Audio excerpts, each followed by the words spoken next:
and sets the trajectory on course for that 100 nautical mile perigee target mark.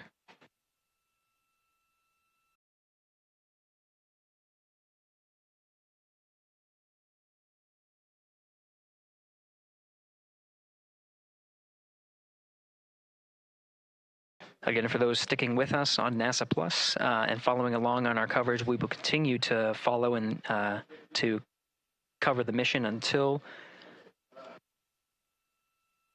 actually, we'll continue to cover the mission 24/7.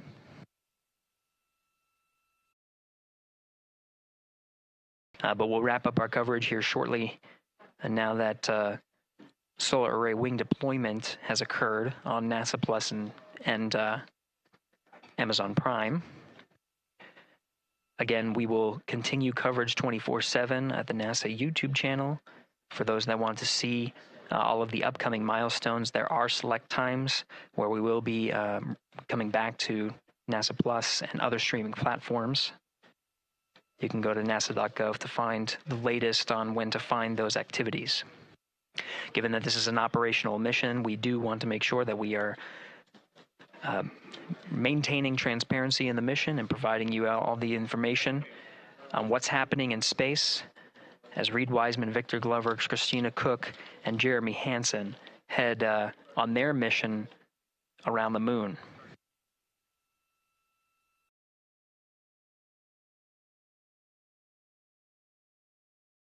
Inside integrity at this time, again, the solar array wings have deployed. The integrity is maneuvering to its burn attitude ahead of the execution of the perigee raise maneuver. Overseeing these steps is primarily done by Commander Reed Wiseman and pilot Victor Glover. Mission specialist Christina Cook and Jeremy Hansen focusing on some of the system activation inside of Orion, namely the environmental and control and life support systems. The activation and checkout of some of these critical systems are very important to continuing on the mission, making sure that those systems are in a good condition and in a reliable condition to provide the necessary environmental and control needs of the crew with humans on board through the duration of the mission that extends 10 flight days.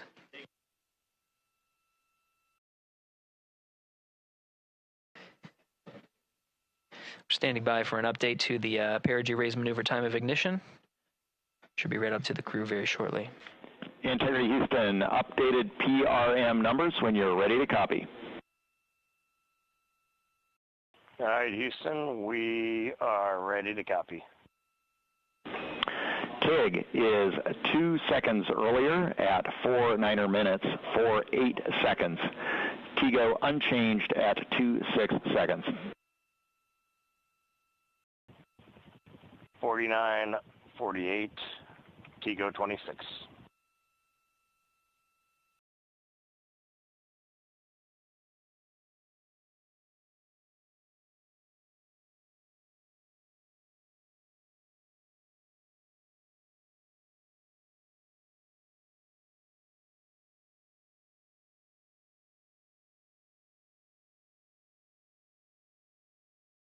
This is Mission Control Houston. With that update, we are approaching a little more than 13 minutes from the time of ignition of the perigee raise maneuver. That time updated to be 2 seconds earlier was 49 minutes 50 seconds of mission elapsed time. We'll now move to 49 minutes 48 seconds. The duration of the burn, that's what was referred to as the TGO, will still remain at 26 seconds. Relatively short duration burn, again, just raises the perigee of the orbit today.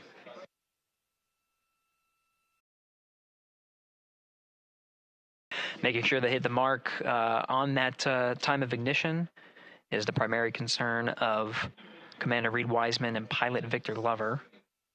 Mission specialist Christina Cook and Jeremy Hansen inside activating those environmental control and life support systems.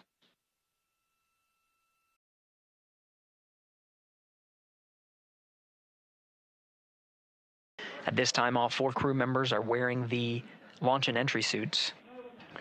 Integrity Houston, for Optimus on the PCD, we have time update instructions when you're ready.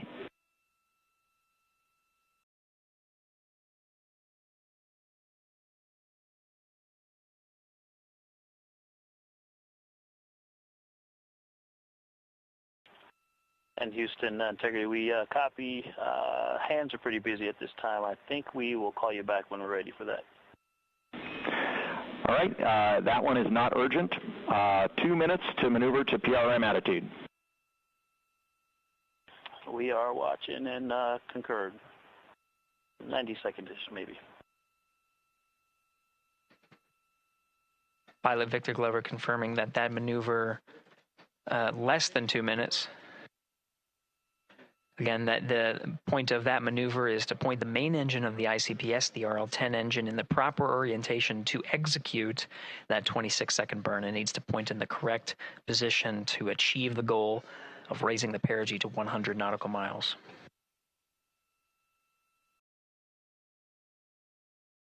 You heard some of the environmental control system activations over Orion to Earth. Jeremy Hansen activated the O2 sensors. They'll be measuring the cabin of Orion.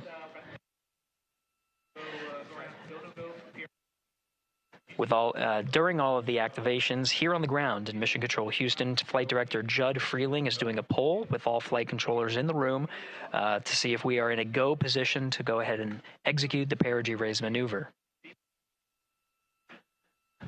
Once concluded, Stan Love will report it back up to the crew, and we'll stand by for that.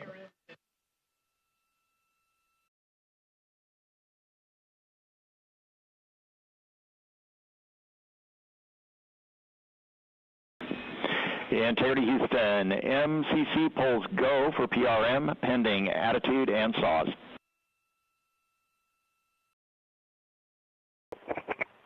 Hey, we copy. MCC is go. Maneuver starting.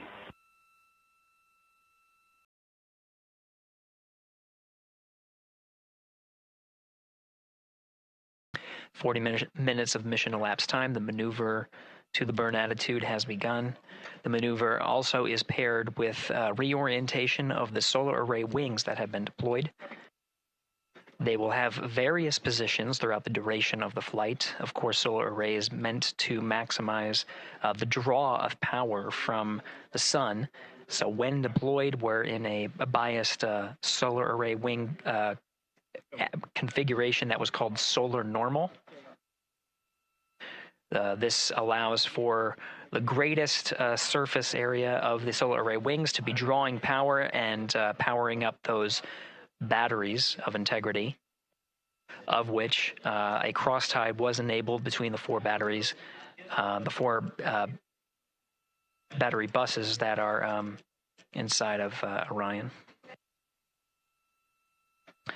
However, for the perigee raise maneuver, the solar array wings will be put into a position to take on the loads imparted by the ICPS main engine when they execute the 26-second burn.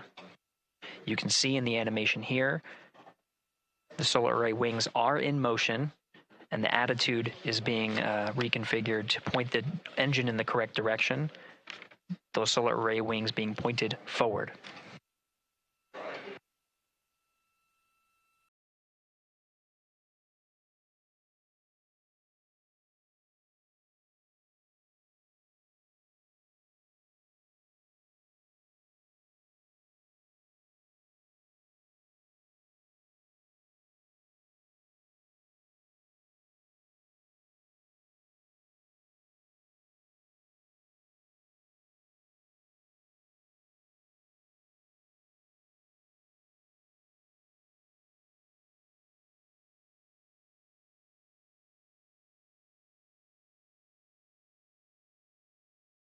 You're getting a live look inside the Artemis II mission flight control room. The team you see here oversaw the ascent of our four astronauts inside Integrity, launching at 6:35 and 12 seconds p.m. Eastern Time. Now again, this room will be occupied 24 hours a day, 7 days a week, with flight controllers shifting on 3 shifts to oversee 24/7 operations of Artemis II while in flight. We will cover that live on the NASA YouTube channel, and we'll be covering that around the clock as we begin to wrap up our coverage here on NASA Plus. Before I do want to send it over to our colleagues at the Kennedy Space Center.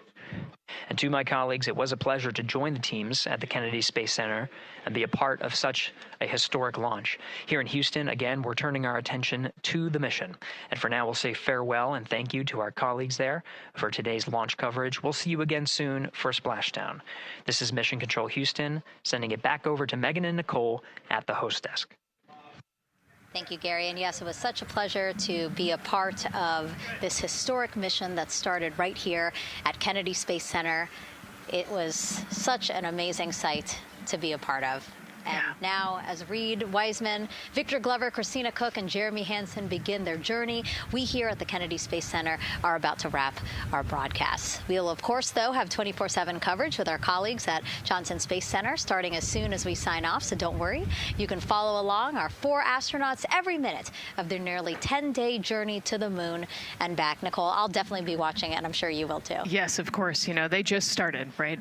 The launch was beautiful. This was a historic day. They're on their way back to the moon for the first time in over half a century, but they've got a lot of work ahead of them, and so we're excited to see what they have to do and excited to test out the Orion spacecraft. Mm-hmm. This is a test flight after all, and we're excited to see what we can learn from this mission. Mm-hmm. Very humbling, inspiring. It was really amazing to be a part of this, and I'm so glad that so many people joined along by either watching here in person or watching online. And of course, Nicole, thank you so much for sitting through this, answering questions, adding so much context and information that really brought a lot out of what we saw today. Oh man, I had a blast. You're a rock star. You're a professional. Gosh. This was great. Oh, you're great. So this was a wonderful day.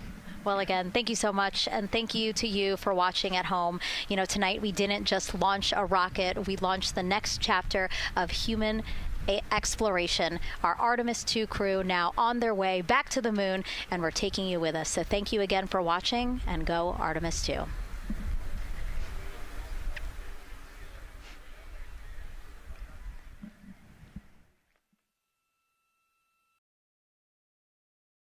All 4 astronauts, and it appears all of them are undergoing their suit leak checks. Yes, a pre-flight tradition that we have seen with our crewed flights, the card game. The astronauts who have just left crew suit up and are now walking down a hallway. And here they are, NASA's Artemis II crew, taking their first steps outside for their historic test flight. And the 4 of them step into their astrovan. And off they go. Oh, this must feel so special to the crew to see all of these people here. Watching the crew walk across the crew access arm, getting a beautiful view. Everybody configured with their suits, so in we go. And the closeout crew has closed the launch abort system hatch. 3, 2, 1. Booster ignition. And liftoff. The crew of Artemis II now bound for the moon. Humanity's next great voyage begins.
Oh,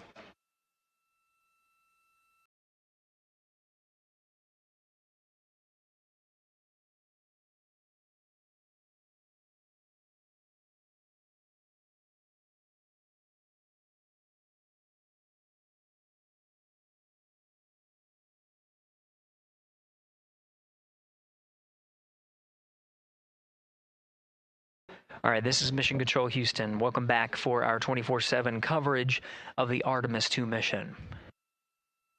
At this time, we are a little more than 1 minute from the time of ignition of the perigee raise maneuver. At this time, the Orion spacecraft integrity has been maneuvered into the burn attitude, is pointed in the right direction, and the solar arrays are in the position to take on the loads imparted by the 26-second burn.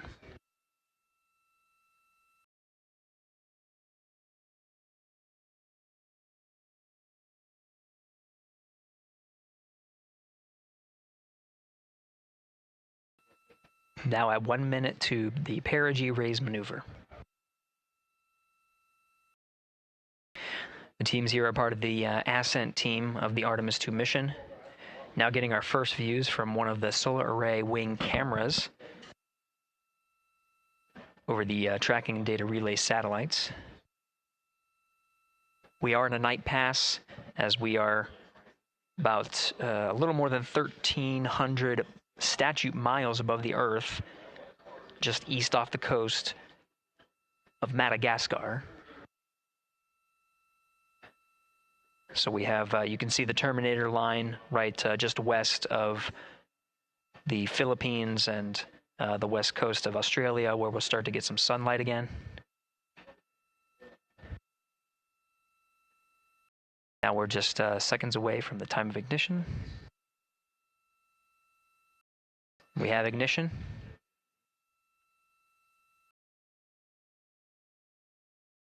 You can see the perigee raise maneuver from the main engine of the ICPS firing from the solar array wing. Standing by for confirmation of cutoff.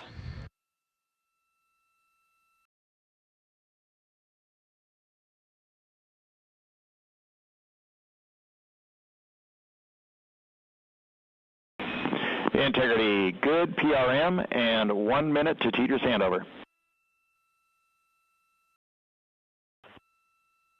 Copy that. We see the Sable on board, and the sun is rising on integrity. Outstanding.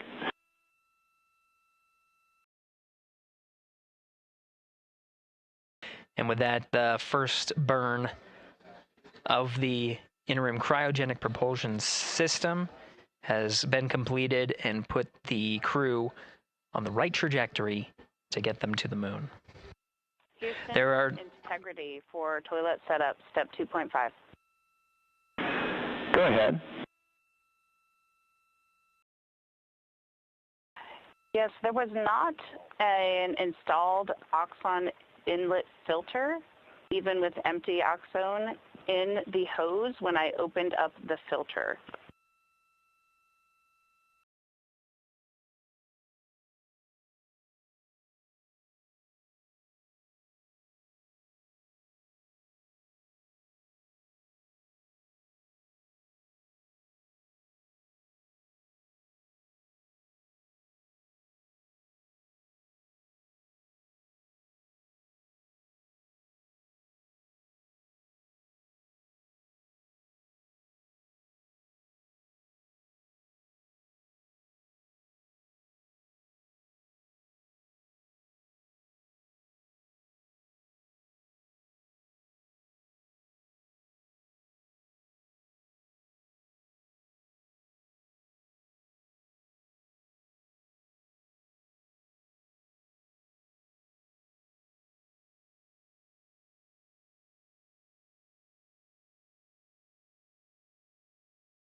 This is Mission Control Houston. Again, we had a good perigee raise maneuver that sets us on course to execute the next major burn, the apogee raise burn.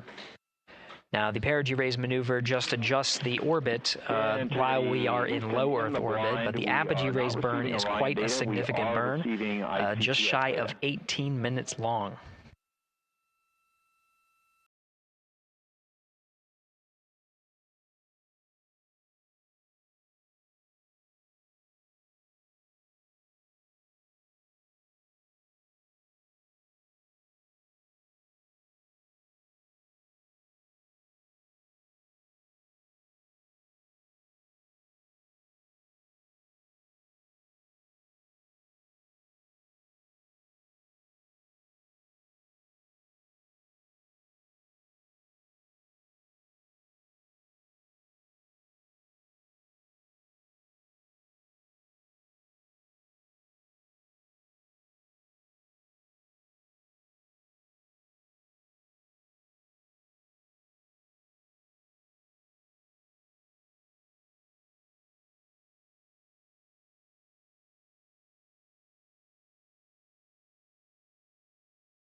Integrity Houston, on Tidris West, White Sands is receiving data. Houston is not. We're still troubleshooting.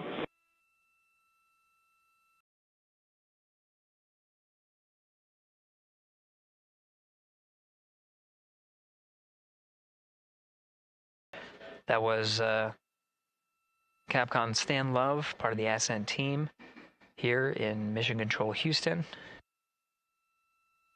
We changed over to point to one of the tracking and data relay satellites at the expected time. That time was updated to 51 minutes, 26 seconds of mission elapsed time, going from Tidris East to Tidris West. Upon switching to Tidris West, Mission Control Houston, not seeing some of the data coming from Orion, coming from Integrity. So we're standing by to regain the ability and troubleshoot some of the rationale as to why we are having some intermittent gaps in our data and communications with the crew.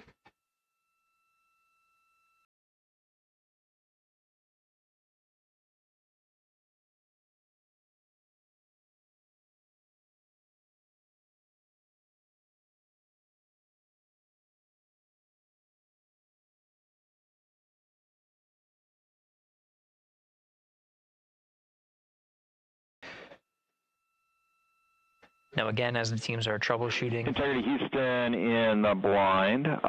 We see good solar normal maneuver. ARB TIG is expected to be 45 seconds earlier than the pad. That's 1 hour, 46 minutes, 0 niner seconds. No update to TIGO yet.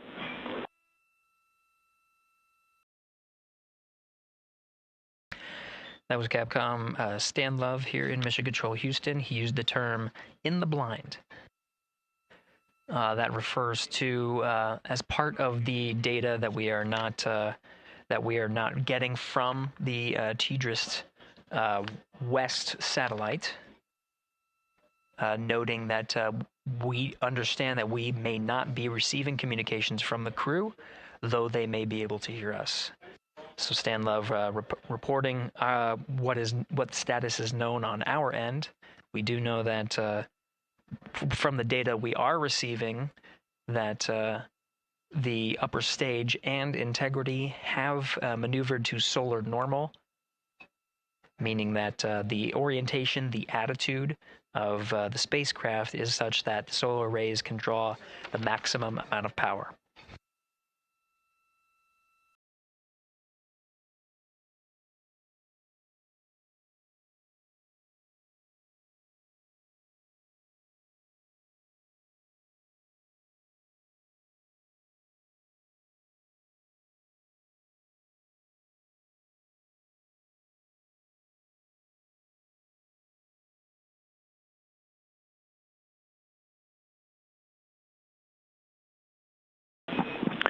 Integrity Houston in the blind for Christina.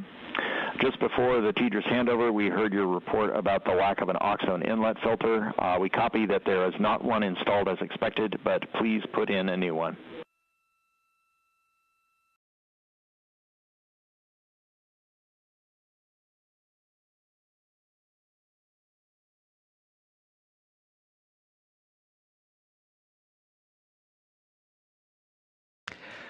Team here you see in this row at the Capcom console is NASA astronaut Stan Love.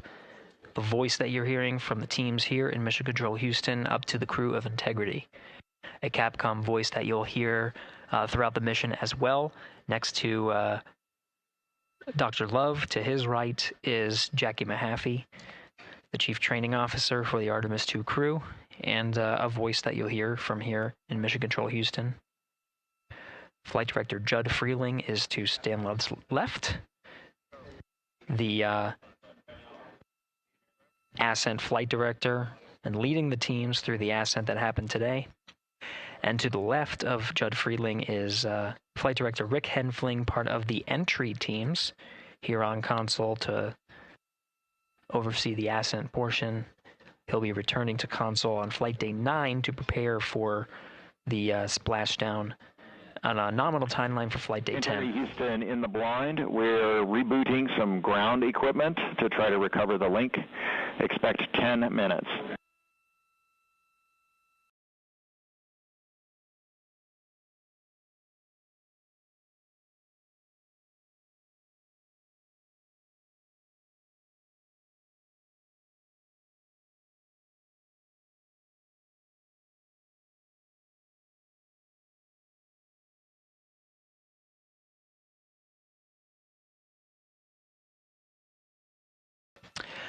This is Mission Control Houston.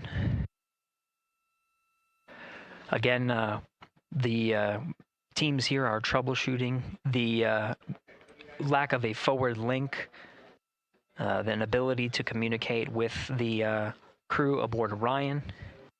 Teams are troubleshooting and planning to reset some ground equipment as the forward link was dropped at the time that we switched from TDRS East to TDRS West. That happened, that handover period started at mission elapsed time of 51 minutes, 26 seconds. Capcom Stan Love reporting some updates, what is called in the blind, meaning that though we... Integrity Houston in the blind, expecting an imminent automated swap to string 2 on board. Also, reminder, we are still receiving good ICPS data.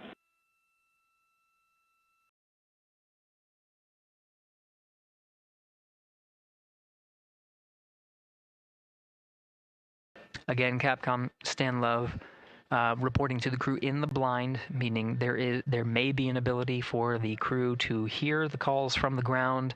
We do know that we are not able to hear any of the crew calls coming from Orion.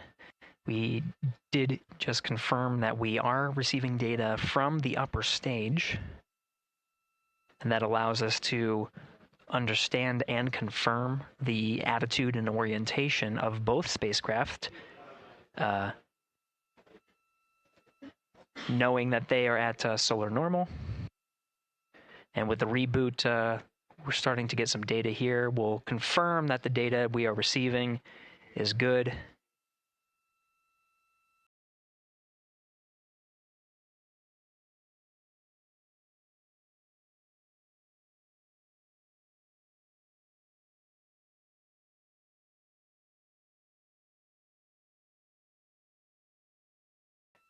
And with the regain of comm, we're starting to get some views aboard the Orion spacecraft. Integrity Houston, voice check on TDRS.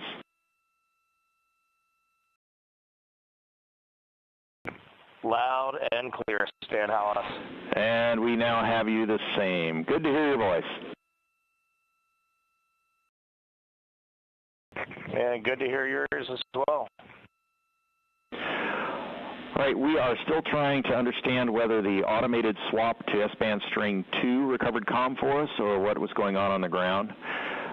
We gave you calls about an ARB TIG and an Oxone inlet filter. Did you copy them? Copied all. Excellent.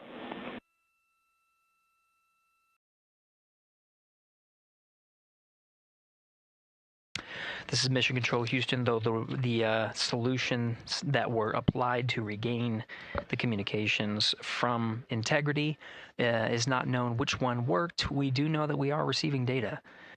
We're getting confirmation that is updating some of our telemetry that shows that the solar array wings have been reconfigured to the solar normal. Again, drawing as much power as possible. While Integrity is in flight and awaiting the next burn, the apogee raise burn. And you just heard confirmed, though Stan Love was reporting some things in the blind, meaning we could not hear the crew respond to any of the calls that were going on Orion to Earth.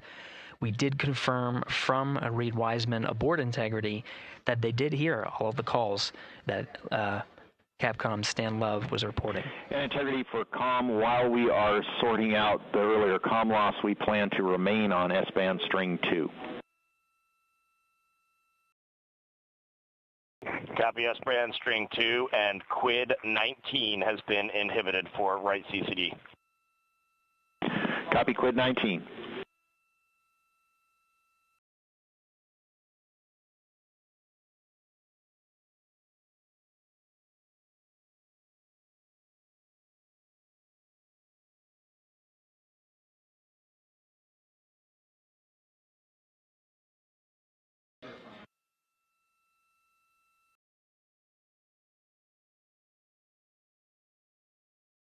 This is Mission Control Houston. Commander Reed Wiseman working through his steps.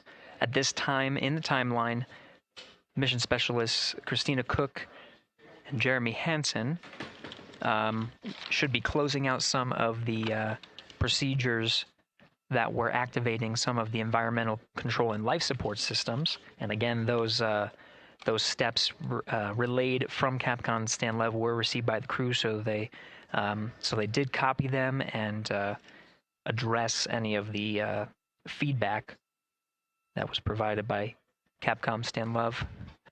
The launch and entry suits for Mission Specialists 1 and 2, that's Christina Cook and Jeremy Hansen, per the timeline, they are in the period of time to doff or take off the suits.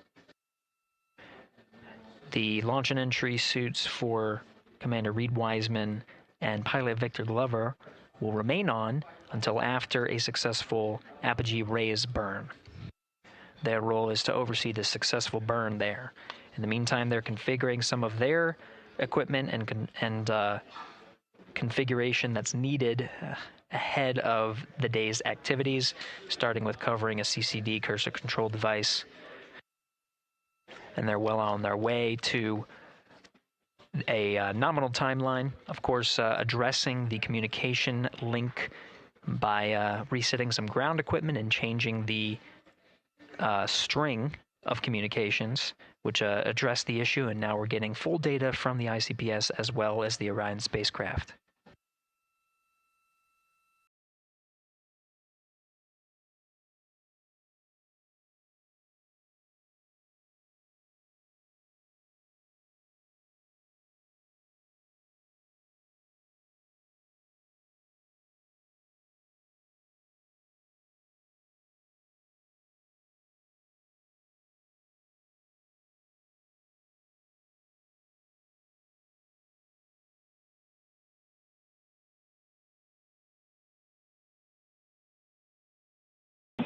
Interior Houston, questions for Jeremy and for Christina.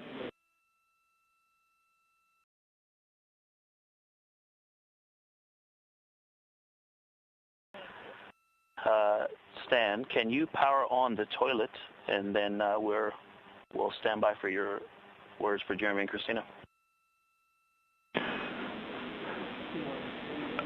Toilet power up is in work. The questions are, can you confirm the HHP cam has been powered down? And then the question for Christina is whether the urine filter, that's the rubber part, was installed, but just no beads connected.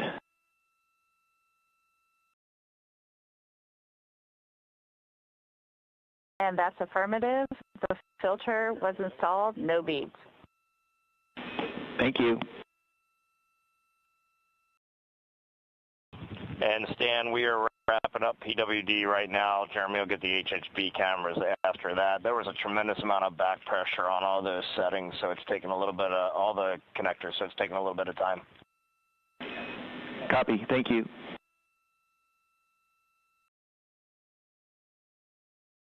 Commander Reed Wiseman aware of the steps, the initial steps for mission specialists Christina Cook and Jeremy Hansen, working on some of the systems inside, while the commander and pilot monitor the flight of Integrity. Integrity Houston, toilet is powered, waste tank purged.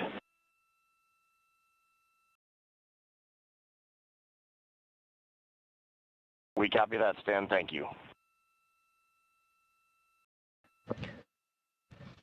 Some of the equipment inside needs to be activated by flight controllers here in Mission Control Houston. The activation of some of these necessary for their trip on their first day in orbit as part of the Artemis II mission. while Christina Cook addressed the waste systems that are on board now that they're activated and purged. Jeremy Hansen working on the potable water dispenser, rather. One of his initial steps is to activate the equipment and start filling some bags as a reserve. So he's working through those steps. The HHP camera is one of the internal cameras inside of Integrity. HHP camera was one that was captured through the duration of ascent and recorded into the flight computers. Go ahead.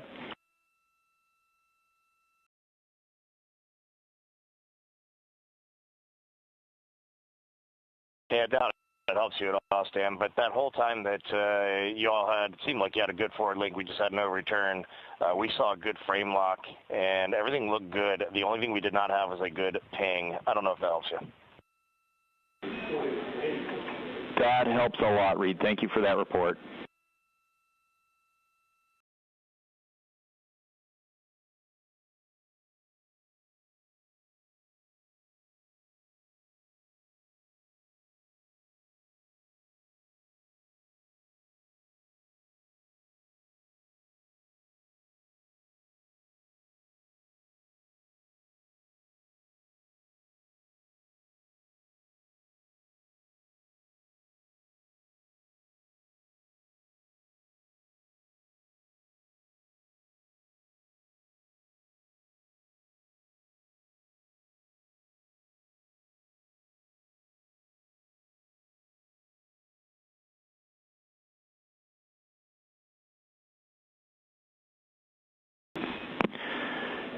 Terry Houston for SAW. We saw the SAW 3 brake go into error position.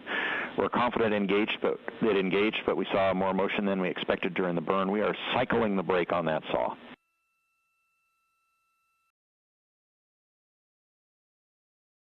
Okay, Stan, we copy that.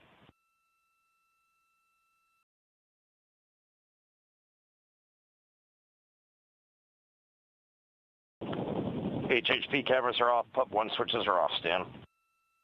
Copy HHP and PUP, thank you.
Integrity Houston, starting thermal roll.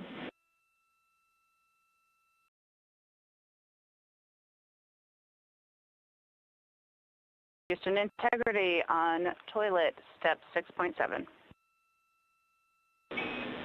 Go ahead for step 6.7.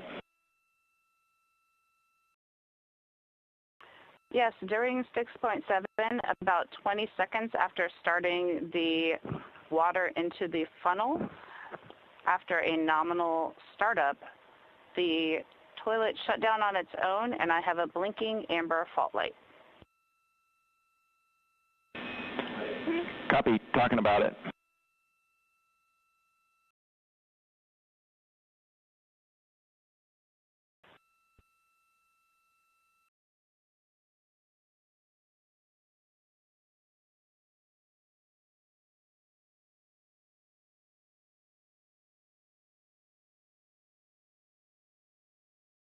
And integrity for toilet, we're going to have to think about that for a while.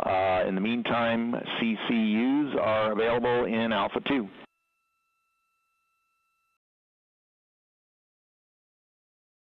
We copy, and I'll be returning the funnel to the cradle. Good config.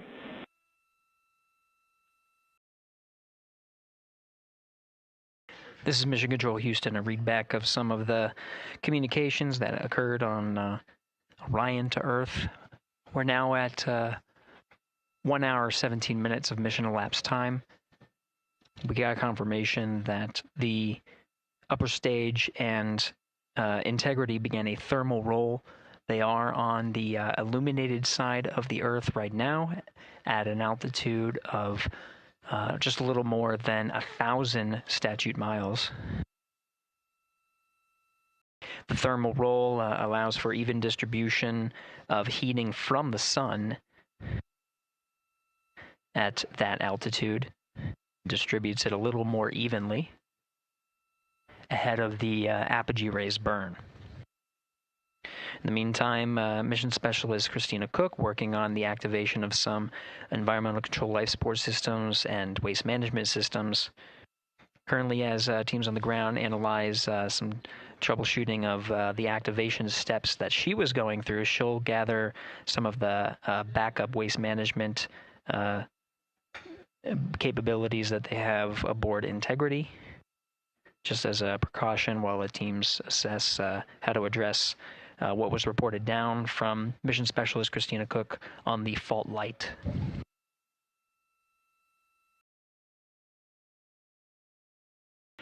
Now at mission elapsed time of 1 hour, 18 minutes, we are coming up on the post-launch press conference at the Kennedy Space Center, where subject matter experts have gathered to and will address the launch that just occurred, and media will ask some questions. As part of our continuous coverage plan, where we are streaming this mission 24 hours a day, 7 days a week, throughout the duration of the Artemis II mission, the briefings themselves will also be streamed on this platform. The time of the beginning of the press briefing is scheduled to be 7 p.m. Central Time, 8 p.m. Eastern Time today. So coming up in just about 6 minutes. While the post-launch press conference is Integrity, thermal roll complete, and a question for Christina for toilet.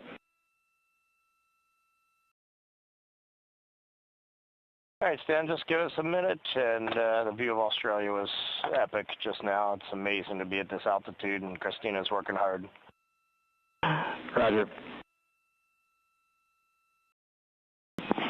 And Integrity, we also have a story about a water tank valve problem during powered flight. We saw an anomalous indication on the water ISO valve between water tanks Bravo and Charlie. Based on the signature we saw with the tanks during the PWD checkout, we think that valve is closed. We are going to troubleshoot that going forward.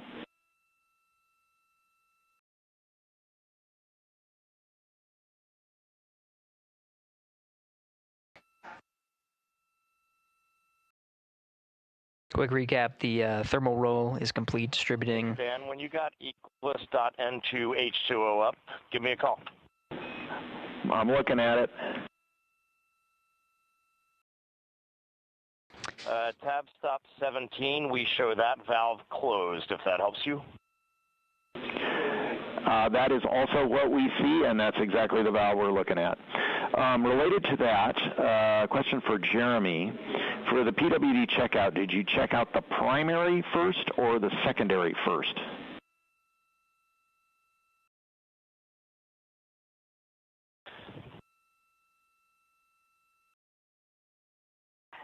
And Stan, Jeremy says primary first because he had trouble getting the secondary on, and I'm also ready to take your call. Copy primary first. We appreciate that. Christina, for the toilet, can you please tell us what the status LED is doing? Or was doing when you saw the fault?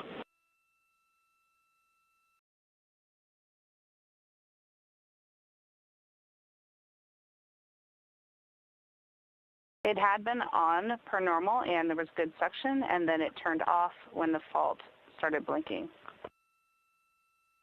That's valuable information. Thank you.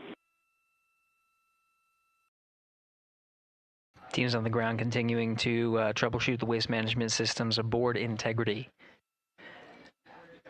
Now we'll continue to follow the mission here as the 4 astronauts work on the steps to activate some of the systems and prepare for the apogee raise burn. About 3 minutes from now, 7 p.m. Central Time, 8 p.m. Eastern, we'll start the press briefing. That press briefing will happen on our 24/7 live coverage. While that is happening, you can listen to the Orion to Earth loops and continue to cover the mission and views from the solar array wing cameras aboard Orion. And you can follow that at our clean live stream, also available at NASA's YouTube channel.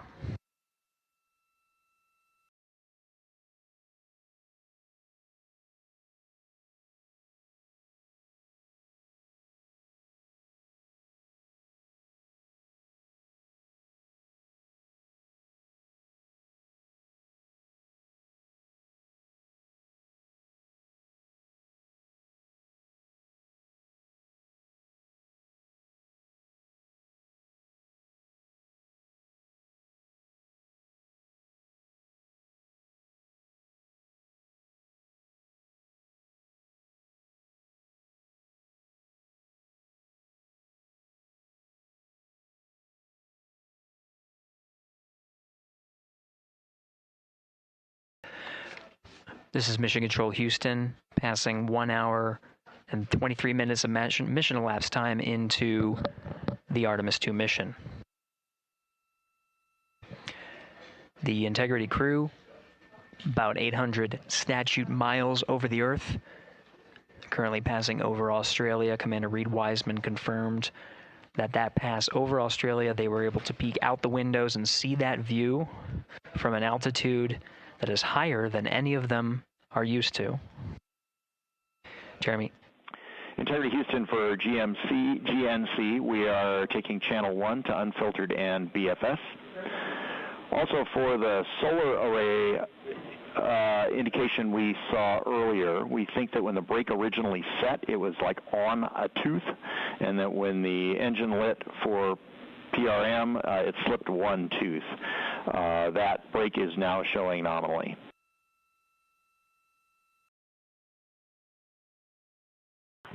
Okay, Stan, we copy that. And I'm just curious, I feel like about a half an hour ago you took 1 to unfiltered and BFS.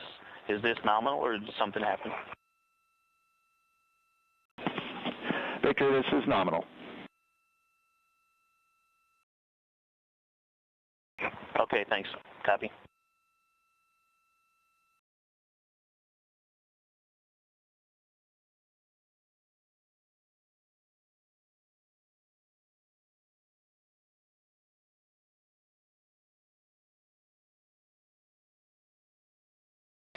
Now 7 p.m. Central Time at a mission elapsed time of 1 hour 25 minutes. An update for viewers. We are continuing to cover the Artemis 2 mission and see live views from the solar array wings. The press conference scheduled for 7 p.m. The current start time for that press conference is 7:05 p.m. Central Time, 8:05 p.m. Eastern Time. During the conference, we are expected to execute the apogee raise burn. We're a little more than 20 minutes from the time of ignition of that burn. We do know that the time of ignition has been updated from the pad. This is the predicted time of ignition and trajectory that was uploaded to the crew prior to liftoff. The current time of ignition is 1 hour 46 minutes and 9 seconds of mission elapsed time.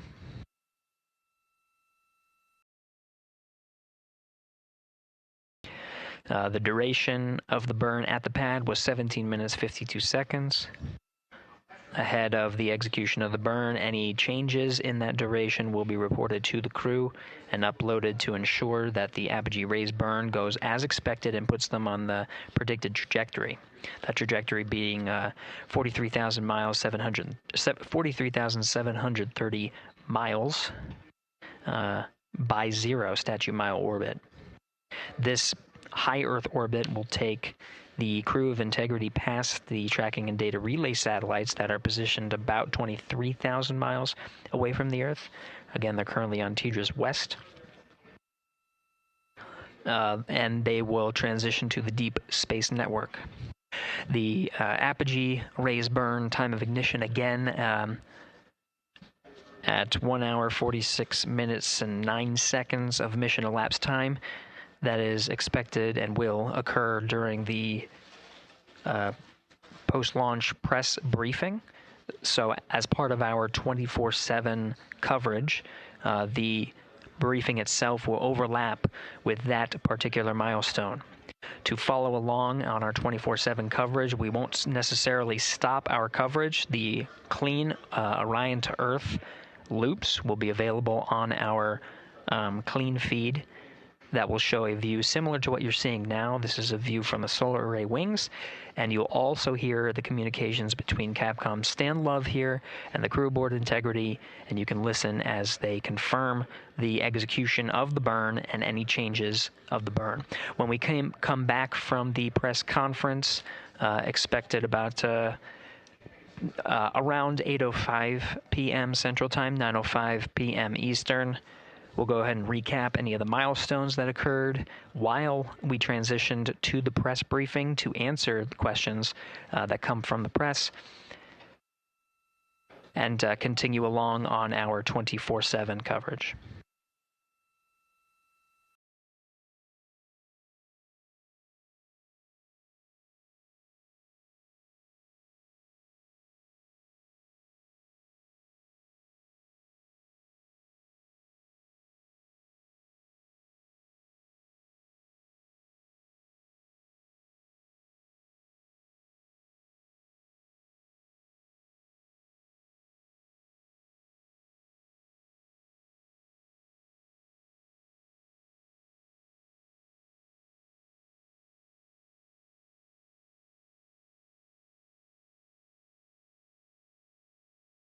Houston Integrity for CFC install. That is complete.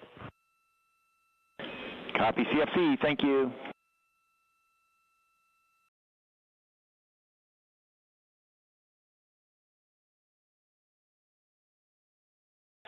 And Houston, just want to let you know, since we're running a touch behind timeline, we have not yet started suit doff for any of the 4 crew members. We'll get to it in a bit. Copy, thank you.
Integrity Houston, updated ARB numbers when you're ready.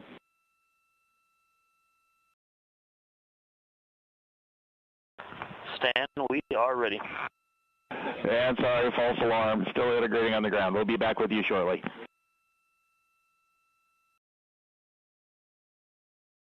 Good practice call. Talk to you in a second. Roger.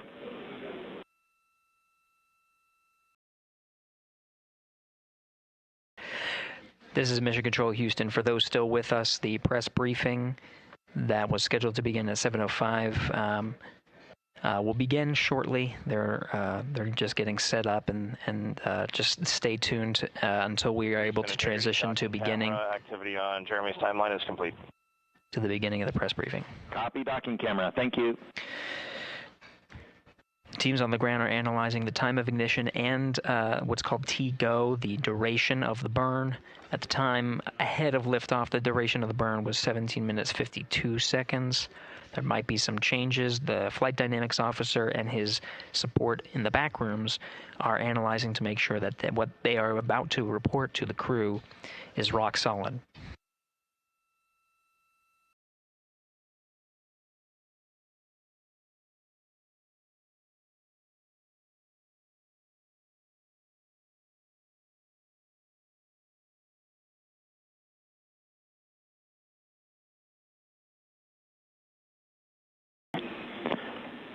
Integrity Houston with new ARB numbers for real this time.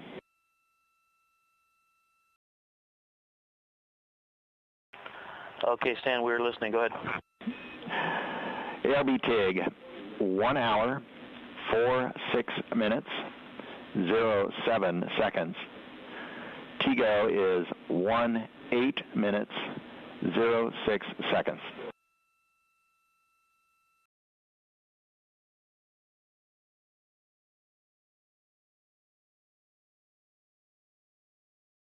Okay, Stan, we copy and have entered 1 hour, 46 minutes, 7 seconds for TIG, and TGO, 18 minutes, 6 seconds. Thank you for that. With that, we also have an updated time for the handover from Teeters west to east. That is going to be over 6 minutes earlier than what's on your pad. You can expect that at MET 2 hours, 03 minutes, 04 seconds, 2:03:04.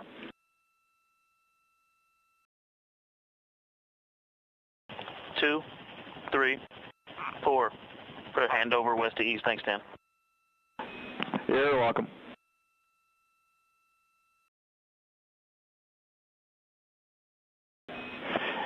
And Integrity, 2 minutes to maneuver. PFE is reading 3, which is nominal. Copy PFE.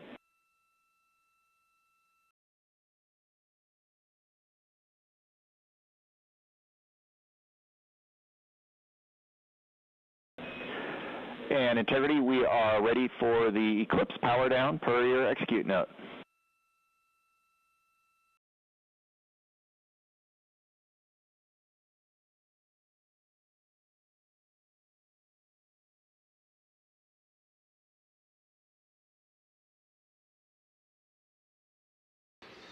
All right, as we've continued to follow along on the mission here in Mission Control Houston and on the Orion to Earth loops, we'll take you over to the beginning of the press briefing, the post-launch press briefing over at the Kennedy Space Center.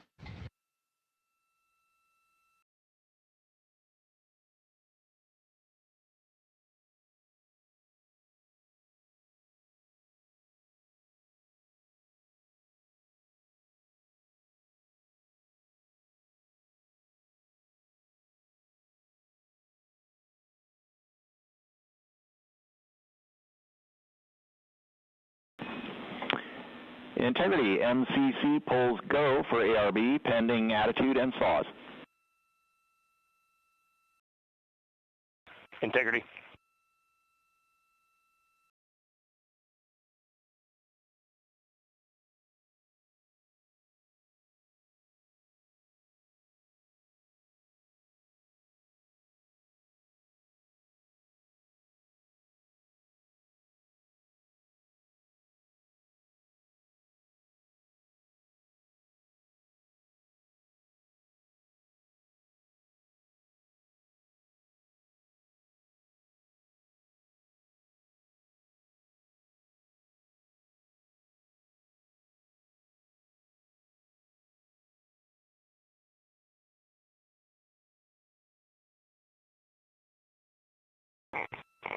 Houston, integrity for power down.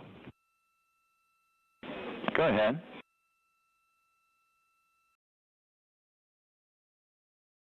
All right, we see the roll, Stan. And for power down, we believe our steps are complete. If we could get just some situational awareness on the DU brightness, we feel like we have them 50% down, but let us know. Checking.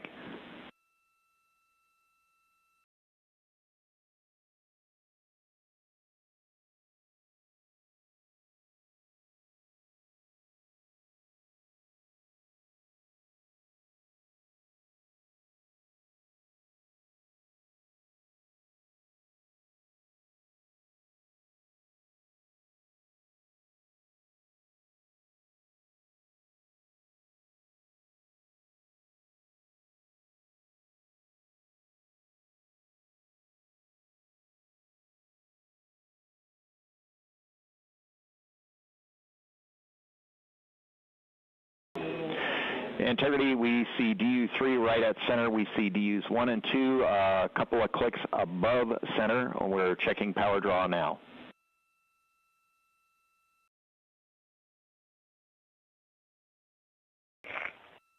Copy that, Stan. And obviously, when we go into eclipse, we can bring them down a bit further. Roger.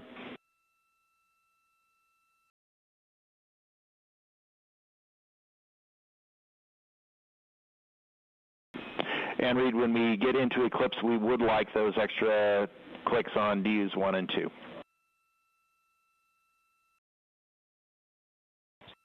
Yeah, you got it. We did bring 1 and 2 down a touch, but we'll bring them down as far as we can when we get into eclipse.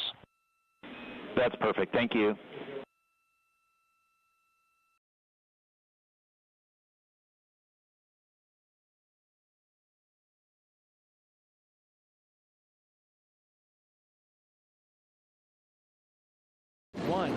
Booster ignition and liftoff. The crew of Artemis 2 now bound for the moon. Humanity's next great voyage begins. Integrity, good roll pitch. Roger, roll pitch. Houston now controlling the flight of Integrity on the Artemis 2 mission around the moon. Integrity, AMT high. AMT high. On time, passing 30 seconds into the flights. Integrity passes the alternate MECO. Target milestone. Mission Control Houston seeing good performance on the 4 main engines. Space Launch System core stage. Integrity, 3 miles in altitude. Traveling more than 1,200 miles per hour. Good evening and welcome to NASA's Artemis 2 post-launch news conference. I'm Bethany Stevens, Senior Advisor and Press Secretary, and I will be your moderator today. I am joined by Administrator Jared Isaacman, Associate Administrator Amit Kshatriya, Acting Associate Administrator for the Exploration System Development Mission Directorate, Dr. Lori Glaze, and Director of Flight Operations, Norm Knight. Administrator Isaacman will give opening remarks, and then we will open the floor to questions. If you are dialing in to be with us here today, please press *1 to get in the queue. And with that, Administrator. Thanks, Bethany. Good evening, everyone. So today, April 1st, 2026, 6:35 p.m., NASA's Space Launch System rocket lifted off the pad with 8.8 million pounds of thrust, carrying the Orion spacecraft and the Artemis 2 crew out to Earth orbit and beginning America's grand return to the moon. Now, about 51 minutes into the flight, during a planned handover between satellites, the Orion spacecraft underwent a communications issue, leading to a temporary partial loss of comms. The uplink from Capcom to the crew was being heard by the crew, but we cannot hear their responses for a brief period of time. There were no issues with the vehicle itself. Comms with the crew have been restored. We're actively working the issue, and we'll keep you informed. The Orion spacecraft has successfully separated from the core stage, and its solar arrays have been deployed as planned. Soon, the crew will execute the apogee raise burn, placing the spacecraft into a stable, high Earth orbit as we prepare for the translunar injection and the journey into cislunar space. NASA astronauts Commander Reed Wiseman, pilot Victor Glover, mission specialist Christina Koch, and Canadian Space Agency mission specialist Jeremy Hansen are safe, they're secure, and they're in great spirits. We will continue to monitor their health and the status as we move into the next phase of the Artemis II mission. So after a brief 54-year intermission, NASA is back in the business of sending astronauts to the moon. We have arrived at this point through a sustained effort, a national commitment, and the work of thousands across the agency, our industry partners, and our international allies. I want to personally thank the ground crews, pad controllers, the entire workforce here at Kennedy Space Center. This mission belongs as much to you as it does to the crew. The crew is now in the capable hands of Mission Control Houston, the Johnson Space Center, where teams will guide Orion through each phase of the mission with the same discipline and precision that has brought us to this moment. We have certainly been here before. We know the challenges ahead. We have a lot of checkouts to get through before TLI. And when, if all goes well, everything is go, Artemis II will be moonbound. You have our commitment to keep the public as informed as possible on this historic mission. And we will celebrate when we will hold our celebration until this crew is under parachutes and splashes down off the west coast of the United States. Thank you. So with that, we will open this up to questions, and we will start here in the room if we have any takers. We'll start right up here. Congratulations to all of you on a successful launch so far. My name's Jim Siegel. I'm with Florida Media Now. And I'm curious about when the astronauts will have their first meal on this mission. And secondly, is somebody on the Earth here, back in Houston or somewhere, keeping track of what they eat during this entire mission? And how do they go about doing that? Do they tell them what to eat, or do they kind of select what they want? What do you think? Well, let's see. I'll jump in on this one. Well, what I'll tell you is they do have planned meals, okay? So they have a planned meal today. I will tell you they're very busy. So ascent day is very tough. It's tough physiologically, and it's tough from a workload issue as well. And so this timeline between now when the crew goes to sleep, so MET of about 8:30 is pretty packed. They're going to snack. They probably have some pre-positioned meals. I know they did in their flight suit. Some of the snacks that they can use if they need. But I will also tell you that flight day 1 and flight day 2, you might not feel like eating a lot, and that's just part of it. Your body is acclimating to 0G. Your physiology is transitioning from a 1G environment to 0G, and it takes a little bit of adapting. So right now they're working hard. They are doing what they need to do. They sound great on the loops. That was really a good signal to us that they're feeling well. But just know that that's part of the equation, when they get on orbit. As far as the food being tracked, yes, we have a food lab, and we have folks at the Johnson Space Center tracking what they eat, the nutrition, the calories. It makes a difference. They do this on Artemis. They do it on Space Station as well. So we're well versed in that.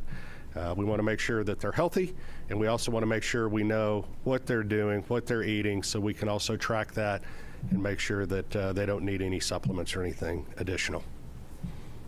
Thank you. We'll head over to Joey.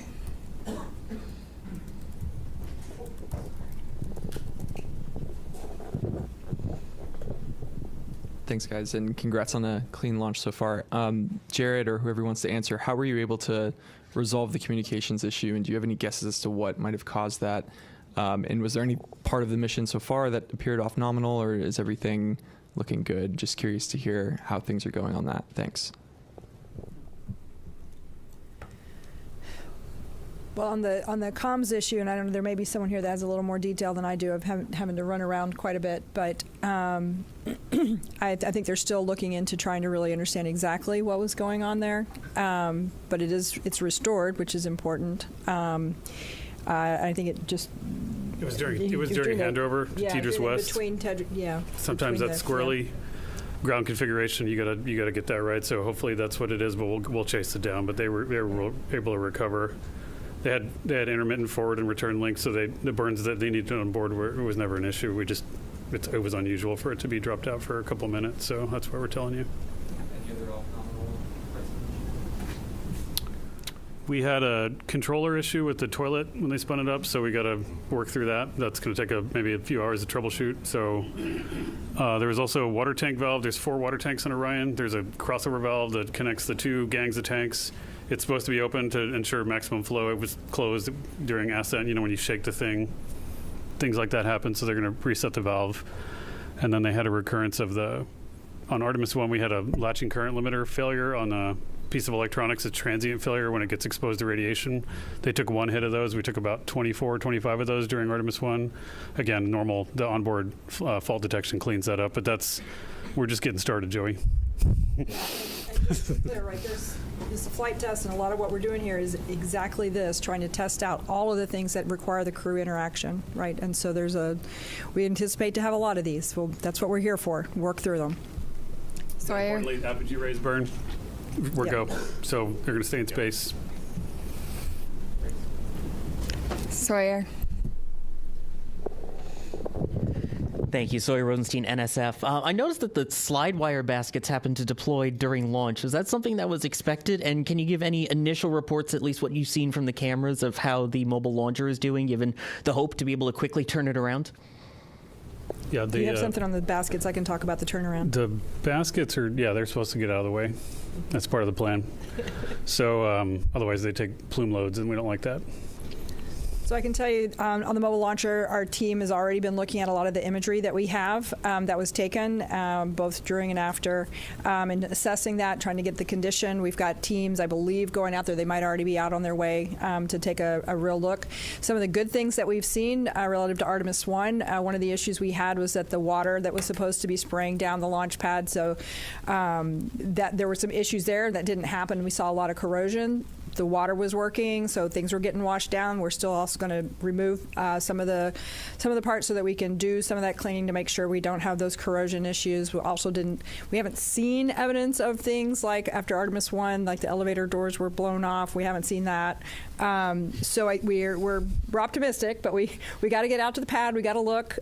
We did a lot of changes after Artemis 1, trying to harden the systems so that we can turn it around faster. We do anticipate there will be some items that'll need to be replaced. It's a pretty violent environment, but we're hopeful that that's minimized, and as soon as we have more information on that, we'll definitely let you guys know where we stand and how quickly we think we can get it turned around.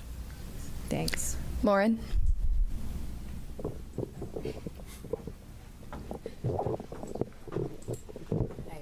Lauren Grush with Bloomberg. I just wanted to get a gut check on how we're feeling about the upcoming proximity and ops operation. Do we have any concerns with that TDRS delay, or is that not an issue for that?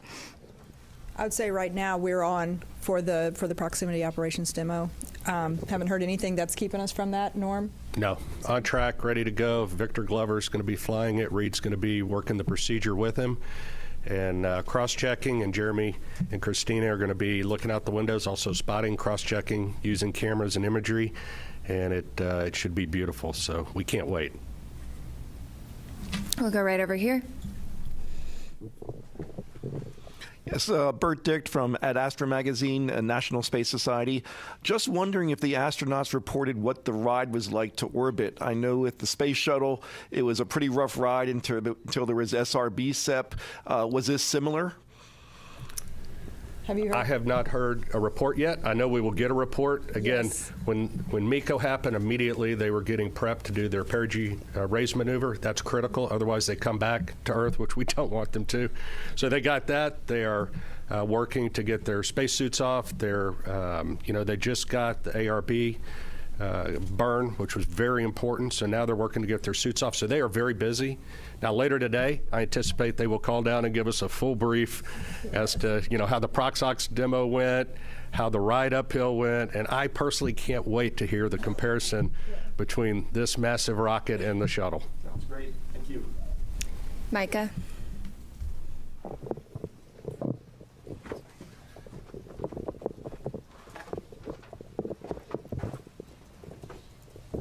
Thanks, Bethany. Micah Maidenberg, Wall Street Journal. Maybe for the administrator, I'd like to ask you, I know we're early on here, how you're thinking about success for this mission, defining success. A lot of tests ahead. And just what happens if you don't kind of meet that standard as the flight unfolds? Thanks so much. Well, I mean, to me, success is undershoots and in the water safely after a 10-day mission duration. So no early off ramps there. I think we're, right now we're already getting good ECLIS data. We've never flown Orion with crew on board, so that's pretty important. I mean, understanding the Orion spacecraft is, it's paramount in this one to progress on to integrated operations of Orion with a lander. Every day we're getting data. It says, it was mentioned from the get-go, this is a test mission for sure. No crew have ever ridden this before. We'll keep gathering data over the next 10 days. We'll share updates, but we'll call success when they're in the water safely, and we'll start working on the next mission. Jackie. Hi. Right here. Sorry if I missed it. I just wanted to check in on the status of the perigee and apogee burns. Are those both finished at this point? And then I also wanted to check how best way to explain to the audience why we're doing that apogee raise maneuver and why we go into that high Earth orbit. Thanks so much. Do you want to take it? I mean, I can certainly say we completed the perigee raise maneuver. That was done pretty quickly, as you heard, and the apogee raise burn should have already happened. That should have been happening while we sat here. They were getting ready as we were walking in. And then if you want to talk maybe about the rest. So we go into a high Earth orbit. Roughly, the perigee is about 1,000 nautical miles, rough, give or take, of the Earth, 25,000. So it's pretty elliptical. That's getting us, everything we do is getting us set up for the translunar injection burn. And so it's getting these burns. It's all converging down to what we call TLI. So we got to get the ECLIS system checked out. We got to make sure we have our redundancy. We got to make sure these burns go off where they should go off, and get Orion and the SM configured exactly where it needs to be. So when it comes around and it's time for the translunar injection burn, off we go, and that takes us really, that puts us outbound to the moon. That's a real big commit point, and so you'll be hearing more about that tomorrow. You might mention it not only sends us outbound to the moon, but it also sets us up for the gravity assist that brings us back. So we are set all the way. Yes. Once we make that burn. Go right back here. Hi, TJ Mosquera with the Epoch Times. Thank you all so much. Something that hasn't been really talked about is that the Space Launch System predates the Artemis program. We got going all the way back to 2011, so 15 years really invested in this. And just how does it feel to finally see it, launch with the human crew on board? Yeah, I mean, right now, like I said, we're focused on the next 10 days. But I mean, I'll tell you, I'm incredibly proud of the folks that worked on this machine for as long as they did. And one thing we didn't talk about earlier was, one of the big objectives is getting the organization and getting our qualification standards and getting our certification rigor up to the standard for crewed flight. That's a big, even though the mission is a complicated mission, moving the entire organization to a mindset of thinking about risk in the right way to fly crew is a big deal. And making sure that the way we've gotten the machine configured to fly crew with the resilience and the reliability we care about is also a big deal. So it takes time. I mean, we got a lot in front of us, but I mean, it's for the guys that were out there, there's a big celebration in launch control for the rocket guys. The rocket guys can go out and play now, but the spacecraft guys got a lot of homework, so they're going to go work on that. But yeah, for them, I could see it on their faces. Jeff.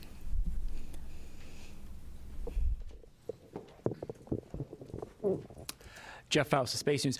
During the countdown, we heard controllers working through a few issues, one with the flight termination system, one with the launch abort system battery, and it sounded like there was a brief telemetry dropout. Wonder if you could provide a little bit more details about those issues and how you resolved them relatively quickly. Yeah, so Jeff, the FTS issue was we were doing an end-to-end test. We typically have to confirm that we can get a signal from the range to the machine and then back.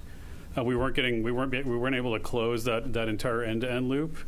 But the guys at the range, they were really quick on their feet. They swapped to a different range receiver, which is a slightly different heritage, but has the same fundamental algorithms on it, and they were able to switch over to that and able to confirm a good end-to-end signal, which is really clever. We had thought about getting a receive-only box that we had in the VAB and shipping that over to to Patrick quickly so they could do it, but they were able to fix it on the fly over there, so that was good. And once we knew we could confirm the end-to-end loop of that command, then we didn't need that receive. We don't need to do that test more than once. We just need to verify the commands get on board. And so once we confirmed that command was there, then that we met all of our public safety risk. For the launch abort system, we had a battery, so 2 batteries, several temperature sensors on both batteries.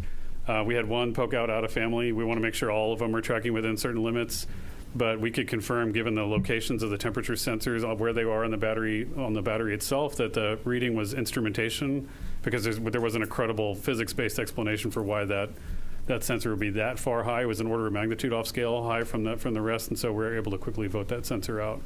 So that was two of the major issues. But again, the team, this is what the training is for. This is what the practice is for, is to go into those things and knock them out quickly. So they did really well. We'll go right over here. I noticed there was a lack of public address announcing outside, and there was a lot of going back and forth when we realized there were some issues, and we had to go back inside to find out, or we had to have our phones. Why was there no public address system available with loudspeakers outside? I'm not sure what you're referring to. We're not sure what issue you're talking about the public address. Okay. Information all available to people outdoors, and I thought that was a lacking. We'll take a look into that. We'll definitely look into that. I wasn't aware that happened. So thank you for that information. That's new, and we'll definitely look into it. We'll go right back here.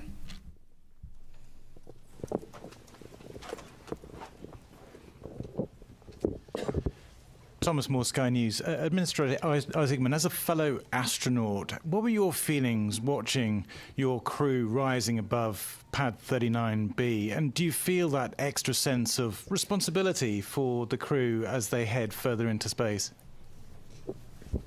I certainly felt that it would be, just from, I guess, my perspective in it, that, I don't know, it is far less stressful to be strapped into the rocket than to be responsible for it here on Earth. So I definitely had those feelings quite a bit.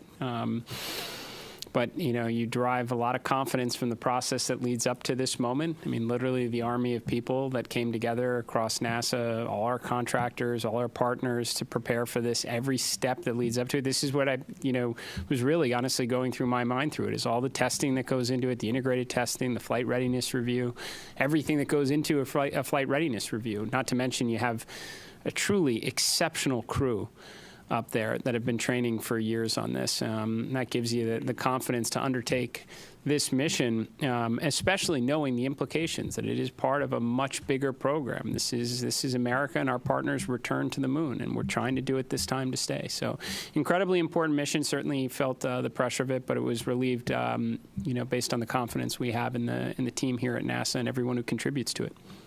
Thank you for the question. We'll come right up here. Frédéric Castel with France 24.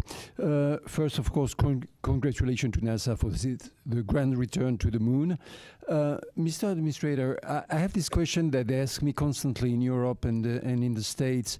In the 60s, NASA was using just the slide rule to go to the moon, and they could launch almost every 3 months. Of course, they had more money probably, but what happened in 50 years? Why is it so difficult to make it again? What has changed? Thank you. Well, for sure, we knew. Look, it's a very fair question. I know a lot of people ask it, not just in your country, but here in the United States. Certainly, financial resources are part of the equation. NASA's budget, if I recall, was somewhere between 4 and 4.5% of the discretionary budget during the space race. About a quarter percentage of that today. And I mean, to be very honest with you, I think competition is a factor in this as well. it's a great way to mobilize the resources of a nation and concentrate on something extremely challenging, and that's what we did in the 1960s. And I think with absent some competition, we focused a lot on partnerships and all that we could do collectively with respect to science and discovery. But competition can be a good thing, and we certainly have competition now.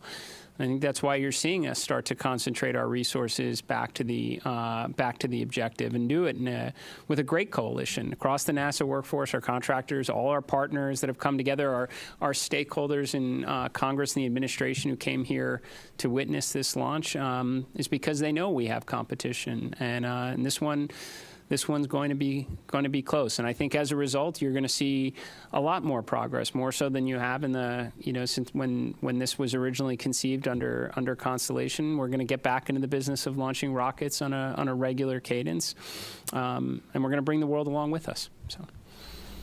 We're going to take a couple of phone bridge questions for just a moment. Reminder that you can join by pressing *1 to get into the queue. We're going to start with Will Robinson-Smith from Spaceflight Now. Hi, thank you, Bethany, and congratulations, everyone, on a good mission so far. Question about the upcoming TLI burn tomorrow. At what point during the day will the team conduct a poll on readiness to proceed into the TLI, and what are the main criteria that you'll be assessing to make that final determination? Thank you.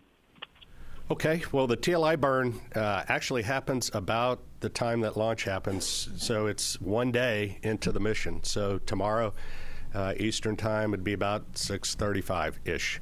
Obviously, those burn times can change, so check that before tomorrow. But what are the teams looking for before TLI? We're looking to make sure that the life support systems work, that the vehicle's healthy, the life support systems have been checked out, they're ready to go. We assure that those are functional, because once we commit to TLI, they have to function. And so we want to make sure. So that's why we spend a day checking out the systems. Ascent is, you shake, rattle, and roll a little bit, the vehicle. You saw that today. And you can imagine what that does to the systems. The systems, though, are performing very well. We anticipate that they continue to, but we want to get some track record on them before we do that. We also want to make sure we have redundancy in the system for COM, for environmental life support, propulsion, those type things, before we embark on that TLI mission. So that's what the mission control team in Houston will be doing tomorrow. Jeff Radigan and his team, as the lead flight director, will be well into that. The teams are well versed on it. They have trained for it. They work very closely in conjunction with the engineering team, the mission evaluation room in Houston, where the engineers that have the intricate knowledge of Orion come together with the operations team, and together they work with the crew to make sure that the vehicle, is doing what we want to and accomplishing the mission objectives that we need to. But it always comes down to crew safety, vehicle safety, and mission objectives in that order. And might also mention, as those teams are checking out all of those systems, there will also be a meeting of the mission management team that's led by John Honeycutt, whom I think many of you have seen before, and they'll be meeting tomorrow afternoon to hear all of the results from what's happened over the last day, in preparation to make the decision on whether or not we proceed with the TLI burn. We will next go right back here to Manuel. Thank you so much. Manuel Masanti with Exploración Espacial. I understand that the CubeSats are going to be deployed like 5 hours into the flight. Is there any chance we're going to see live images of the deployment? And then when is the crew, I know they're super busy right now, but when are they going to start using the flywheel machine on its way to the moon, when everything is more like... The second question was to do when they start doing the manual as far as... Flywheel machine. Oh, the flywheel machine. Sorry, thank you. The exercise machine. I guess after the TLI. I'll do this exercise. Yeah, I'll hand that to you, but I can answer the CubeSats. So the CubeSats are installed in the Orion stage adapter, which is actually a part of the upper stage piece, right? So once Orion separates from the upper stage, we'll do the ProxOps demonstration. right? And then once Orion has cleared and we're away, then they will be deployed. So Orion won't be there to take images of them. And once they are deployed, they each of them have their own plans for being able to communicate back down to Earth to various ground stations. They have their own communication plans. So we'll start to get information back from those individual CubeSats. So that's kind of the plan and the path forward on the CubeSat deployment and what you can expect.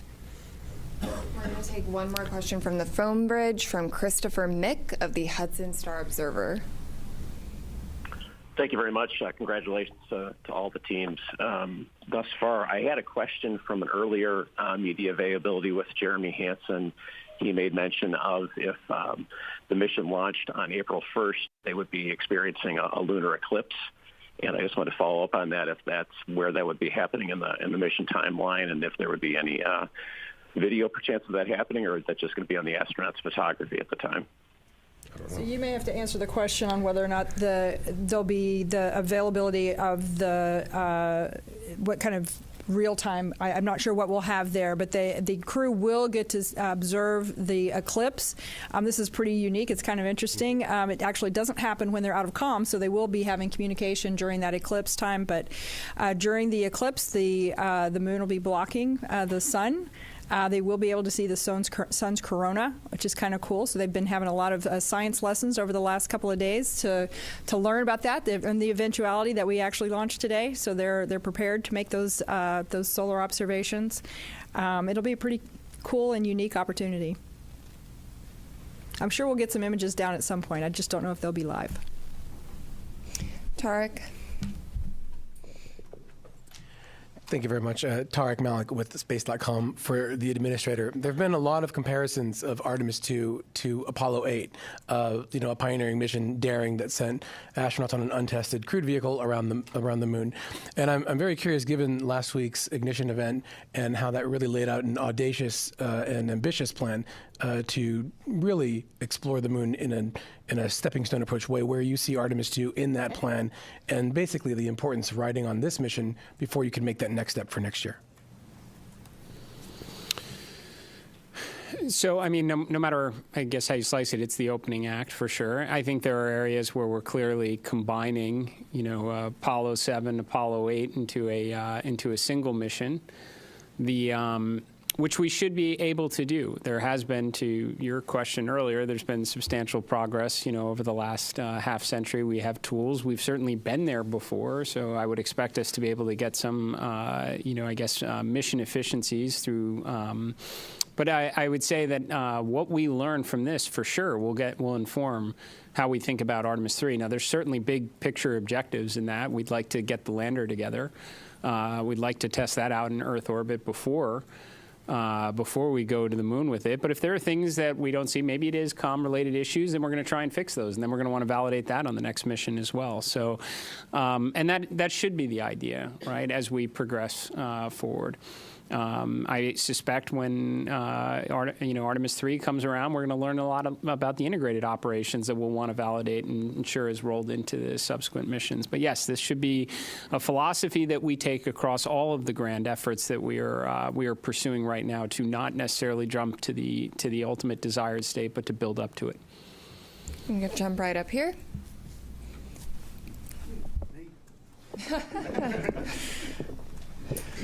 Hi, Richard Hollingham, BBC Future. Related to Apollo 8 in a way, really. I just wondered what plans had gone into a new Earthrise image. A lot has gone into the aspirational nature of this mission. Have you a plan? I assume you have a plan. What is the plan? Oh, go ahead. I do know that the teams have been looking at what the opportunities might look like. They've looked at the different launch dates, and so I know that they're really going to try to make that happen. I can't give you a confirmation on that yet, but stay tuned. My understanding is they have been equipped with additional camera imagery capturing, equipment. So we're going to do everything we can to try and make that happen. It'd be awesome. We're going to go right back here.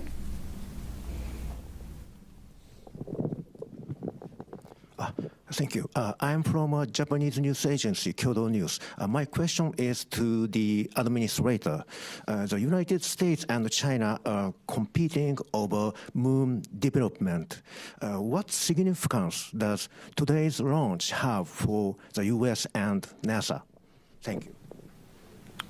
Well, it's certainly an incredibly important step. I mean, this is the first crewed mission into this environment in more than a half century on a rocket that has never flown human beings before, along with a spacecraft. So it's incredibly important because we're going to learn an awful lot from this to inform subsequent missions. So, yes, this is the beginning.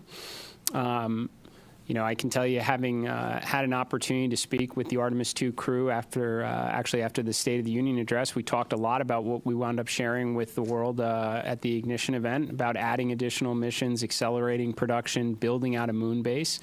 I think it was very energizing for the crew because they knew that they were, this is a risky mission for sure. Any type of new test flight mission going in this environment is going to be challenging, and they knew it was building up to something bigger.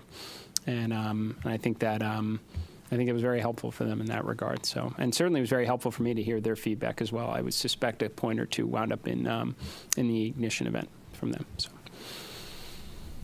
we're going to go back here to the white shirt.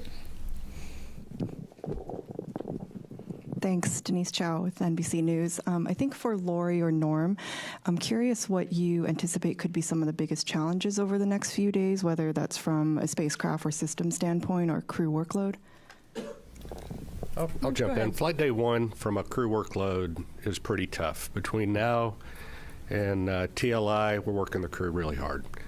In fact, when they go to sleep tonight, they're woken up in the middle of their sleep to do the perigee raise burn, and so their sleep's disrupted. They're hitting on all cylinders. They may not be feeling well.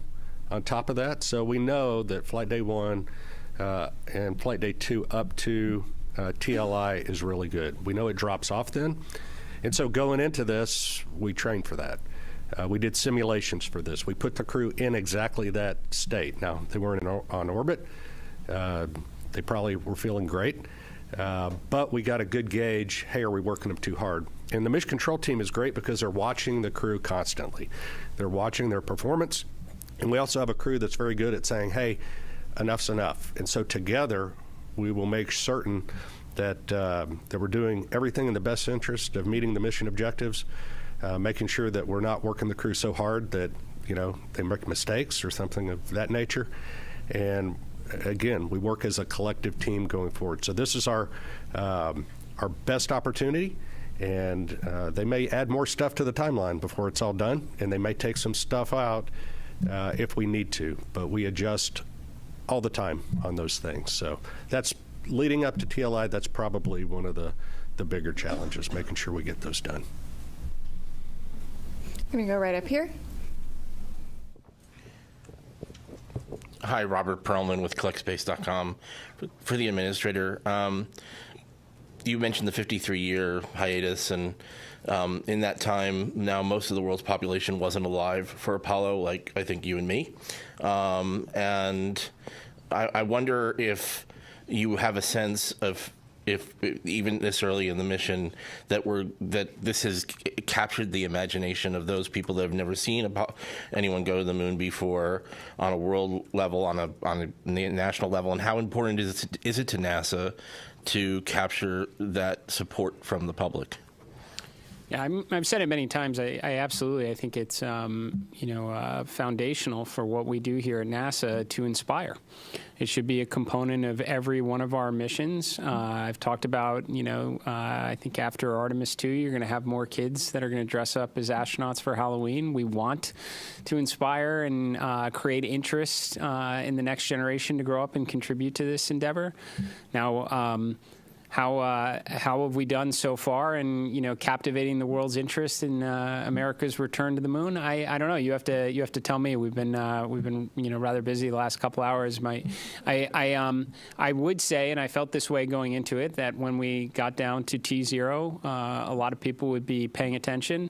I suspect when some of the imagery starts to maybe come back from the moon, that's gonna further bring people into this story, right? And then we bring them home safely, and we start preparing for, again, the next chapter in the story. So. Yeah, I think inspiration is extremely important. I think people, despite, some of the commentary up to now, how many people really know we're going around the moon? I'm willing to bet right now a lot of people do. And I think we'll only draw in their interest further as the mission proceeds. I'm going to go right here.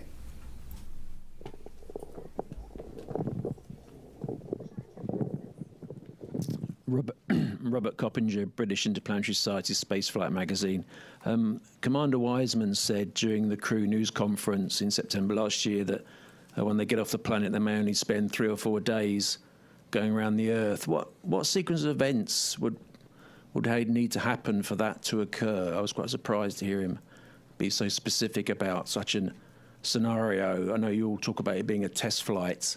So what would need to happen for the mission to be curtailed in such a fashion? I didn't cover the question. So I think the question had, just confirm, it's kind of hard to hear, but the question is that the commander talked about one of the alternate missions where they maybe would stay in Earth orbit for 3 or 4 or 5 days. Yes, that sort of thing. What would need to happen? So for one that of the scenarios that would have led to that is if for some reason during the launch that the SLS did not quite deliver us to where we needed to be, or the upper stage didn't deliver us to the orbit that we needed to be in. That would have been one of the scenarios. I think that's probably the main scenario that would have ended up in that one of those kind of alternate missions. Yeah. But I don't think we're going to need to worry about that, hopefully. But the other thing is if for some reason we're able to stay, but we're not able to do the TLI burn, we would stay in Earth orbit. So there's a couple of scenarios where that could happen. You're right back here. Hi there, Joey Vars with the Gabber for anybody. In the weeks leading up to the launch, we were talking about some of the distance records and altitude records and speed records that would be achieved that were contingent on the specific day and time of launch. I was wondering if we had a better concept of what those might be now that we are successfully off the ground. Thank you. Norm has that data for you.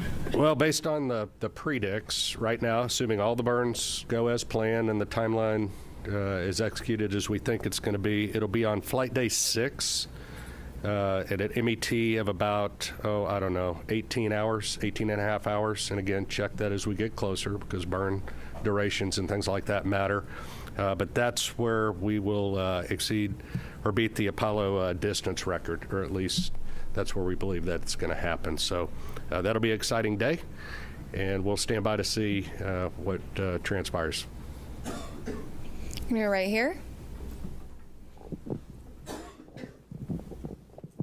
Hi, I'm Hanju Yang from Kookmin Daily in South Korea. And first of all, congratulations on today's successful launch. And my question is for administrator. And this mission also carried a Korean satellite on board. From your perspective, why does a crewed lunar mission like Artemis 2 matter not just for United States, but for the global community? I think we say often that when we undertake these type of endeavors, we never go alone. We go with our international partners. We have a Canadian Space Agency astronaut that's on board this mission. We are carrying a lot of CubeSats from our Artemis Accords partners, and we are going to continue to do this going forward. JAXA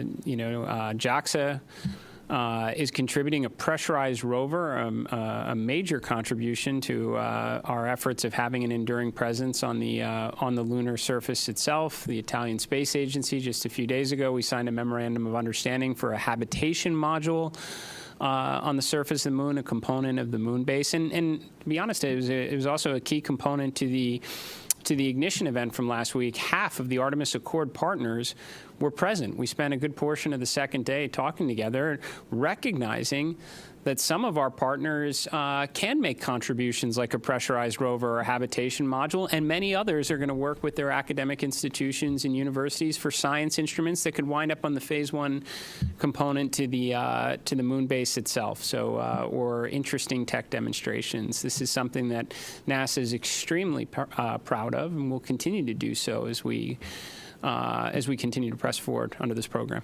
So we're going to do last question here. I'm going to go over to you in the back. It's Paul Brinkman, Aerospace America. Can you just talk a little bit about the propellant loading this morning? Was it flawless? Were there any leaks detected? Was it a repeat of the wet dress rehearsal? Did you learn anything? Yeah, go ahead. I think it went extremely well. What I heard this morning, and Amit may have an update from later, but some of the leaks that we'd seen of the hydrogen during the tanking for the hydrogen, we saw leaks below 1%, which was significantly lower. Again, the seals that we replaced seemed to perform extremely well. We did a pressure test kind of partway through, and the leak went up to about 1.4%. Still, well within the constraints, which 16% is the bound that we have. So I think it performed extremely well. We actually, I think, finished the tanking early, from what I understood. So I think it went extremely well. So again, the seals that we had replaced out at the pad after wet dress number 1, I think that was proved to be very successful. And with that, thank you all for coming out and covering humanity's return to the moon. Stay tuned for updates on NASA's social channels, including our continuous coverage on YouTube and NASA Plus. Go Artemis. Thank you.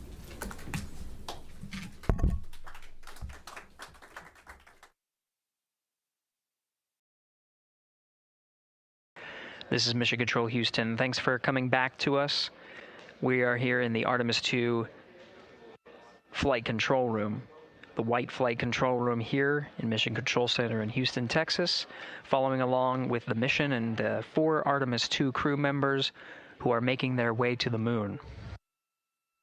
For those that were joining on the press conference, we'll do a quick recap of some of the activities that happened over the course of the hour that happened during the press conference.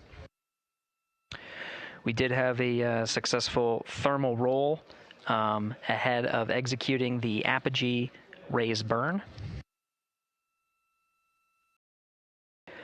The apogee raise burn occurred with an updated time of MET 1 hour, 46 minutes, and 7 seconds. The duration of the burn was 18 minutes and 6 seconds. At this time, the flight dynamics officer confirms that it was a good burn, so they are on a good trajectory for staying in high Earth orbit for the remainder of this flight day and into next. The high Earth orbit puts them into a 43,730 by 0 statute mile orbit, which orbits the Earth approximately once a day. It's a 23.5-hour orbit. Checking.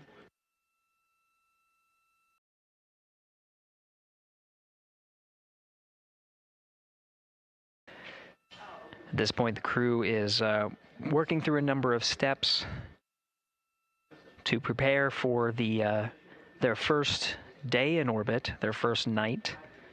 They have a number of activities coming up, including the proximity operations demonstration, where Integrity will separate from the second stage. Integrity, those PCDs are located in Foxtrot 3 large.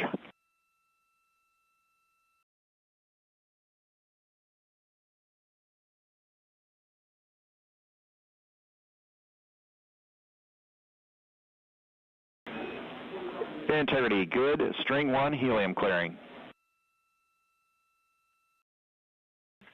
Integrity copies. And stand in the docking camera checkout, step 9.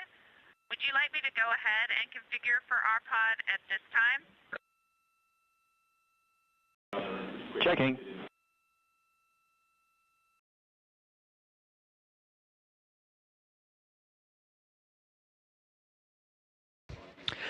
Continuing the recap, starting with the current discussion where Integrity is now beginning a thermal roll.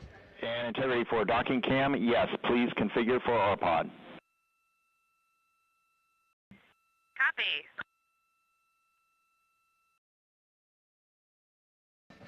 Mission Specialist Christina Cook is setting up the docking camera ahead of the proximity operations demo for later today.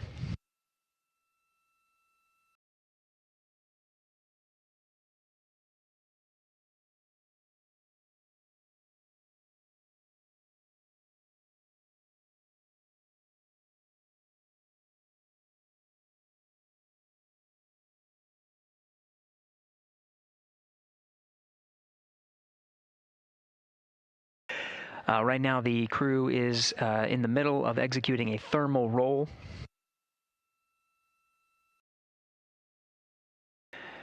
This procedure allows for more even distribution of heating on the interim cryogenic propulsion stage, as well as the Integrity spacecraft.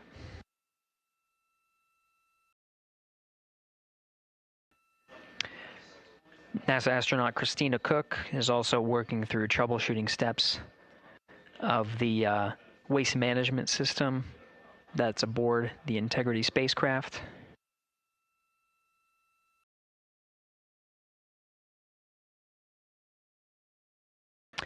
The toilet fan is reported to be jammed.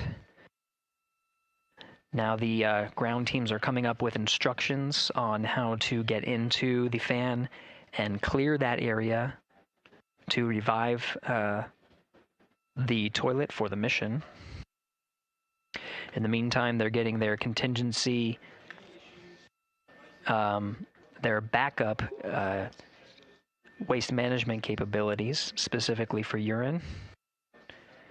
The fecal collection of the toilet, that specific capability can still be used with the waste management system aboard Orion.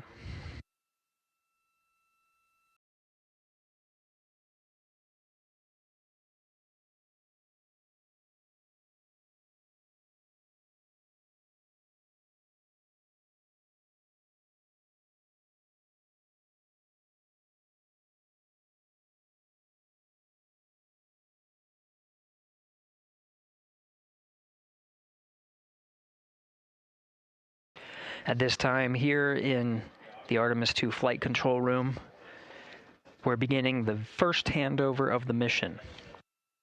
The ascent teams led by Flight Director Judd Freeling are handing over to the Orbit 1 shift. You can see Flight Director Jeff Radigan to the left of Freeling. Right now he is the one conducting the handover with his team, getting a read on all of the activities they have upcoming for the rest of the day. Namely, the one in the near term is a proximity operations demonstration.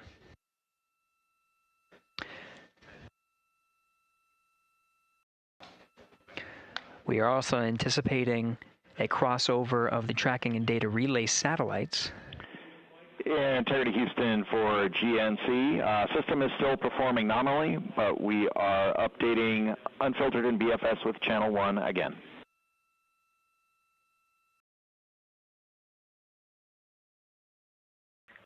Integrity copies.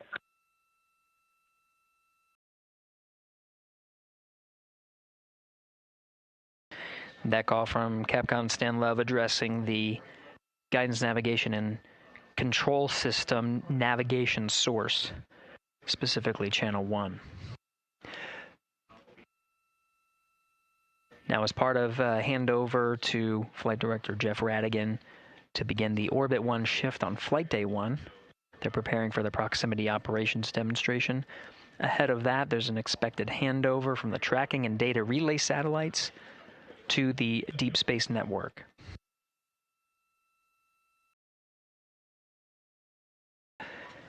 The successful execution of the apogee raise burn puts the crew in the high Earth orbit, which will take Integrity and its crew far from Earth, with the apogee being upwards of more than 43,000 miles. With the geosynchronous TDRS satellite network in a geosynchronous positioning around 23,000 miles, the crew of Integrity will pass the near-Earth network. With that, expected a little less than 24 minutes from now will be a transition from the TDRS to the Deep Space Network. The data rates gathered from the Deep Space Network may allow us to hop on board and get some first preliminary views of the crew prior to them needing to prioritize the proximity operations demonstration.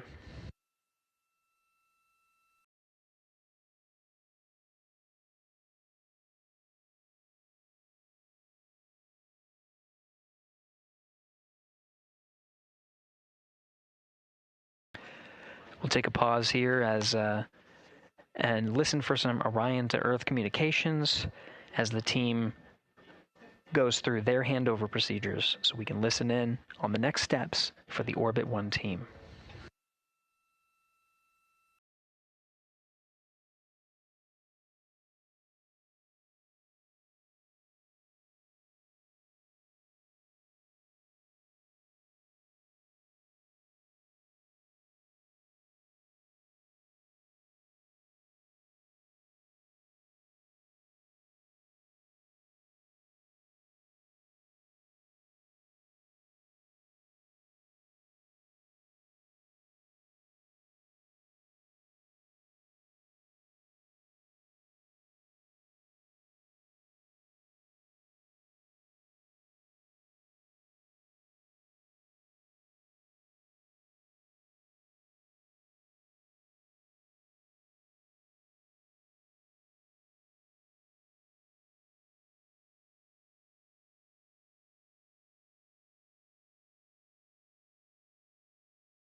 Integrity Houston, about halfway through the eclipse, we're seeing all of our power predicts right on. Thank you for the help with the power down.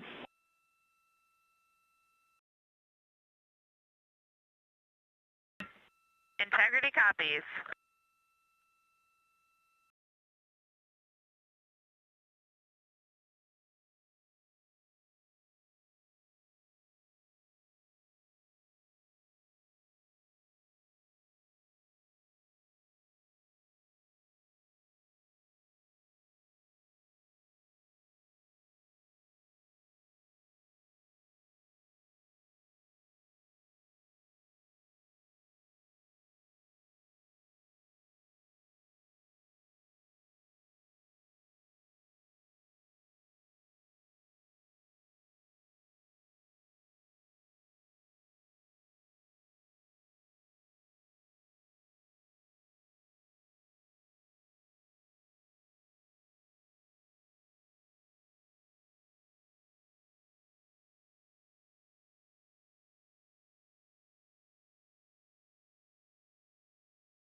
This is Mission Control Houston. Quick update on what you're seeing. This is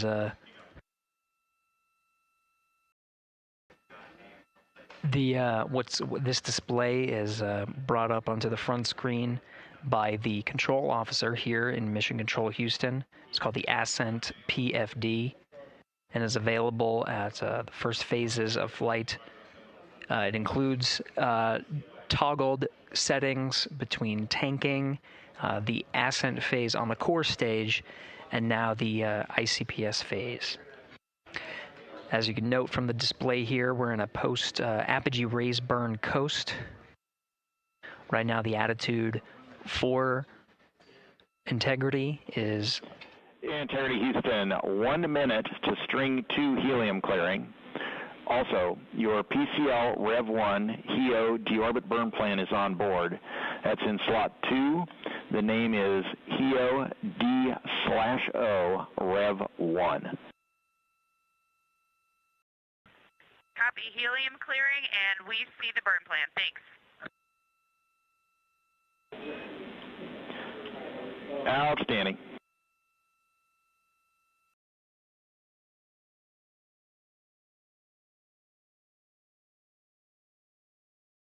And integrity, 2 minutes to thermal roll. Copy.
Integrity, good. String 2 helium clearing. Integrity copies, and I've got some AGA readings for you, Stan, when you're ready. Jeremy, also thermal roll is complete. Jeremy, go ahead with your AGA numbers. Okay, Stan, everything is off scale low, and then CO2 is 3.7. O2 is 18.5. Temperature, temperature is 70.3, and pressure is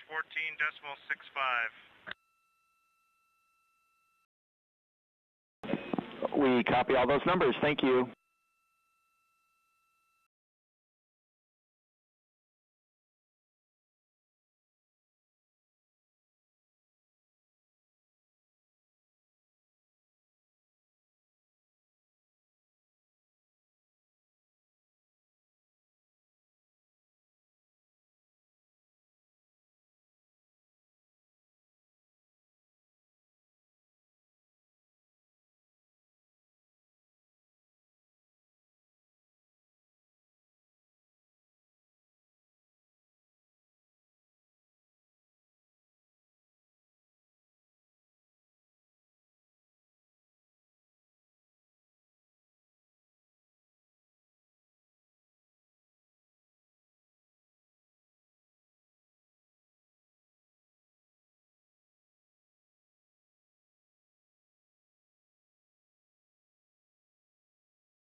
Integrity Houston for docking camera with an action on the DU.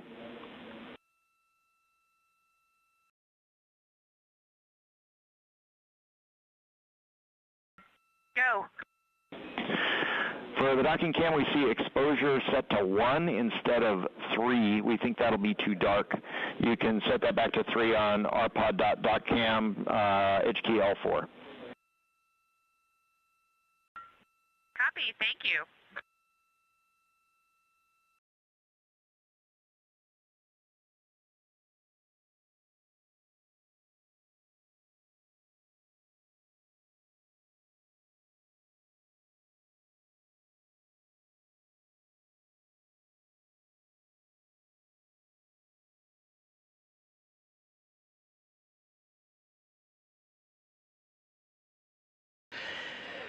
This is Mission Control Houston. The Ascent and Orbit 1 teams have completed their handover.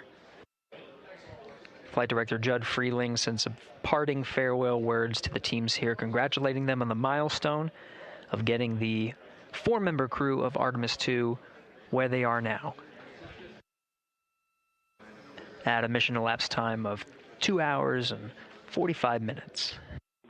Integrity, thermal roll complete.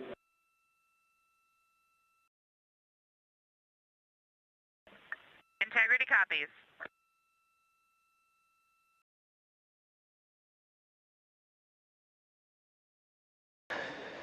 The Integrity crew working through their procedures. You heard thermal roll complete to allow for even heating on the outside of the spacecraft. We'll do this periodically throughout the flight. Right now, the teams here have, like I said, have successfully handed over. You've been hearing the voice of Capcom Stan Love for the Ascent shift. He'll be handing over to Capcom Amy Dill and Capcom and NASA astronaut Raja Chari. You'll hear their voices for the Orbit 1 shift and the beginning of proximity operations demonstration.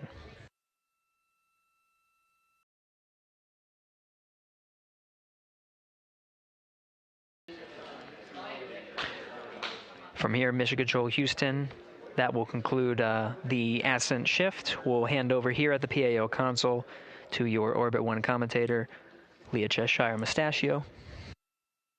She'll take you through the proximity operations and some of the activities that lead to the end of the cruise day and the beginning of their sleep period. That's it for the Ascent team. This is Mission Control Houston. Stand by as we allow a few minutes to reconfigure the PAO console and provide 24/7 commentary. Integrity Houston, com check on Peltor. Houston Integrity, com check on Peltor. Hello, Christina. You're coming in louder. How me? Amy, great to hear your voice. I have you the same. Good to hear that our Peltor is a little louder than the mic stub. We copy.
Integrity Houston, 5 minutes to DSN handover.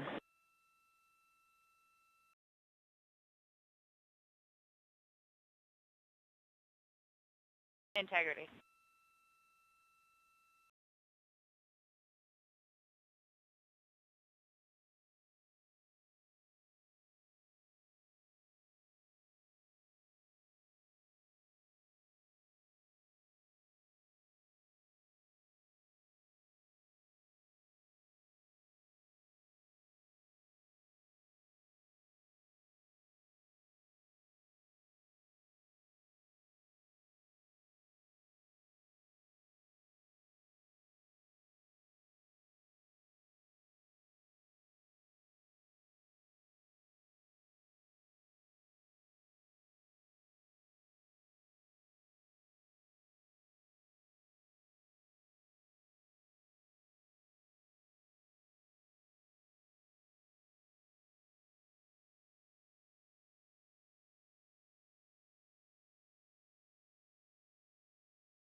Integrity Houston, ICPS blowdown in progress.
Integrity Houston, voice check on DSN.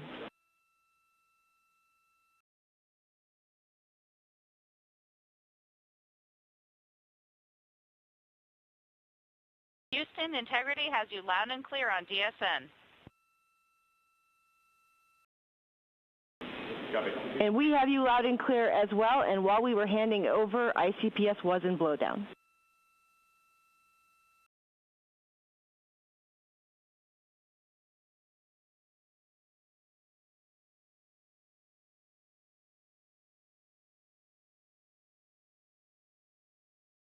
Copy all, and we have 2 GNC cautions on the board for right RHC. Let us know if you see them.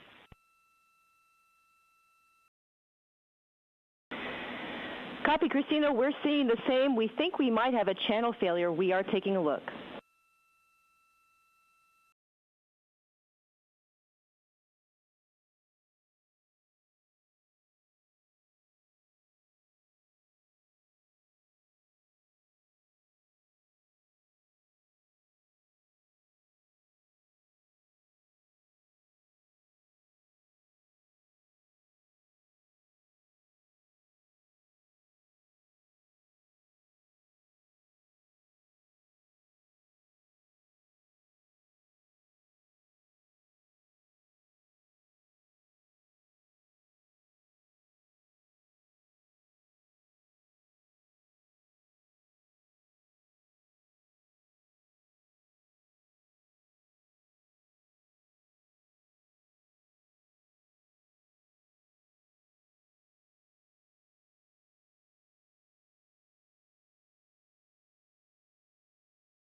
Integrity Houston for camera streaming.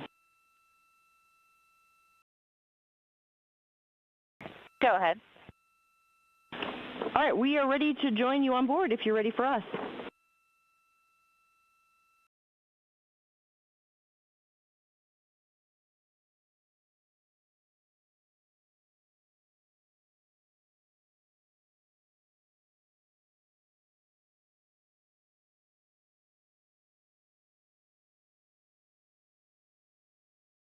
Houston, we are ready for you to come on board. Copy. We'll let you know when we join you.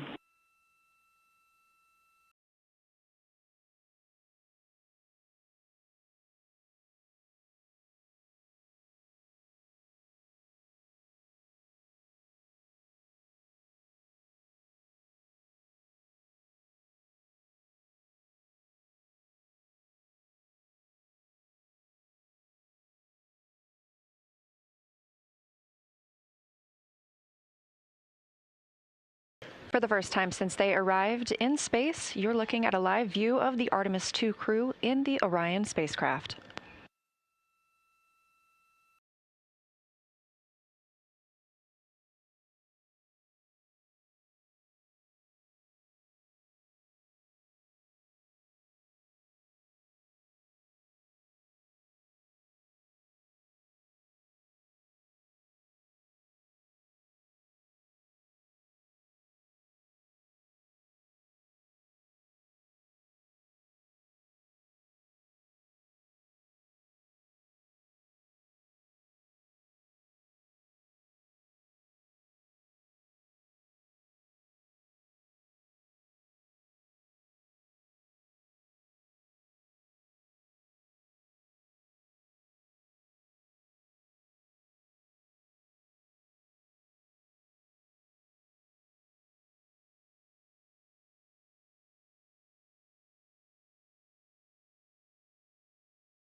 The crew inside Orion is continuing to configure the cabin and prepare for the upcoming proximity operations demonstration, which we expect to start shortly.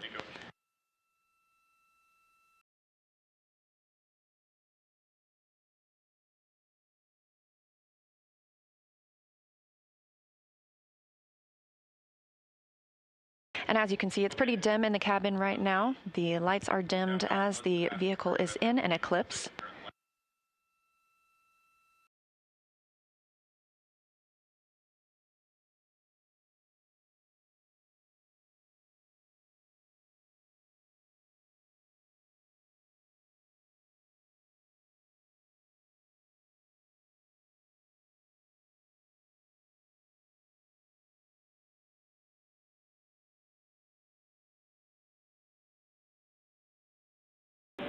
And Integrity Houston, we have joined you on board. It is a little bit dark from our view, so you are free to turn up the lights for a hello. All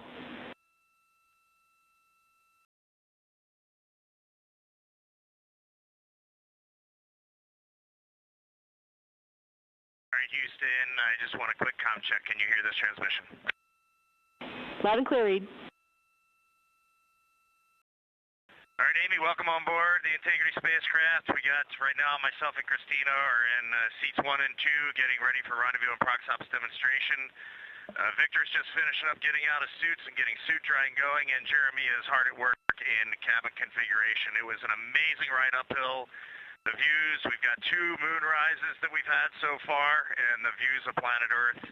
We've circled it completely, and we forgot how beautiful it is to look down on Earth. Wonderful, Reed. It's spectacular to see you all, and so far so good with the day.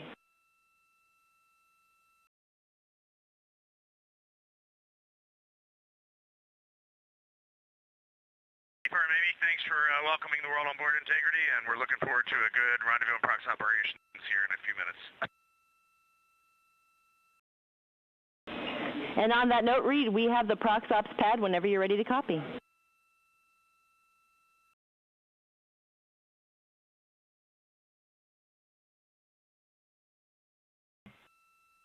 If you can give us about 2 minutes, we'll be ready to copy.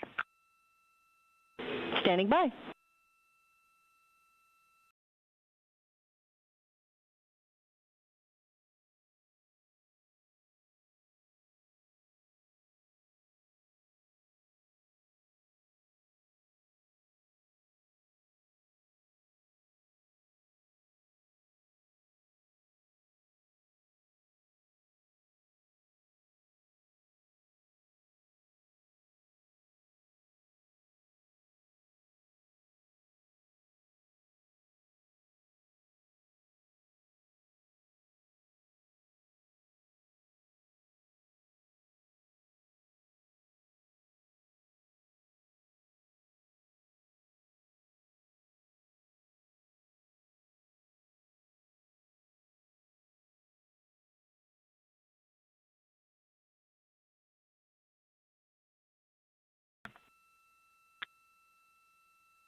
Welcome to the Artemis Flight Control Room. I'm NASA's Leah Cheshire Mustachio, and I'm excited to be. We will have crew traveling far enough to be on that deep space network. These are our first views of the Integrity. We are ready for ProxOps pad. Integrity, all times MET. ICPS maneuver to SEP, attitude. 3 hours, 18 minutes, 34 seconds. ICPS SEP, 3 hours, 22 minutes, 24 seconds. ICPS thermal turn, 4 hours, 03 minutes, 34 seconds. Depart no later than 4 hours, 30 minutes, 37 seconds. USS-2 TIG, 4 hours, 50 minutes, 07 seconds. Mandatory burn. ICPS disposal burn, 5 hours, 00 minutes, 11 seconds. How copy?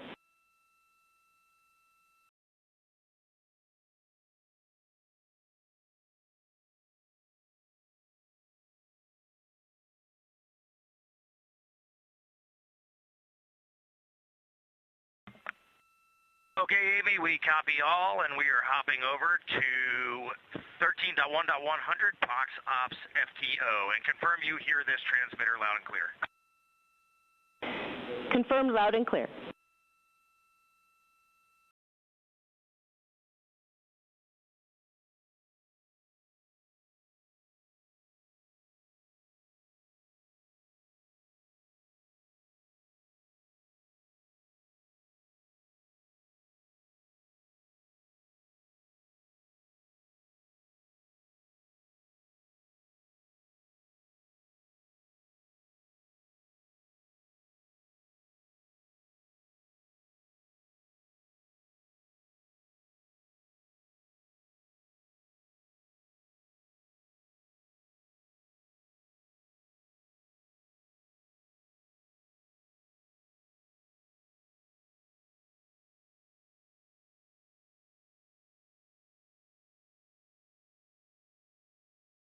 Mission Control Houston just polled go for the ProxOps demo. And the crew aboard Orion is starting to get into the configuration for that demo. Another live view here in Artemis Mission Control. So with proximity operations coming up, first we will look for separation from the interim cryogenic propulsion stage. That is the stage that propelled us in the perigee raise maneuver and the apogee raise burn. Amy, we have 20.8.101 post-BFS engage actions open on step 2.1, but we are taking no actions in that procedure. Moving on. Copy, and I have a story on the right RHC when you're ready to hear it.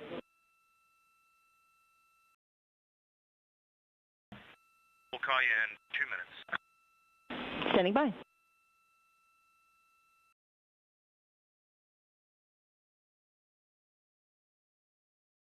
As we mentioned, the crew is... Integrity, comm check from the Peltor headset connected to seat 1 AIU.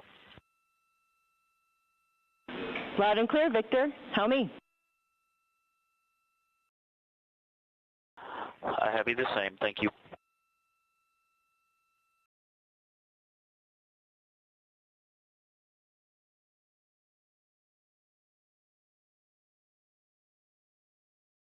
This view coming live from Orion, now just 3 hours and 10 minutes since liftoff today from Kennedy Space Center. As you have heard, Mission Control Houston is go for the crew to conduct the proximity operations demonstration. Again, we will see the separation of the interim cryogenic propulsion stage coming up first in just under 12 minutes. As we saw when we had video of the crew on board, Victor Glover has now moved to seat 1. He launched in seat 2. He has switched places with Reed Wiseman. He is going to be, Victor Glover will be commanding and piloting this portion of the mission. He'll be flying the vehicle, and he has let us know he is going to put the communication system on voice activation. So he's going to be speaking nearly continuously for the next approximately hour and a half so that the ground team can hear crew feedback on what it's like to fly Orion, how it's like the simulator here on Earth, and how it might be different.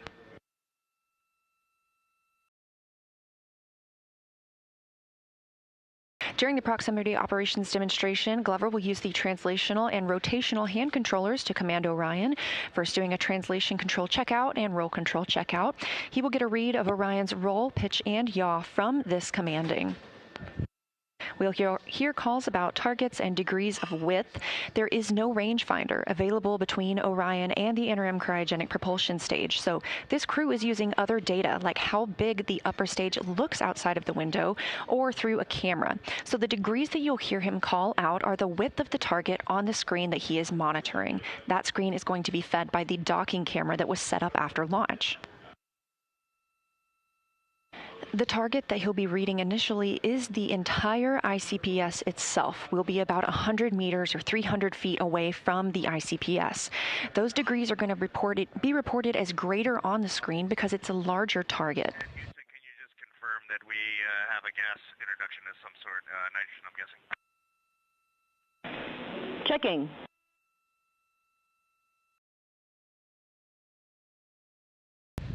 Again, we'll start with the ICPS itself being that target. As we get closer, the target switches. Confirm O2 introduction in progress. Integrity. As we get closer to the ICPS conducting these maneuvers, the target that they will be reading back switches to the docking targets that are on the interim cryogenic propulsion stage, as if we were going to fly in and dock. Of course, this is a practice, essentially, for our future Artemis missions in which we will be docking to a lunar lander. Once the initial checkouts are complete, the crew will get a go to move in toward that forward target on the ICPS. They're going to brake at 75 meters, and again at 30 meters.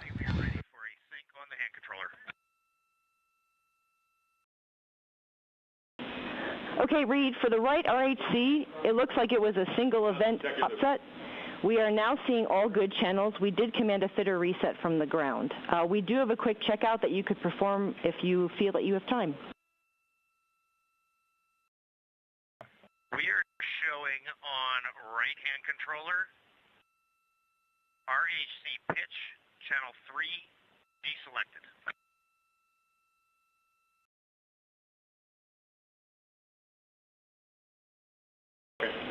And we expect that. For the checkout, you're going to confirm CSS is not selected and then do a full deflection positive pitch, then negative pitch. Okay, so the right here is a full negative pitch. It is now 0, and here comes a full positive. Copy, we're following. Right RHC is back to neutral, still show pitch channel 3 deselected.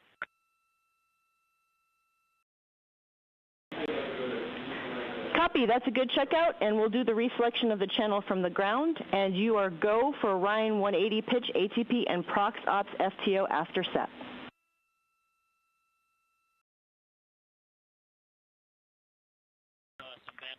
Outstanding. Picking up in step 1.3 is 13.100.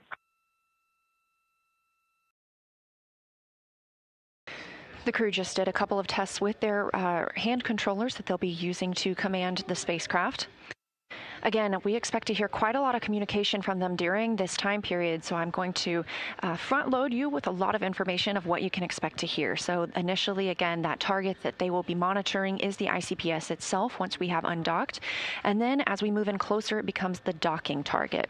The crew will fly all the way into 30 meters before, and they will brake at 75 meters, braking again at 30 meters, and then arrive and hold at 10 meters away from the interim cryogenic propulsion stage. Victor Glover is going to conduct an attitude alignment and then move into the precision translation test and then the precision rotation test. They are exactly as they sound. These are small movements while closer to the ICPS, like we would need to make if we were docking. Of course, again, this is essentially a practice for our future Artemis missions in which Orion will need to dock to a lunar lander.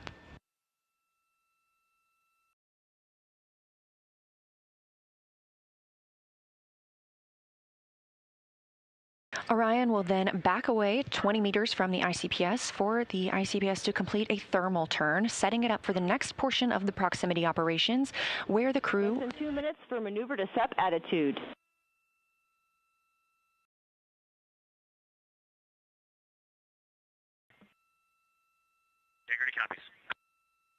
Once that thermal turn is complete, the crew will approach the side docking target. Again, we're not docking today, but Glover will command Orion to hold at 15 meters from the ICPS.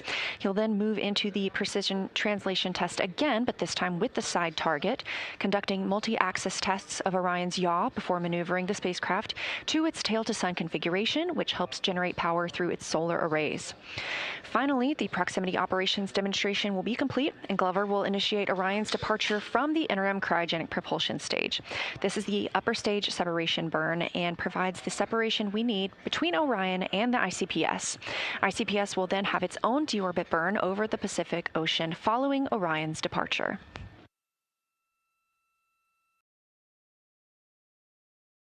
Again, maneuvering to separation attitude coming up now in just about 40 seconds, and separation from the interim cryogenic propulsion stage coming up in 4 minutes and 25 seconds. We are now 3 hours and 18 minutes since liftoff.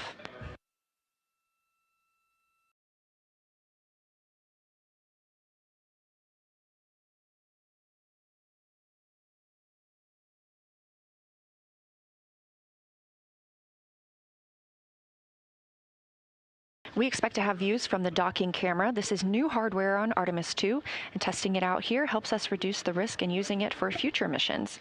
We'll be using this for proximity operations and our overnight demonstration tests as well. It remained stowed for ascent and was installed shortly thereafter. The plan is to keep it installed during the crew sleep period, but they will remove it during crew wake since it keeps the crew from observation and photography out of that window.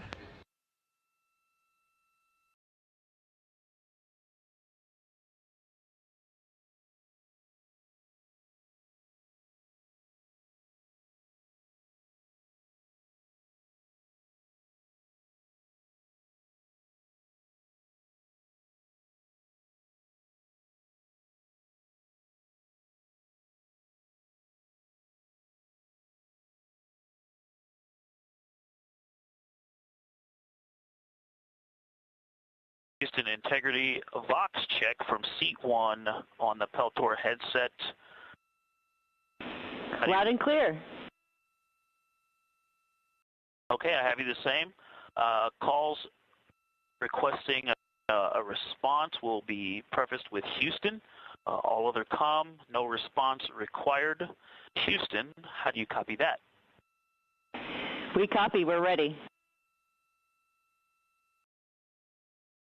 We are ready. Just some words on my configuration. I'm wearing my ox suit boots, and they're clipped in to the seat 1 foot pan to give me some stability. I've got the shoulder straps of the harness on tightened, holding me down to the seat pan, so I feel really stable for actuating the rotational and translational hand control.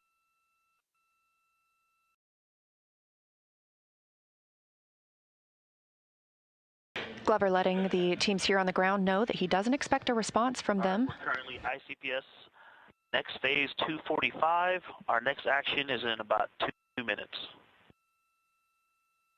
Starting timers. Thank you for Bright. Did we confirm with them about the power down? The sun is coming up. Houston integrity for the power down. Are we okay to brighten the DUs or ProxOps demo? Your go to configure DUs as bright as you like. Integrity. Expecting ICPS separation coming up in about a minute and a half. Houston, ICPS maneuver complete. Good step attitude. Integrity copies.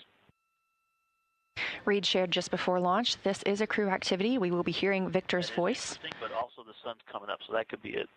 Okay, about a minute until we start timers. Christina Cook is floating to Victor's left. She's in charge of the timing and procedural discipline. Advisory. Jeremy Hansen. Roll this up now just to have it for the. Hansen is floating to Reed's right, watching the ICPS, ready to call a back away if need be. Standing by for separation.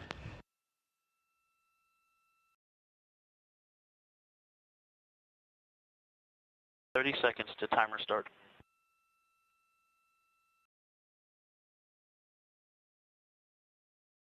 And that timer starts at separation. Command sent.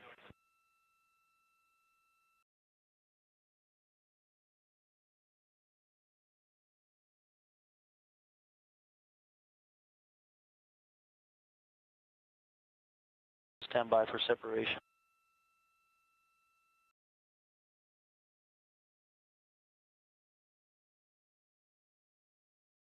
We have good separation, good motion. We are ATP go. Confirmation, separation from the interim cryogenic propulsion stage. Good motion. Go for 180 pitch, confirmed. Separation confirmed, Houston. Houston copies. All right, here comes the pitch rate.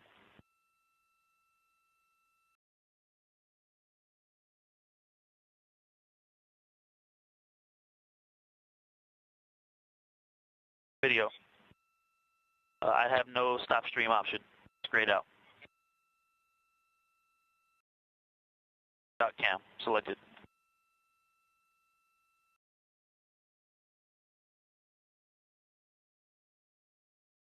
I see it. Look at that. Woohoo! That. This view inside Orion. I see the moon in the camera, and now I see ICPS in the docking camera field of view. Okay, waiting for 550. I'm on the THC. There's 550, starting the 19N. 1. This is the view from 5. 9. And this is the view arrow. The docking camera is showing the crew inside Orion. 19 ends. The SMRCS. Caution, prompt, SMRCS, manifold 3, Ox-P health. Much quieter. Got a little rumble, like we're driving on a rocky road, but much quieter than in the sim. I'm showing about 3 degrees wide on ICPS. And it's holding right near the center. Integrity, no action for you on that enable prop caution. No action. All right, still waiting on the 19 ends to burn out. Thrusters are still fine. We've got a little rumble. It's like driving on a rocky road. All right, burned out. Okay, I see about 2.6 degrees wide on ICPS. All right, zooming in. There's 3x. 2.7 degrees wide. Here goes 6x zoom.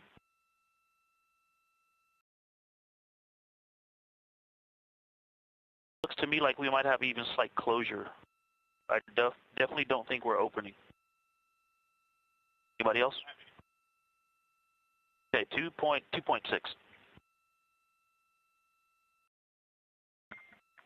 Houston, hold confirmed at 2.6 degrees. Copy. Look at the exposure difference between 2 and 3. That's 3. It's quite washed out. When I go to 2, I can see the docking target. I'm going to leave it at 2 for now. Step 6.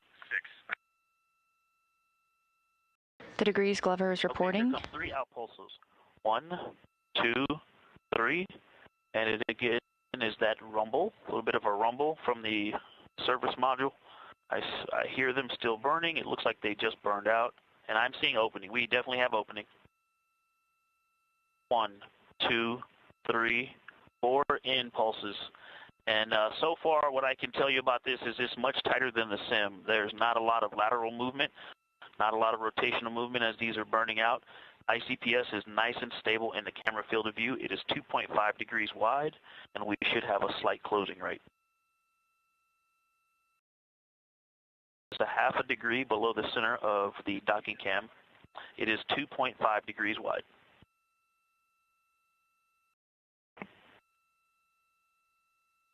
In Authority DAP, it's quite nice and very responsive.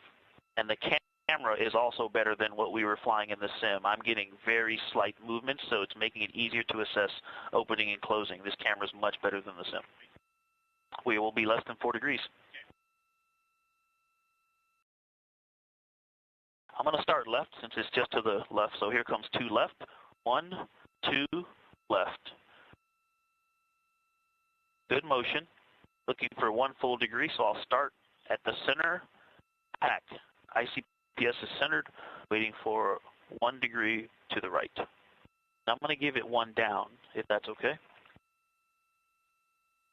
All right, we still got good motion. I'm going to hit 1 down for correcting ICPS towards the center. All right, and then when I get 1 degree of motion, copy. There is 1 degree hack. 1, 2, 3, 4 rights. 2 lefts to center, copy. Again, very responsive. Authority DAP is quite responsive. It's very intuitive. I got about 1/4 of a degree, maybe even less than that, of overshoot by starting at 1 degree of movement. And I've got good motion, 1/2 degree back toward the center line, and I will capture it with 2 lefts. I'm going to lead that by about 1/4 of a degree. Here comes the first 1, 2, and I'm going to give it.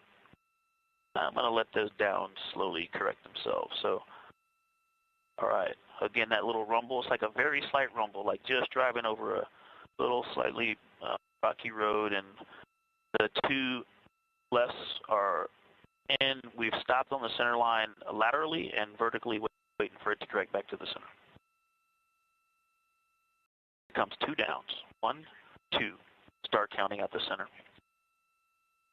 Copy 2.5 degrees wide on ICPS. And Houston, Ike keeps talking about the rumble, and I think from the previous spacecraft that we have flown, Soyuz and the SpaceX Dragon, we're used to a more distinct popping sound out of the thrusters, and this is just more of a gravelly road, kind of very calm. There's not a lot of dynamics on board. Very smooth vehicle. 1 degree of motion. Here comes 1. Copy 2, observation. 3, 4 up.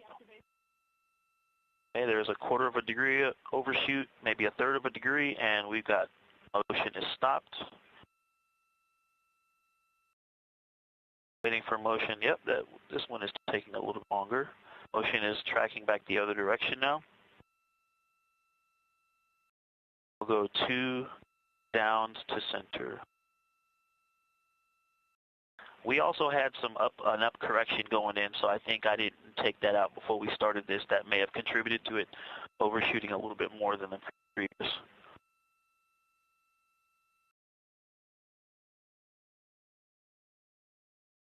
Yeah, we started with a little bit of Z motion due to that correction earlier on.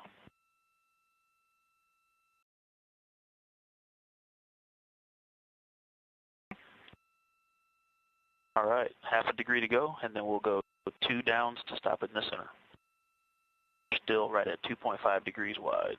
We'll probably only need 1 down to stop this. Okay, gonna put that in now. There's 1 down, and we are centered.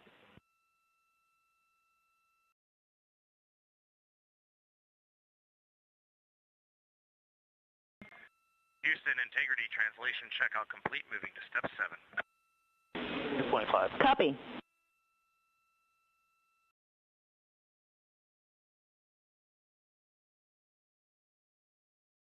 Equal.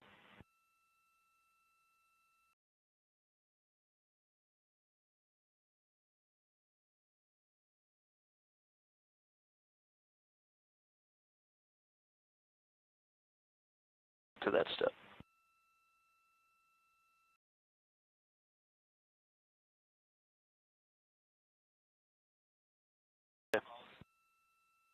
Okay, I'm good. And Houston, with the stable ICPS diameter, we do have the opportunity to do 1 in pulse, but we are going to hang here for now. Copy, concur.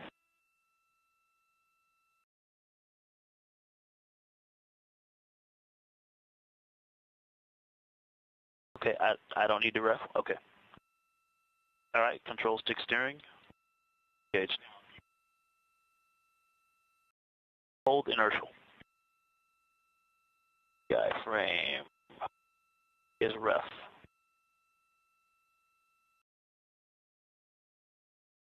Degree on the rate scale set.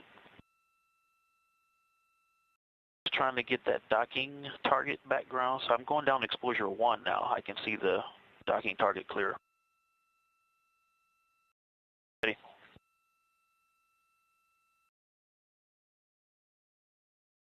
Okay, 3 pulses to the right coming in. 1, 2, 3. Good motion. 2 for 17. 5 degrees for 17. No cross coupling, no Rate in other axes, 10 degrees for 17. Good motion. See ICPS center docking target, 12 for 17.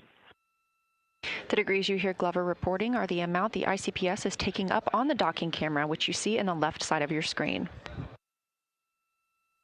All right, roll rate is at 0. Ready.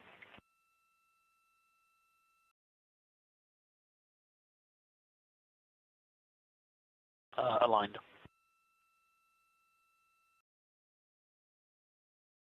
Moving it 1 down, 1 left. Houston, roll alignment complete. Little gravel road. Copy. And we got another momentary enabled caution prop SM RCS manifold 6 ox P. No impacts to Prox Ops demo. Good to continue. Integrity. Point 2. Set. Okay, let me center ICPS and get stable. I'm going to go up. I'm going to go right. Okay, roll right and hold. All right, roll right. It's coming in. Roll, good motion, no cross coupling. It's only roll rate. I see ICPS.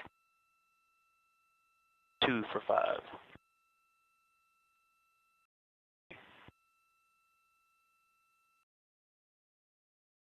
It is slow, easy to anticipate, and stopping at 5. Was able to stop right at 5.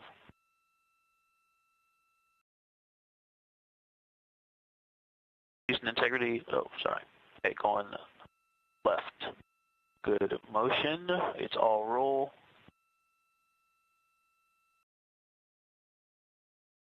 No rates in pitch or yaw. 2.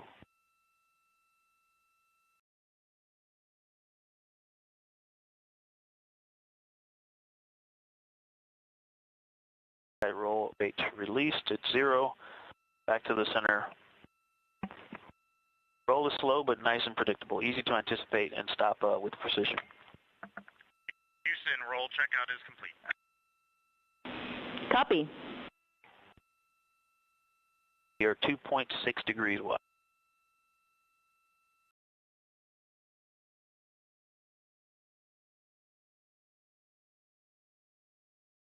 Ready. Going edge key. Pitch is in pulse. It's just greater than half a degree low. 3x. Pitching up, 1 pulse. For 1 degree. Pitch up, nice and snappy. And there's 1. Anticipated, stopped it right on that 1.5 degree line. Okay, and returning it to the pitch down. Stop just greater than half a degree low. Stop. Very nice. That pitch was very tight, very responsive. I was able to stop it right where I started it.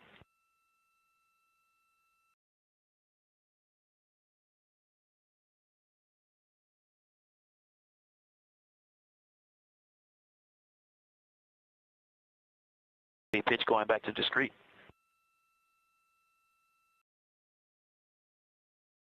0.7 degrees low. Pitch up and hold.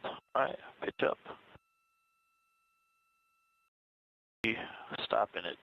Again, very responsive, also in discrete. Pitch down and hold. Back to initial vertical position. Stop. Captured. Very nice. Ready for yaw to pulse.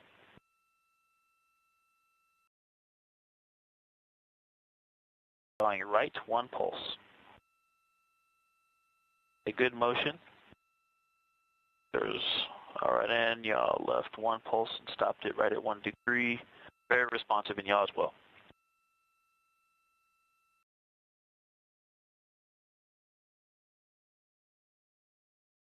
One pulse, good motion, no cross coupling, and 1 degree.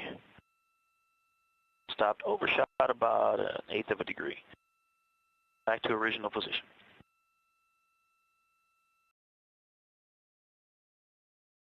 Going back to discrete.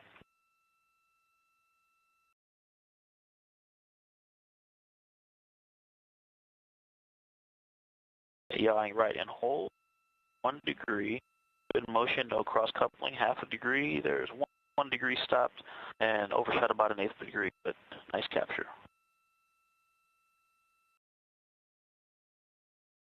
Yeah, I'm getting a little of a bounce here. I think that, not sure, it's most likely from us, the camera, or this vehicle wobbling in yaw. So ICPS is moving, it's wobbling left and right slightly in the camera view. It did stop at the 1 degree of motion quite precisely, but we got this bobble just now, going back to initial position by yawing left and holding. So while it's yawing, it is solid. There's no bobble. Stop, released. See if that bobble comes back. There is a slight bobble, maybe dead banding or just the camera or the vehicle fluctuating. Are you guys seeing that, Houston? Are you seeing the bobble in the docking cam video?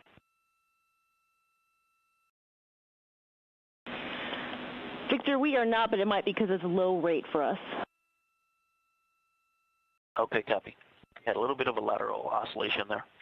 Houston, authority, DAP checkout complete, ready for step 12. Copy, go to continue, and also, once you get there, you are go for forward target approach to 10 meters. Integrity.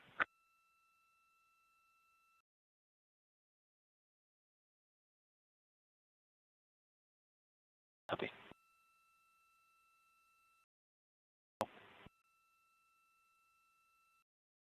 DAP is going to course. It is showing course. 16 in, starting now. 1, 2, 3, 4, 5, 10, 14, 15, 16 ins. Houston, approach was initiated from approximately 2.7 degrees. All right, I'm going to give it 1 Copy, down. 2.7. All right, we're coming up on 3 degrees wide. Stand by for 3 degrees. Hack to 3 degrees wide. Gave it 1 down. It doesn't seem to be tracking down, though. I'm going to give it 1 more down in course. There we go. Responding to that one, going to give it 1 left in course as well. Good corrections. Good, are you okay? This view live inside Orion. 3 videos. Do you, or field of view, do you need any lighting adjustments in the cabin?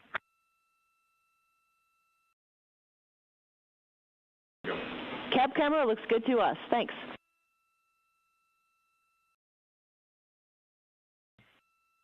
Integrity. Tack will be at 0.5 degrees wide. Stand by. Hack 3.5 degrees wide at 1823. The crew received the go to move in towards 10 meters away from the interim cryogenic propulsion stage. Yeah, sure.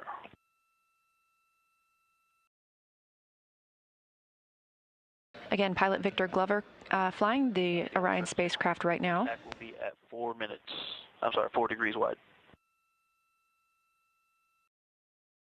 This is all to teach us about how Orion flies manually in space and prepares us for future missions when we'll need to dock with a lunar lander. Stand by for 4 degrees wide. Back. ICPS is 4 degrees wide at 19.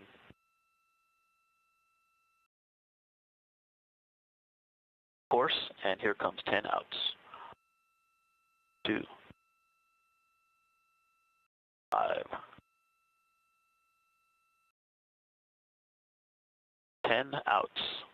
ICPS is still stable. That little wobble, lateral, a little yaw induced. Again, can't tell if that's the camera or the vehicle, but overall it's pretty stable. Very, very minor oscillation. Houston, 75-meter braking is complete. Going into dock cam exposure check. Copy. Copy. You got it. 1 pick that fine. You're fine, and 1 right. Okay, stand by for 4.5 hack, 1950.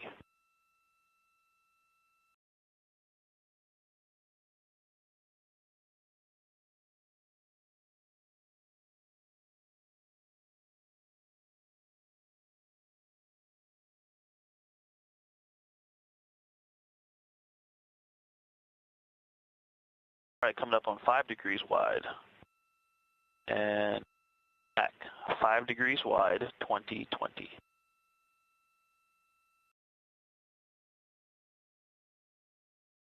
Okay, next action is when the center docking target is 1 degree wide. It is about half a degree wide right now. Copy. Thank you. 6, hack, 24, 6 degrees wide. Fine, I'm going to go 1 up, right.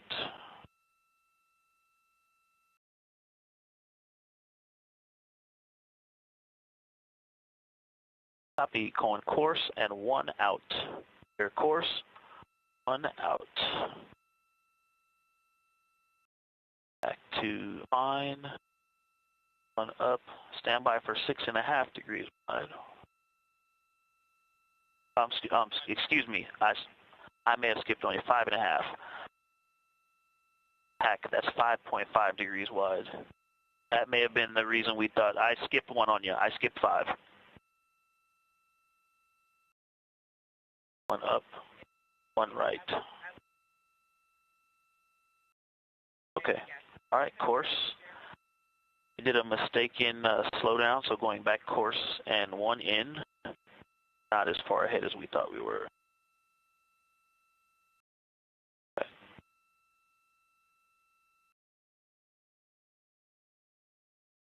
All right, coming up on 6.5. Back 6.5 degrees wide. Fine. You're fine. Going up, up, 2 ups, and 6. Good grief. That was 6 degrees wide, the last hack I gave you.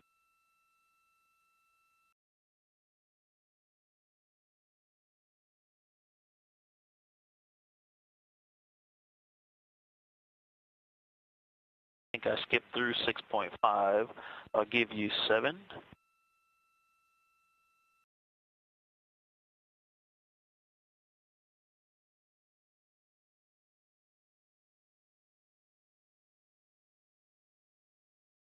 All right, stand by for 7 degrees wide. ICPS is 7 degrees wide. Hack 2245.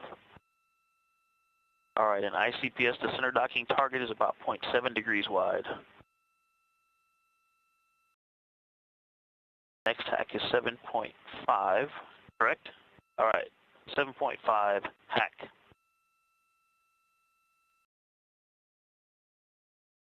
All right. At about 0.75 degrees wide on the center docking target. Left and fine. 8 degrees, hack. 2322.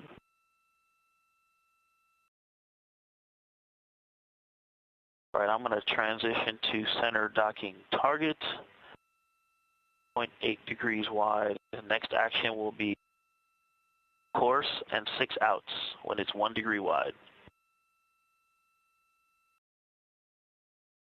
There's something floating to the right of ICPS. Did you see that float off the screen on camera view? 0.8 degrees wide. Quite large. All right, I'm going to course. 9 degrees. 1 degree wide. Here comes 6 outs. 1, 2, 3, 6 outs. Houston, 30-meter braking complete. Copy. This view from Orion's docking camera looking at the interim cryogenic propulsion stage. They have completed their 30-meter braking and are flying in towards 10 meters away.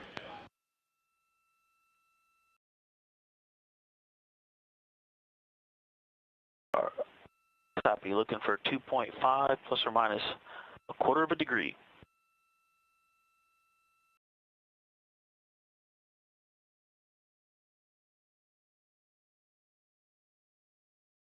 All right. About 1.2,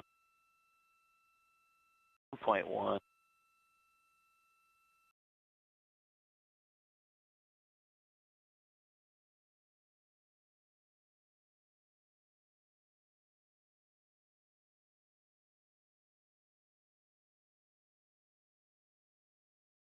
This view from the docking camera is a zoomed-in view at this time. Again, we are coming in, we were at 30 meters, moving in toward 10 meters away from the interim cryogenic propulsion stage.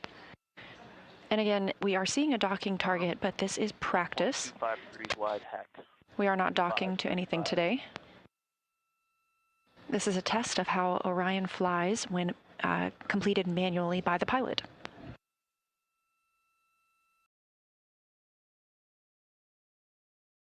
It is definitely worth it.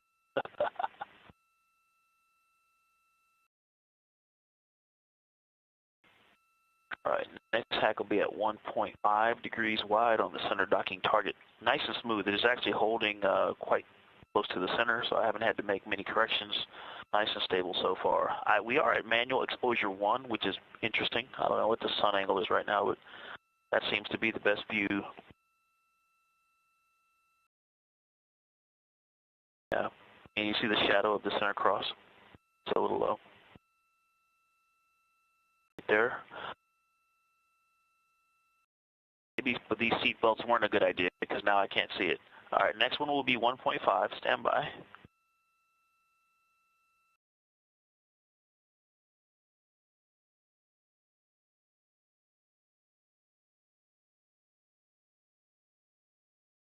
Hack 1.5 degrees wide at 2650.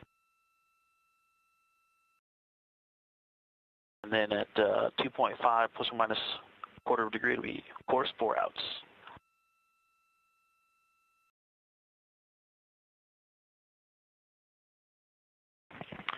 And I'm jealous I can't float up to the window and see it out in front of us.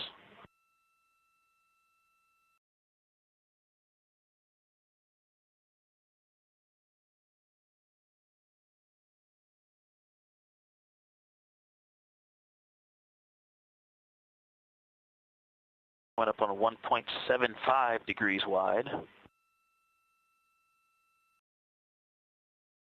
This view inside Orion as the crew is using their iPhones to take pictures out of the window of the 1.75 degrees wide at 2740.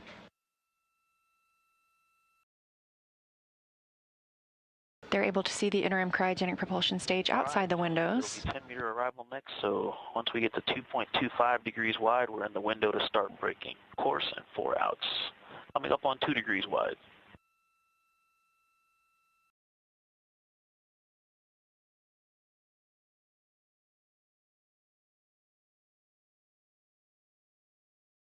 Two degrees wide. Back 2820. Center docking target is 2 degrees wide. Standing by for Orion to arrive 10 meters away from the ICPS. Copy. I'm going to go ahead and go to course now. And I see we're at about 2.25 degrees wide. I think we're in the window to start braking. I'll start the outs. 1, 2, 3, 4 outs. That did not induce a lot of rotation, so not a lot of cross-controlling there and waiting for closure to stabilize. I'm showing us at about 2.25. Fine, just to center us up. We're in fine. Going right. Houston, 10-meter arrival confirmed. Copy, Reed. You are go to execute forward target handling qualities test. Picking up at step 13. We're 2.3 degrees wide. We're in the window. The crew is now moving into some precision translation. Copy. We are within 2 degrees, definitely. I could do 1 or 2 things, but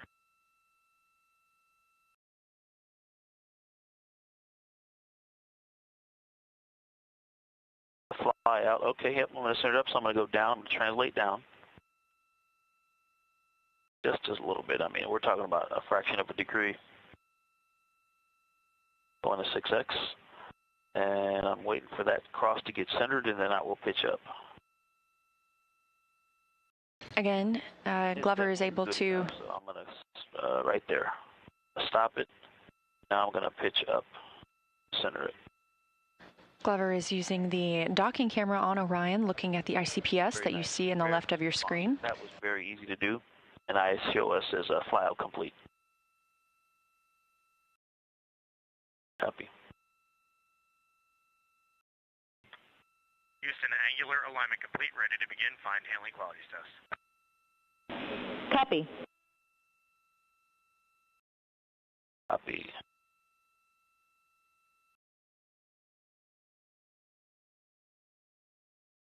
Confirm.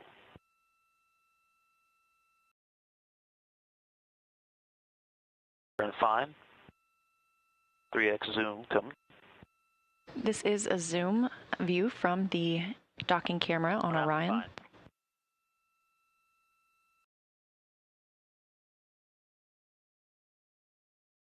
We are about 10 meters away from the interim cryogenic propulsion stage. Y-axis ready. I'll start in the center, and we're out and fine. Okay. Copy, a little opening. Back to center laterally. Okay. Yep, 2.75. Yeah, I see opening. Okay. So we're centered. 1, 2, 3, left pulses. Good motion. All right, there's a half a degree, good motion, a little bit up, down, or up in on ICPS. And there comes 1, 2, 3 to null, about a tenth of a degree overshoot. We're looking pretty stable right now. We did have some upward motion on ICPS. I'm going to correct that out as well.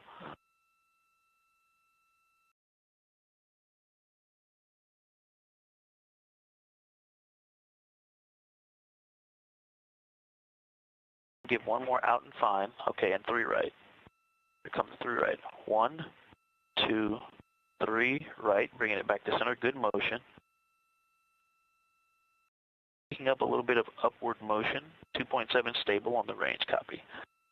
And going to capture it with left. 1, 2, 3. Here center. Do you feel that? Okay, a little rumble. Felt something here just a second ago. And 2.6 on the range. All right, and we're going to go 3 pulses up. I'll start measuring from the center. 1, 2, 3, up.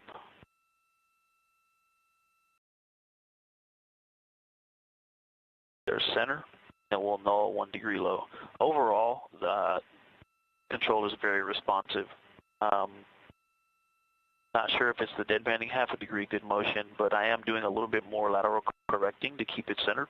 And there's 1, 2 to catch it. About a tenth of a degree overshoot. We got some lateral motion build up in there. I'm going to go left to correct that. All right, 3 downs to bring it back to center. 1, 2.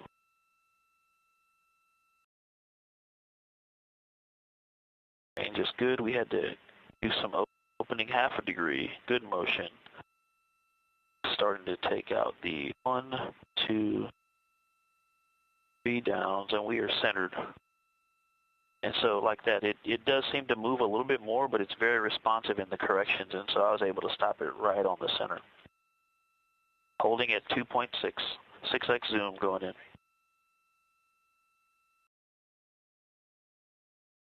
Ready. All right, half inner circle for 60 seconds. Good range.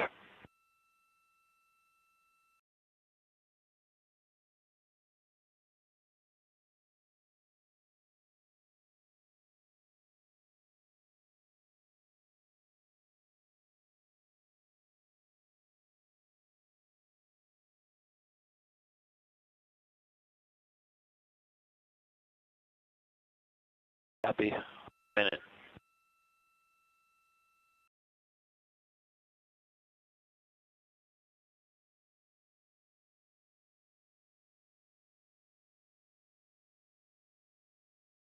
Copy. 15 seconds until center on center.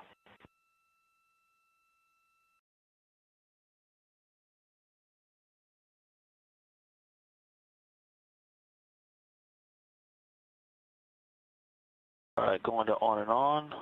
A higher gain there, definitely requiring some control, some more frequent control inputs.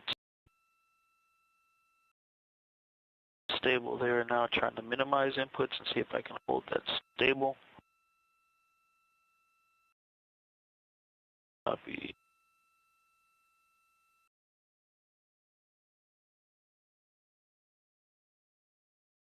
Okay, time's good. Houston, translation test complete. Would you like us to go to step 16 or 18? Perform step 16.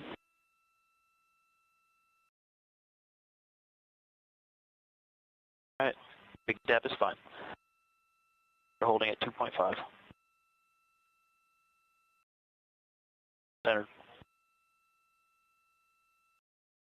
It's down and hold. For 1 degree, good motion, no cross coupling, half a degree, and waiting for 1 full degree of motion. Stop. Wow, stop right on the line. No cross coupling, good motion. There's half a degree going back to the center. That's very responsive.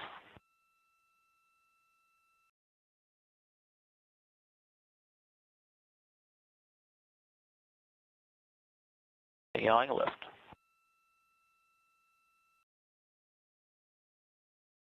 Half degree. And stopping it right on the vertical grid line. We had a little bit of a translation. Going back, yawing right, good motion, cross coupling, half a degree. Back to the center line, stop. Very, very nice control in the rotations. Left to confirm motion.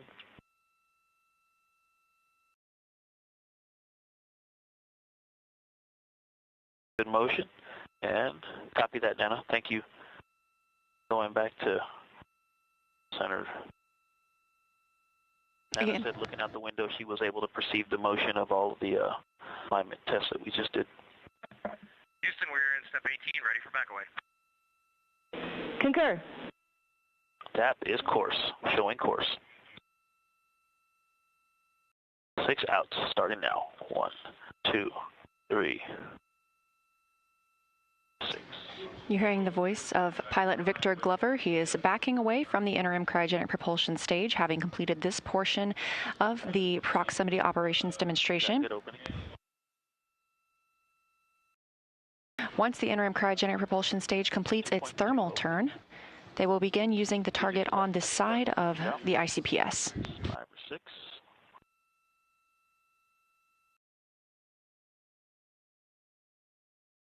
All right, picking it back up at 4. See the cross. 2 is pretty better picture. Glover is also able to control the brightness of the screen and of the docking camera that you see. Again, we are not docking today. This is a test of how Orion flies when done so manually and helps us prepare for future Artemis missions.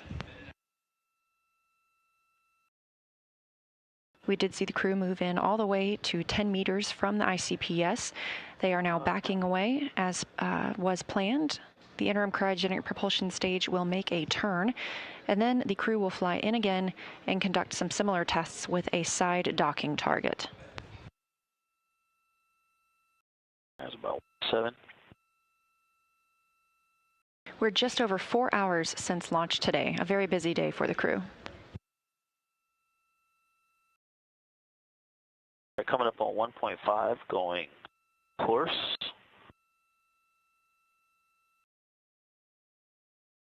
1, 2, 3, 4, 5, 6 in. It's 1.5. Back away complete. Copy.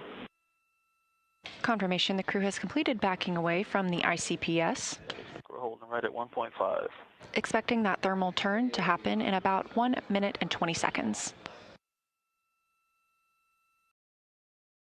All right, I'm zoom 1x to watch the thermal turn. Glover is also able to choose the zoom on the docking target.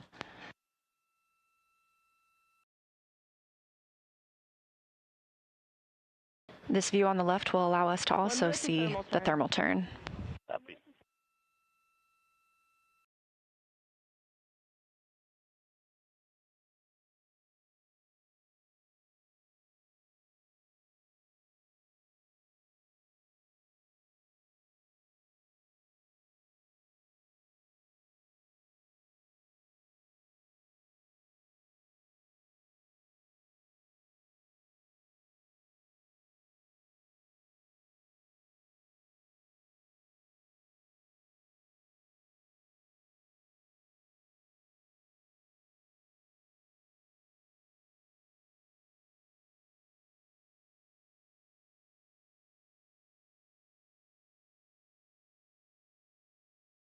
I'm going to be course.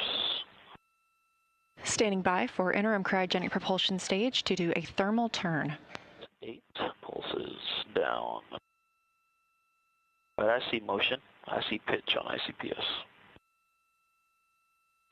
ICPS thermal turn, start. All right, here comes down. On the display and out the window. Course, 1, 2, 3. 8 down pulses. Great view of the ICPS that powered Orion during the perigee raise maneuver and apogee raise burn. 4, 5, 8. I can see the side docking target. That is a good looking American flag.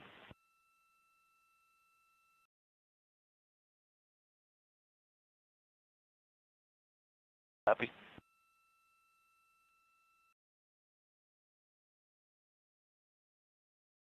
Again, this view coming from the docking camera on Orion, looking at the interim cryogenic propulsion stage. You can see that docking target down near the bottom of your screen. ICPS thermal turn complete. Copy that, Amy. We'll start working our way down. Reminder, we are not docking today. This is a test of how it feels for pilot Victor Glover to manually fly the spacecraft. He's using the zoom feature on the docking camera to get exactly the view he wants as he prepares to move in and around the ICPS.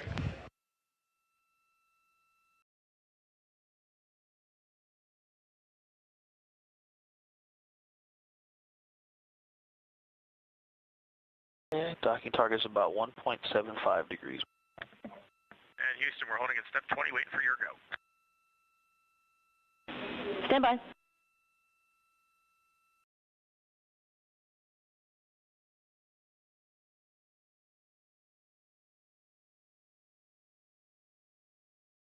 We're almost to 2 degrees wide. And I just don't want to lose this in the data, Amy. The separation was way back when we separated from ICPS. It was very aggressive. Integrity, you are go for approach to side target to 15 meters and to execute handling quality tests.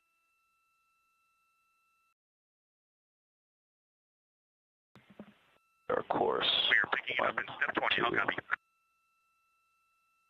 We copy. Oh, it's almost 2 degrees wide.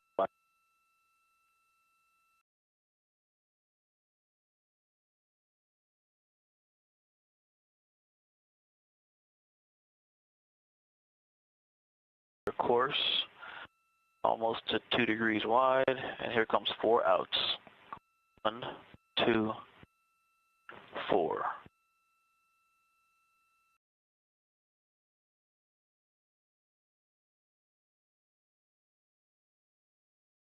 All right, 2 plus or minus a quarter. We are. Houston, 15-meter hold is confirmed. Copy.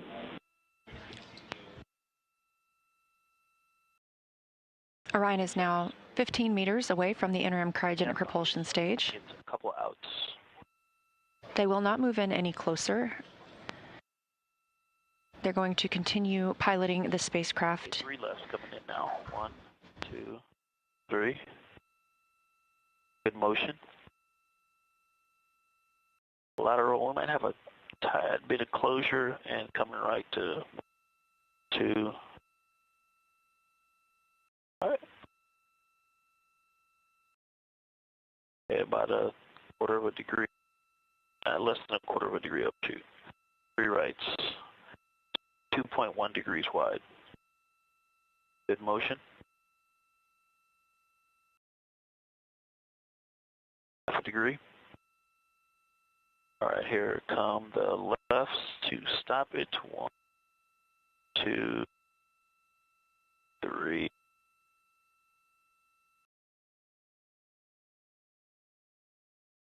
3 downs. 2, 3. Start measuring from the center. There's center. Good motion. And Houston, with this sun angle, the white paint on the ICPS is so illuminated. Half a degree. It's very hard to look out with the naked eye. 1. Houston copies. 2, 3. And we picked up a little bit of motion to the left on ICPS. Okay, stopping that, correcting it back up. 1, 2, 3 to bring it back to center. Also correcting left. Good motion.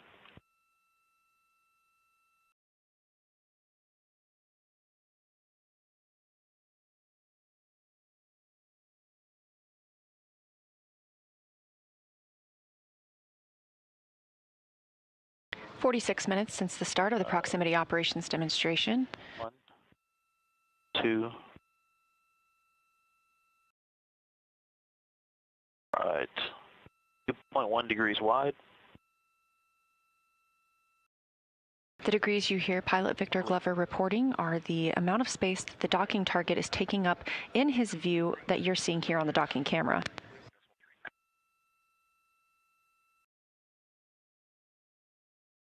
Copy. 6X, does it say? Okay, I'm in 6X, ready. And Houston, can you confirm 6X zoom is good for 21.3? Checking. Good range. Good time. 6X zoom is good. Starting the lateral alignment test.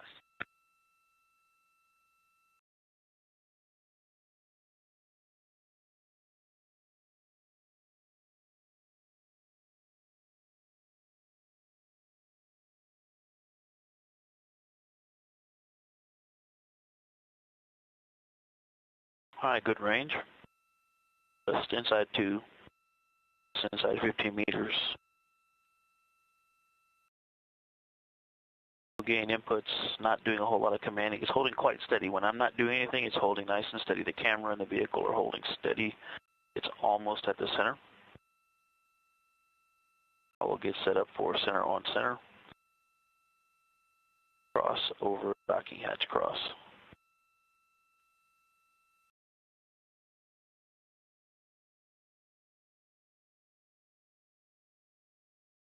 All right, we're starting precision. A higher gain, higher frequency of inputs. It's very responsive. I just have to make inputs because it does seem to pick up lateral motion. Commanding. I'm able to hold the magenta cross within the width of the black cross on the side without, I was talking, it went out, but overall, able to keep it centered, less moderate or less effort. Okay, complete. Houston, translation test complete. Very precise control. That you Copy, and you are go for the multi-axis test, and Reed, you are coming much lower volume than Victor. Okay, I will speak up in the cabin mic. That's better, thanks.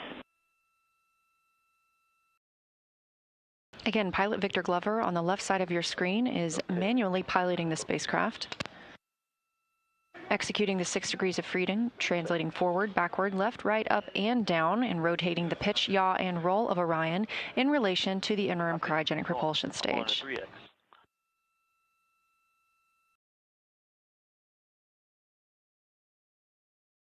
Course selected.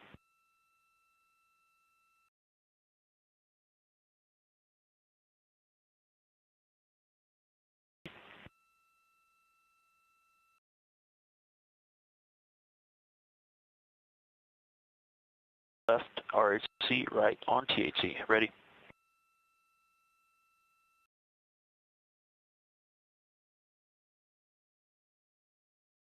All right, and I'll get the yaw out to 2 degrees. Okay, it's there. Okay, range, it's just side of 2.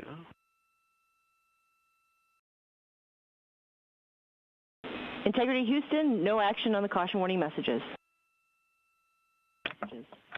Give it some ends. We copy that, Amy.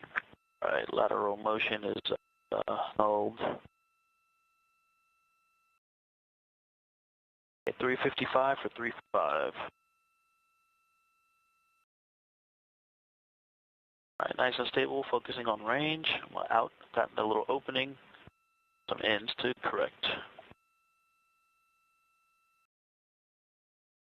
Got some dynamics there at the beginning, going yawed and translation, yawed and translation, but caught up, was able to correct it out without many problems, moderate or less workload. Now it's very stable, just focusing on range. 50 for 345, and at 345 we go left.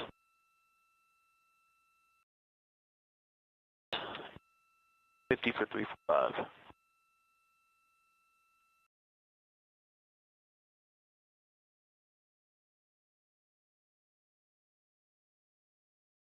Nice and stable. Range is good. 48 for 3.5, nice and stable, so we're in a good position to go course.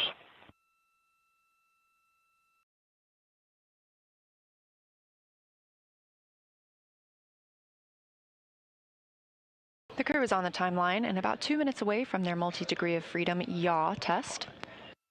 7 for 3.5. 6.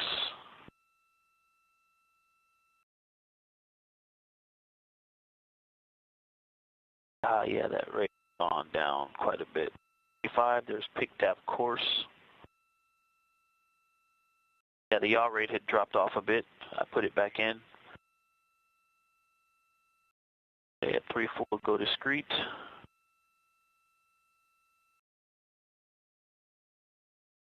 $42. All right, coming up on 3.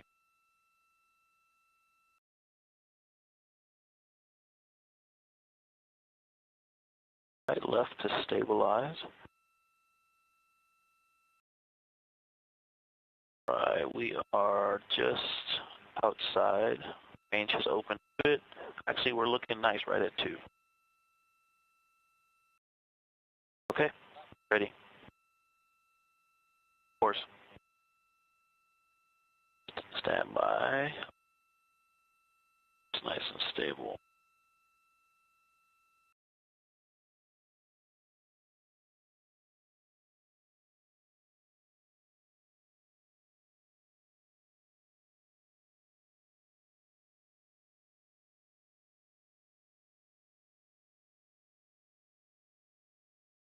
Take it out of course and just go fine to try to null a little bit. Oscillating around centered. Okay, I'm ready. Pick that.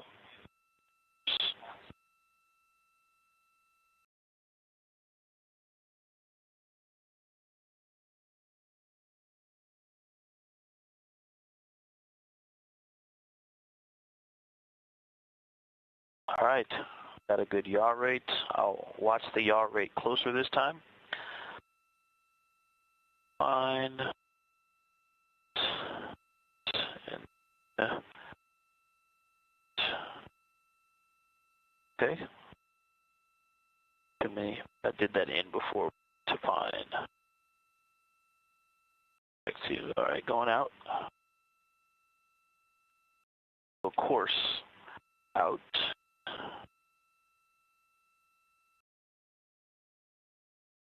All right, there we go. I see opening. Everybody concur? All right, thank you. I'm going to go back to fine.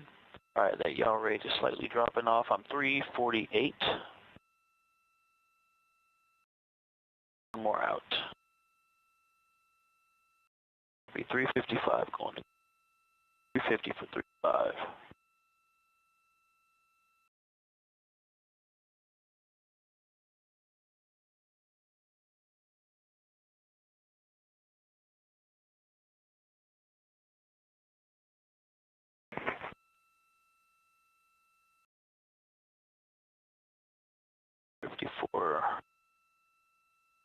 All right, there's pick course. 2.1.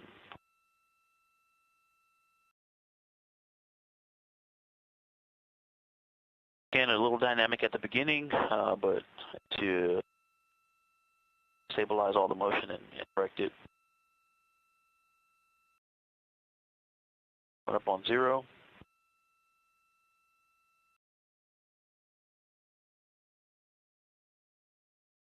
Oh yeah, you can see some of the coating on the fabric on the behind the docking target moving as we. It's all right. We're stabilized about 1.75. Houston, y'all multi-axis test complete. Copy.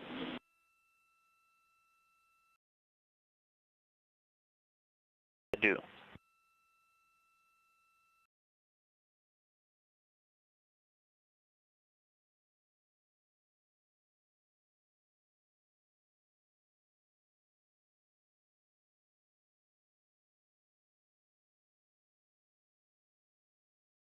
Okay, I think we've stopped the opening.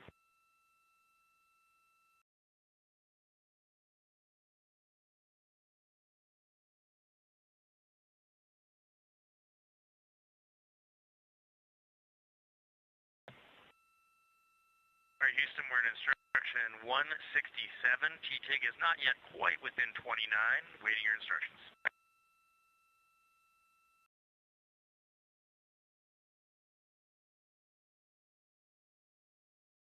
Reed, we're ready for you to go to instruction 169. You are go for the multi-axis maneuver biased tail to sun.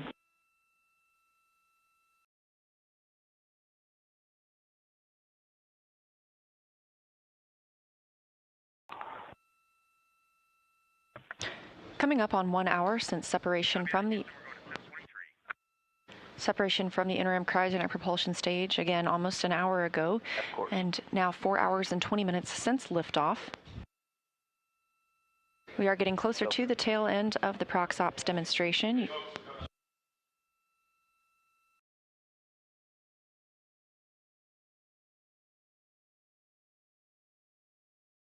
Again, during this demonstration, Victor Glover, the pilot aboard Orion, was manually piloting the Orion spacecraft in relation to the interim cryogenic propulsion stage. You can see that ICPS on the left side of your screen, and that ICPS visible through the docking camera. 1.75. 356 for 353. Copy. 355. Of course, we're not docking to anything on the Artemis II mission, but this test helps us understand how Orion flies manually and helps us prepare for future missions when we'll need to dock to a lunar lander.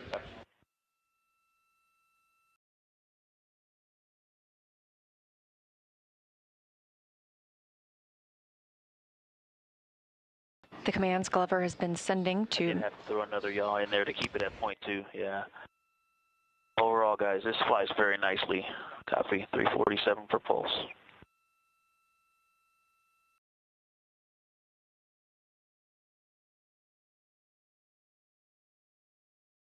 What Glover is using to command the spacecraft, the translational and rotational hand controllers. Very precise. 3x set.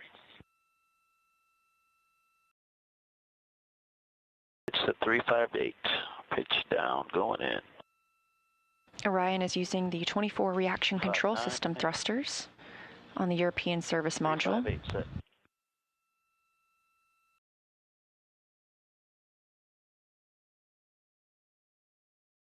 All right, going back to center. So course, and getting the docking count target back to center. Focus on being stable. Yeah, the thruster firings are a lot less aggressive than I thought it would sound or feel, like driving on a gravelly road. The response is quite immediate. Not all the axes are even. Roll is very, very slow, but pitch and yaw are very snappy and responsive. And when you have the zoom set right, you can see very small motions, and so translations are all quite tight and very nicely balanced. Houston, are you ready for the ATP for depart tail sun? Affirm.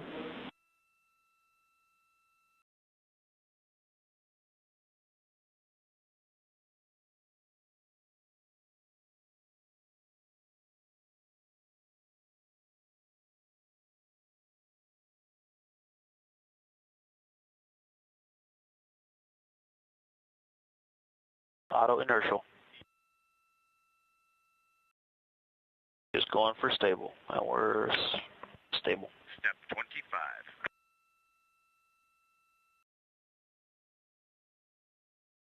Currently, Orion is about 15 meters away from the interim cryogenic propulsion stage. At the conclusion of the proximity operations demonstration, minus 26. For the DAP 18 authority DAP.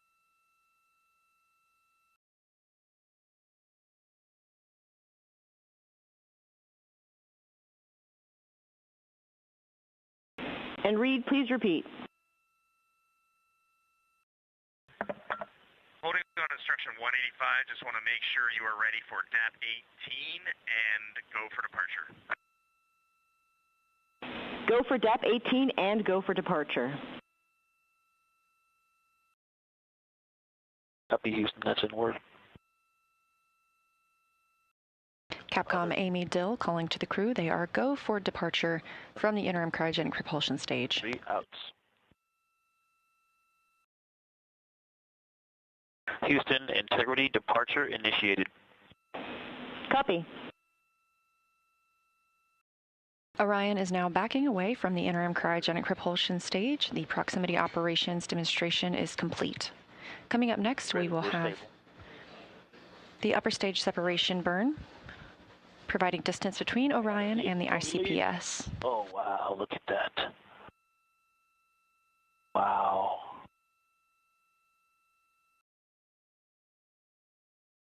Copy, going off Fox. Great flying with you, Houston. Nice vehicle. Great job, Victor, and to the entire crew, and we enjoyed your excitement at seeing ICPS out the window. And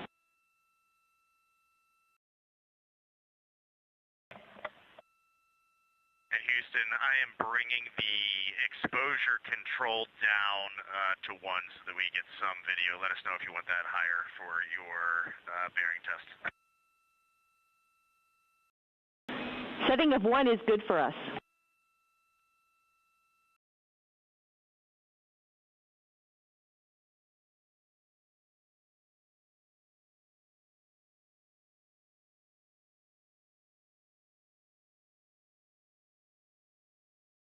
This is a live view from the Vehicle Ascent and Launch Operations Room. This is Valor, the ULA launch team support room. They are responsible for observing any program issues that may require their experience to correctly detect and assess. They've been monitoring the health of the ICPS prior to launch. Houston, no action on the cautions. They've been monitoring ICPS since before launch, through launch, and obviously during the proximity operations until the ICPS end of mission.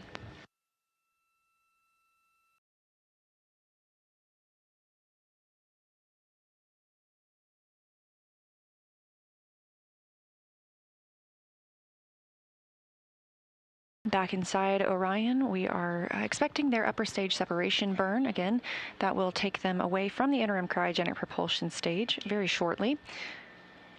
The interim cryogenic propulsion stage will then conduct its own disposal burn and will burn up upon re-entry over Earth's atmosphere over the Pacific Ocean.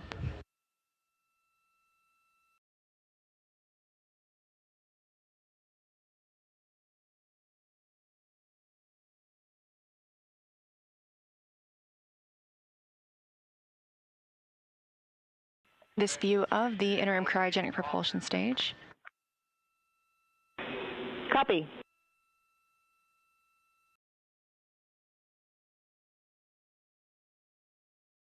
Four hours, 27 minutes since Orion launched. ICPS is stable in the dock cam field of view. We are going to stay in authority DAP, and we are going to discontinue all manual THC inputs.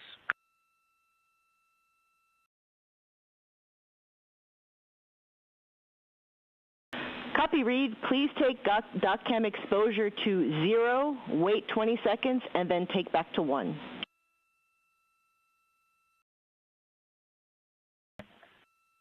Mike has that in work. Thanks. As you heard Capcom Amy Dill ask the crew, they are able to control the exposure that we see from the docking camera. down on the bottom right side of your screen as the interim cryogenic propulsion stage gets farther and farther away. That's actually Orion backing away from the ICPS, having recently completed the proximity operations demonstration, during which pilot Victor Glover manually flew Orion.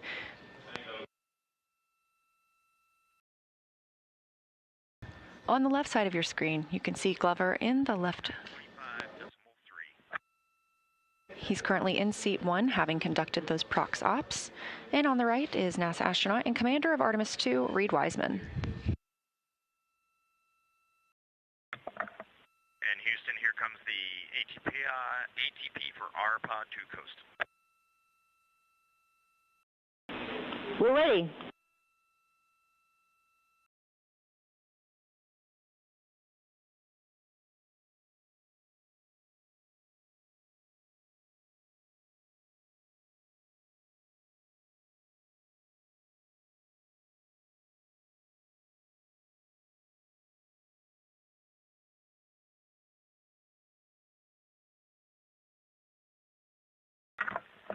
Houston, we are going to 12.2.2515 USS-2 burn execution.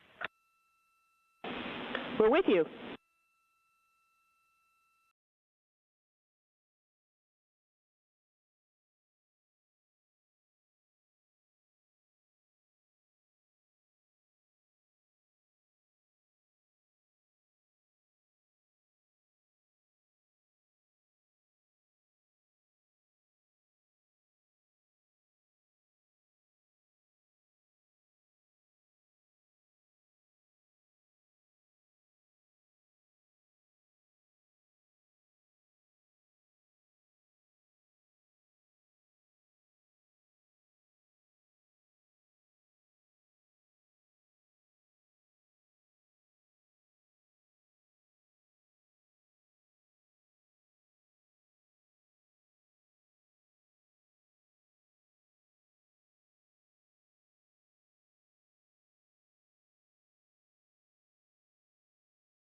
"4 hours and 30 minutes since liftoff today of Orion, also referred to as Integrity, atop the Space Launch System rocket at Kennedy Space Center in Florida. The crew continues to back away from the ICPS, the interim cryogenic propulsion stage that was used for the perigee raise maneuver, and the apogee raise burn that put them in the high Earth orbit where they're at now.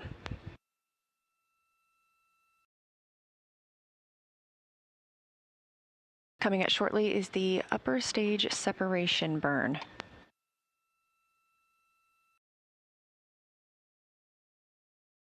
Upper stage separation provides what we need to distance Orion and the interim cryogenic propulsion stage even further.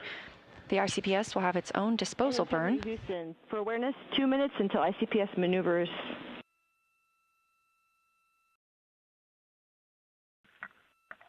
Integrity copies.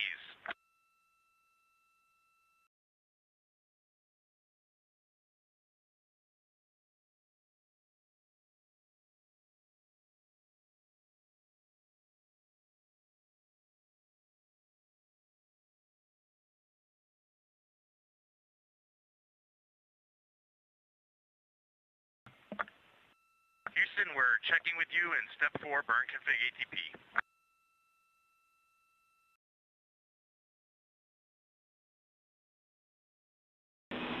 Go to continue, ready for ATP.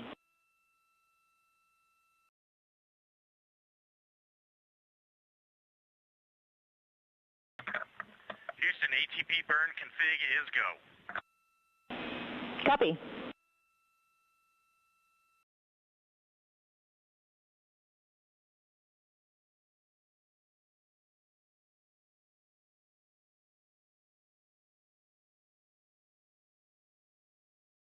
This view live in Artemis Mission Control here at Johnson Space Center in Houston as the Orbit 1 team continues monitoring the flight of Orion on the Artemis II mission. We've just completed the proximity operations demo, during which pilot Victor Glover manually flew the Orion spacecraft, the first time anyone has done so. And we're preparing for the upper stage separation burn to separate Orion from the interim cryogenic propulsion stage even further. major burns after this point are using the OMS, the Orbital Maneuvering Service Engine, on the European Service Module. There are also some 24 reaction control system thrusters on the European Service Module.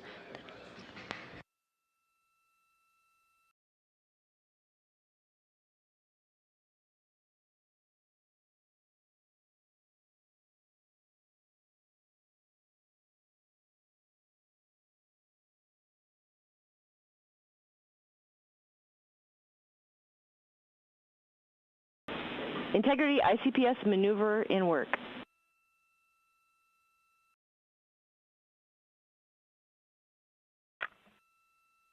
Integrity copies. The interim cryogenic propulsion stage making an additional maneuver ahead of the USS-2 burn. That USS-2 burn coming from Orion. The ICPS will have its own disposal burn and will burn up upon re-entry over the Pacific Ocean.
Again, live here in Mission Control Houston, Artemis Mission Control, to be exact.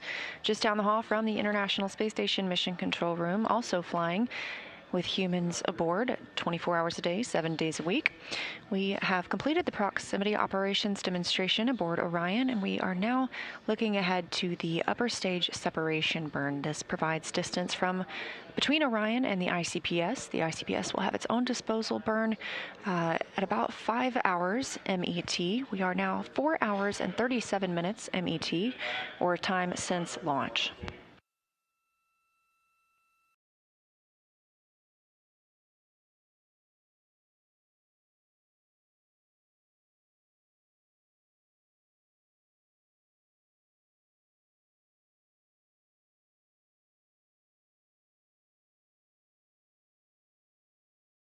It's been a long day for the crew aboard Orion, and they still have a few tasks to complete before they can go to bed tonight. Of course, we'll have the upper stage separation burn that they will need to monitor. They'll continue doffing and stowing suits. Houston's here. Can you confirm what status you want us for suit drying? Checking.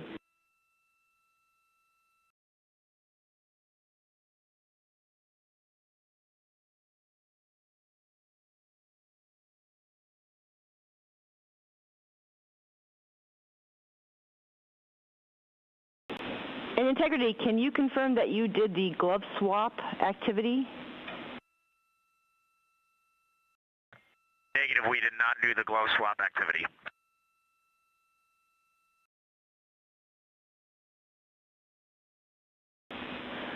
All right, when able, you can do the glove swap activity, and then we'll need a 15-minute timer, and then we'll be ready to terminate suit drying. Integrity.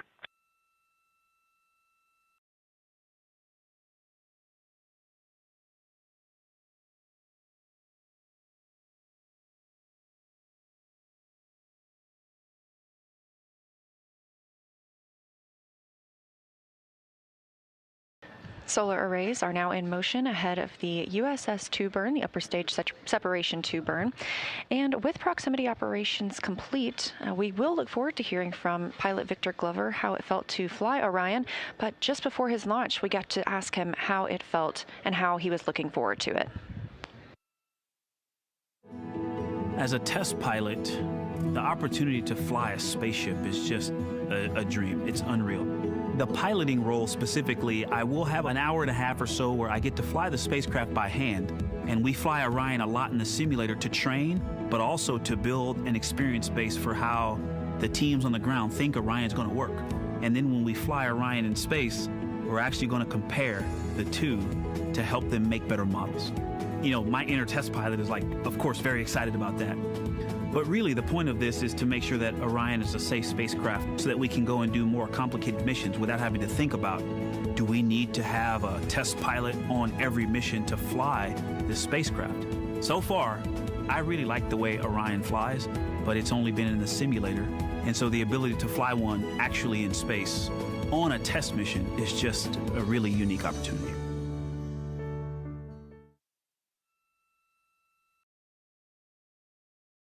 Again, those words from pilot Victor Glover before his flight aboard Orion, and reflecting on how it's been to fly Orion in the simulator for those proximity operations demonstrations.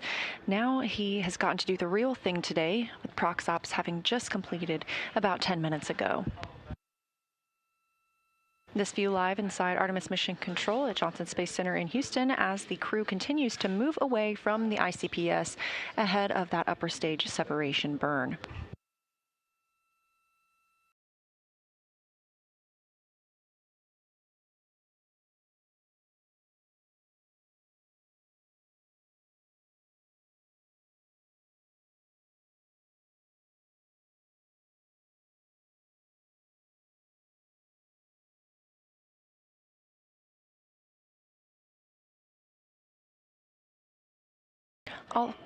All four solar arrays are now in position ahead of the upper stage separation burn. Integrity Houston, we are checking on those cautions.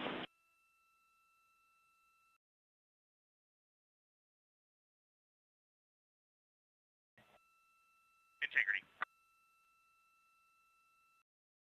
Orion is now maneuvering into the proper attitude ahead of that upper stage separation burn.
Orion continuing to maneuver into its proper attitude ahead of the upper stage separation burn. After this burn, the crew has a little more work to do before they can go to sleep. It's been a long day for them, having woken up about 8 hours before launch.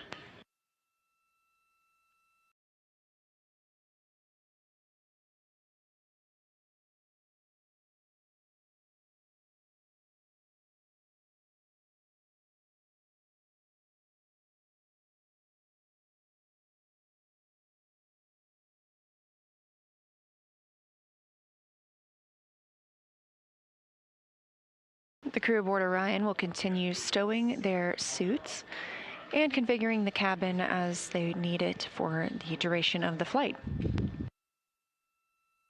In Integrity Houston, those caution warning messages for prop were seen on manifolds being used for maneuver to burn attitude. Still go for USS-2.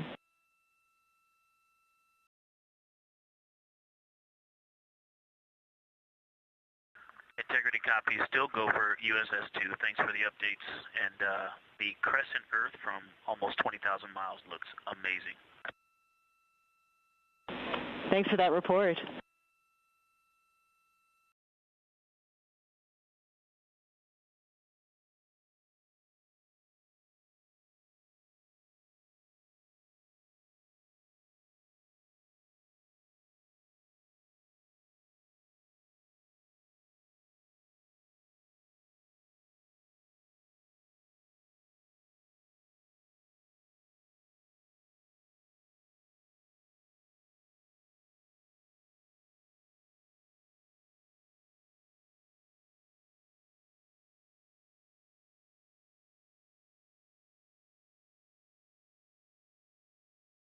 Upper stage separation burn for Orion coming up in about 4 minutes.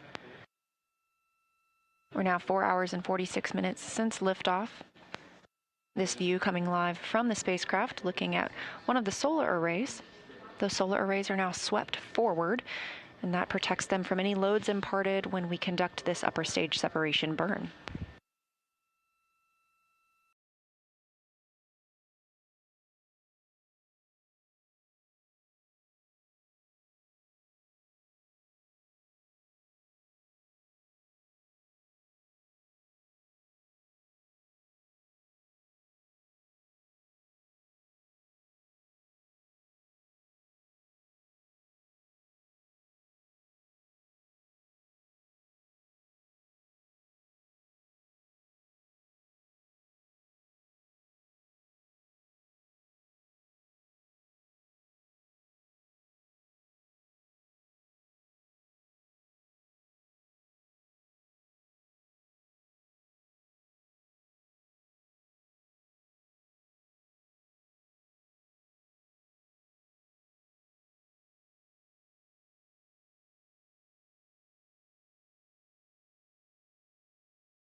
Two minutes until the upper stage separation burn. This will be the last burn of the evening. The crew will continue stowing their suits. They'll configure the cabin. They will also have their private medical conference. These are scheduled every single day to allow the crew to report how they're feeling down to team members here on Earth.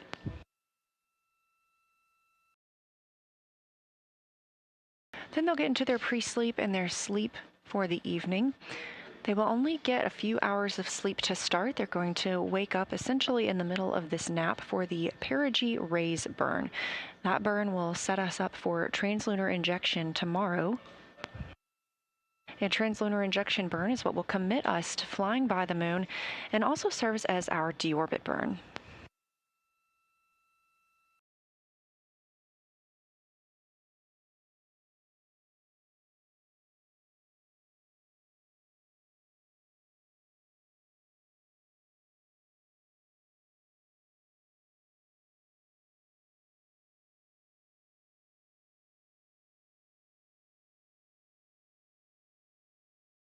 Less than a minute now until the upper stage separation burn.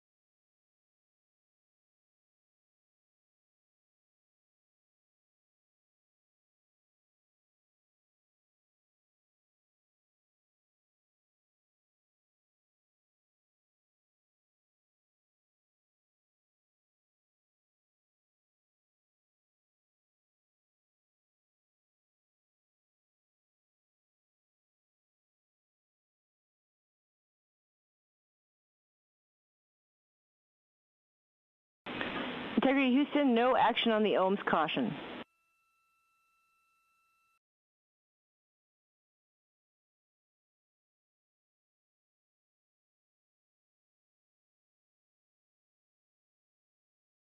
Integrity copies.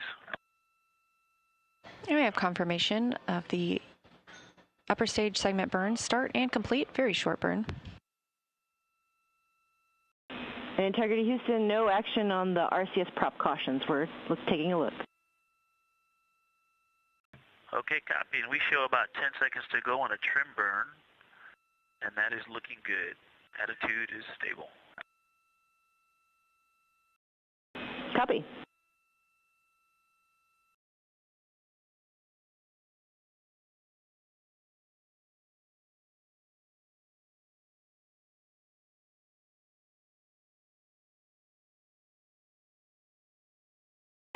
Integrity Houston, good USS-2 burn. Integrity copies, good USS-2.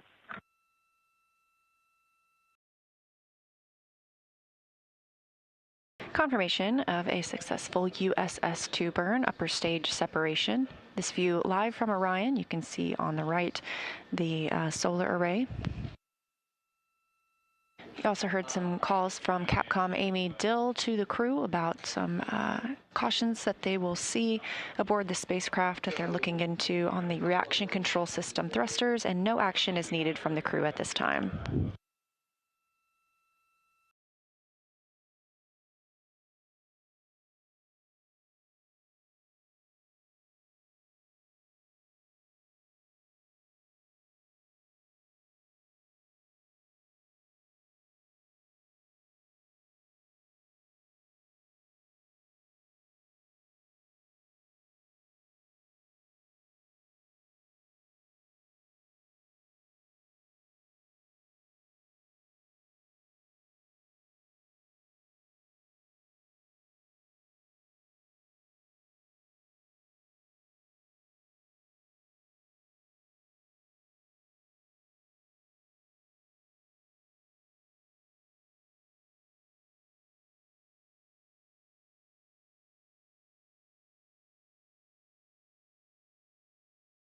Houston Integrity and procedure 12.2.2515 USS-2 burn execution.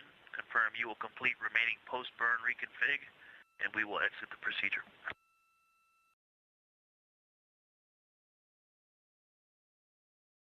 With proximity operations complete and the upper stage separation burn complete as well, we are now looking to the ICPS, or interim cryogenic propulsion stage disposal burn. We will not see this or get data on it. It will burn up upon reentry over Earth's atmosphere over the Pacific Ocean.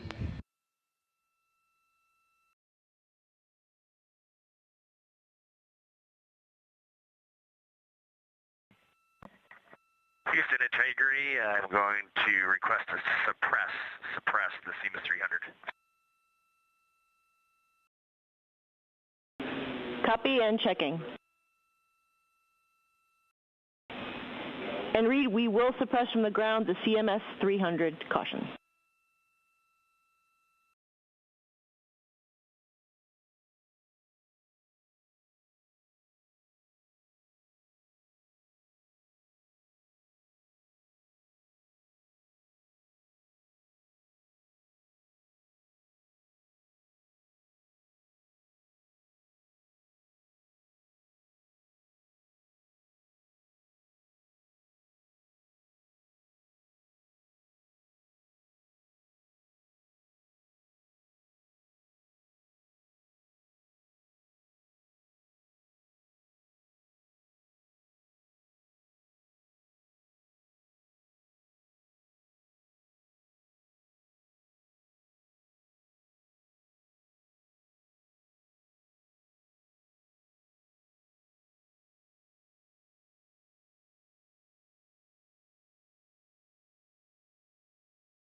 Houston, integrity, very low priority. Let me know when you have 2 minutes for boom mic troubleshooting.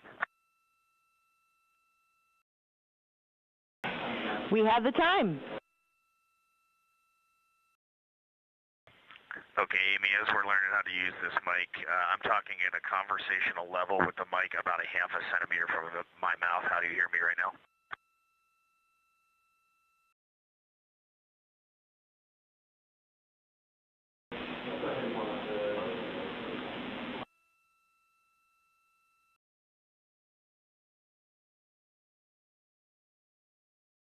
Tom, let's tell them it's definitely better, 3 or 4 by 5. It's a bit better. It's about 3 or 4 by 5.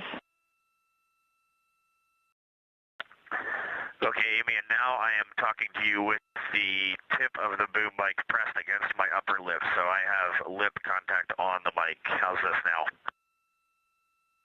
5 by 5. Okay, I will let the crew know. Thank you. We copy.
In Integrity Houston on 1, whenever you're ready, we do have some toilet troubleshooting actions for you.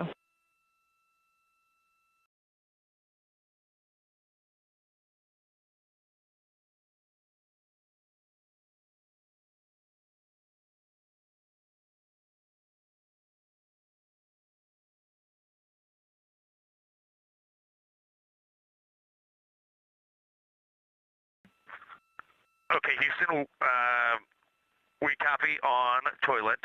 We have 1 stowage delta for you. Let me know when you're ready to copy.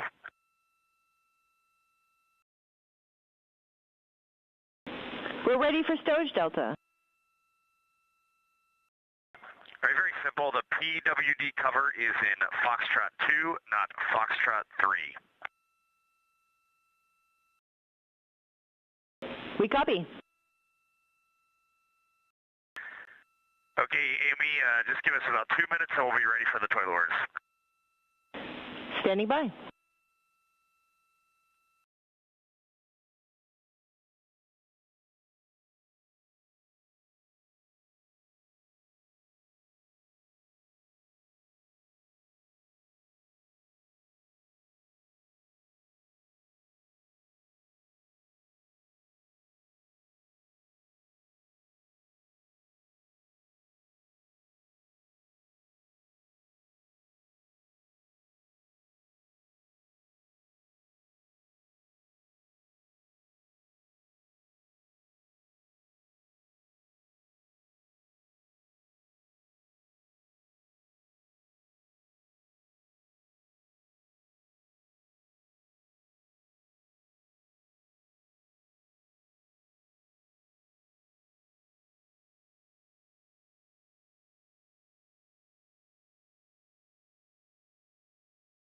And we have confirmation that the interim cryogenic propulsion stage burn has started. Again, this is a disposal burn. The ICPS will re-enter Earth's atmosphere and harmlessly burn up over the Pacific Ocean.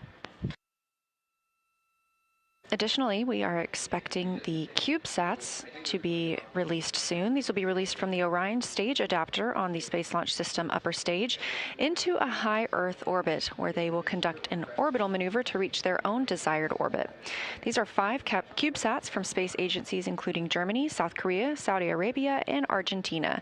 They have their own distinct objectives completely separate from NASA's mission. And these CubeSats are shoebox-sized payloads that have the potential to expand our knowledge of the space environment. The German Space Agency, or DLR's Tacheles CubeSat, will measure effects of the space environment on electrical components to inform technologies for lunar vehicles. The Korea Aerospace Administration, or CASA's KRAD Cube, will use a dosimeter made of human-like tissue to measure space radiation and biological effects across the Van Allen radiation belts. The Saudi Space Agency's Saudi Geomagnetosphere Satellite, or SHMS CubeSat, will measure space weather at a range of distances from Earth. And Argentina's Comisión Nacional de Actividades Espaciales, or CONE, has a CubeSat called Etna, which will assess radiation shielding methods, measuring Earth's radiation spectrum, collecting GPS data, and validating a long-range communications link. By working with other countries to fly these, Houston's here. Hey, Amy. Without knowing what's going on later this day, how important is the 4K encoder setup? Checking.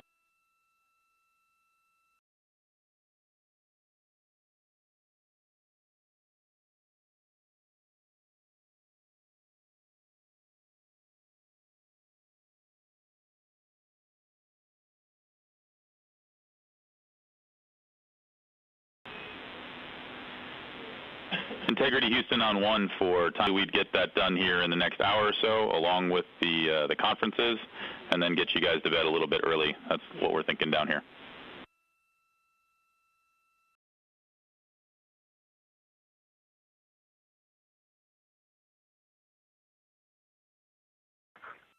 Jeff, that all sounds great to us. I have a couple pieces of information if you have no further updates. All right, we're ready to copy. All right, just how we're going to break up the crew right now to handle this. Victor is the lead for suit drying and suit stowage. And we show that we have had glove swap for about 15 minutes, so we could probably move on there. How copy? We copy. Okay, Jeremy is going to be the cabin config supervisor. He is going to get into cabin config, but as his first activity, he is going to get a power chain set up with the Cobalt brick, and then he will work 4K encoder, and I will help him. How copy? We copy.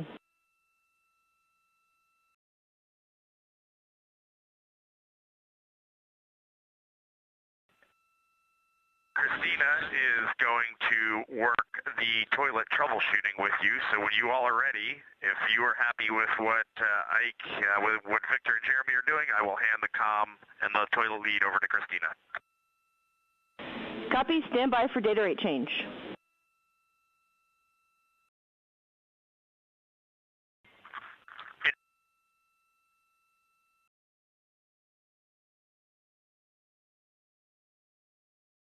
This view inside Mission Control Houston, specifically Artemis Mission Control, as the crew was reporting down some of their tasks that they're continuing to work on at the end of this flight day.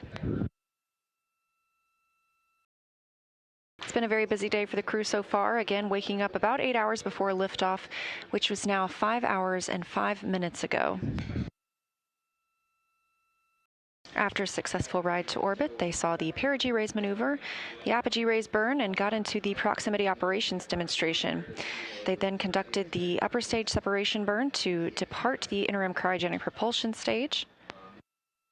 That's put us into our current configuration. The crew is working inside the cabin to configure it, to configure where they will stow their suits, and we'll eventually get into some pre-sleep and sleep opportunities before the apogee raise burn in the middle of the night.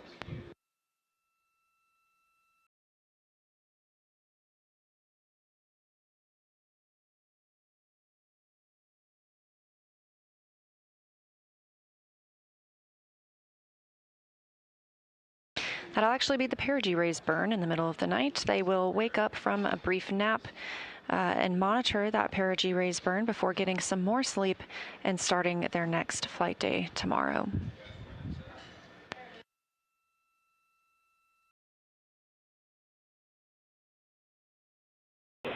Integrity Houston, back with you.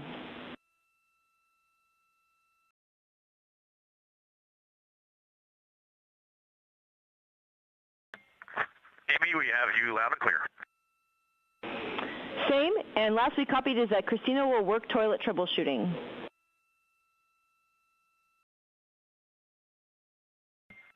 That's a good read, and I'm ready for those words when you are.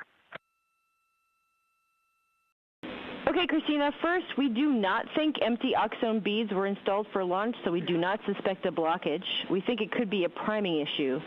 So the first thing we'd like you to do is to verify the toilet air filter barrier is removed.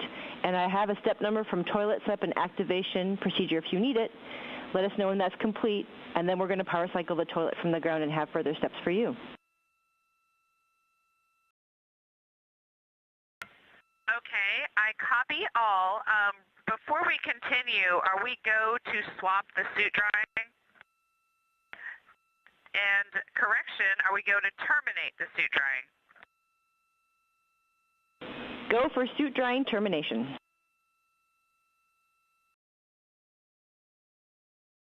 Copy. And Amy, for the air filter barrier removal, is that the nominal removal that's in the toilet setup and activation procedure that I ran? Affirm, it was step 5. Yes, I did complete that step.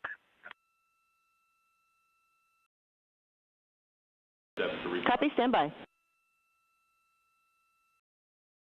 Let them know we're repowering, and once that's done, it will be attempt to use. Okay, copy.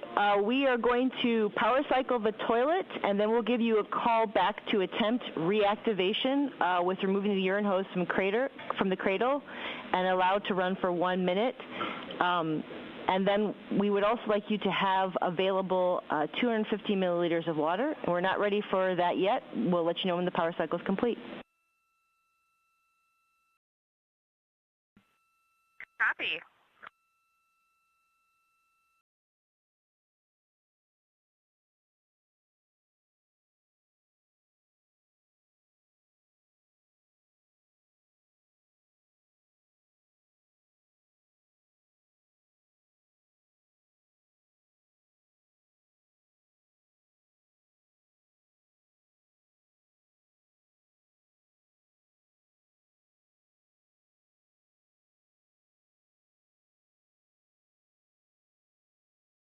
Crew aboard Orion, specifically Christina Cook, NASA astronaut and mission specialist, continuing to troubleshoot the issues they saw earlier with the toilet.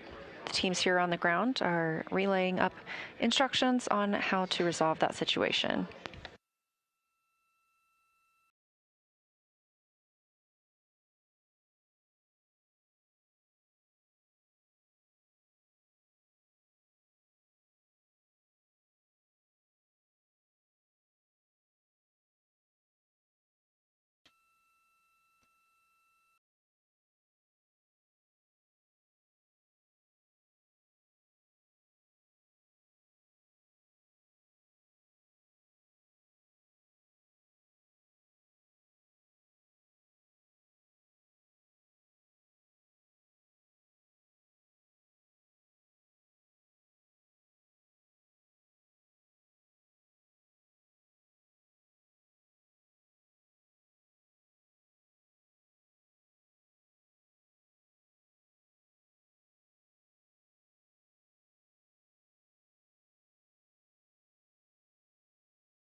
Integrity Houston for cab camera 2.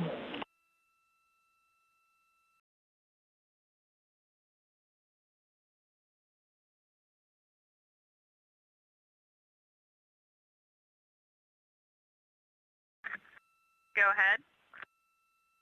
Hey, Christina, for your and the crew's awareness, you may see the cab camera 2 light turn on. We are not streaming video. We're just getting a listing of files.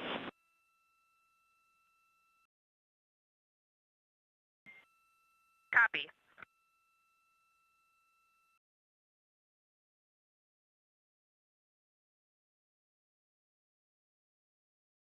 And Integrity Houston for Christina and toilet troubleshooting.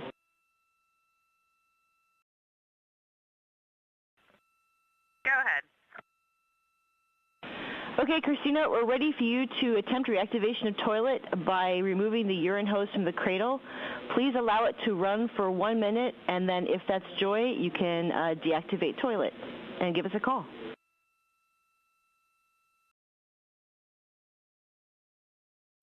Copy, and understand I'm not putting the water in the funnel at this time. Correct. Not yet. Not for this time. In work.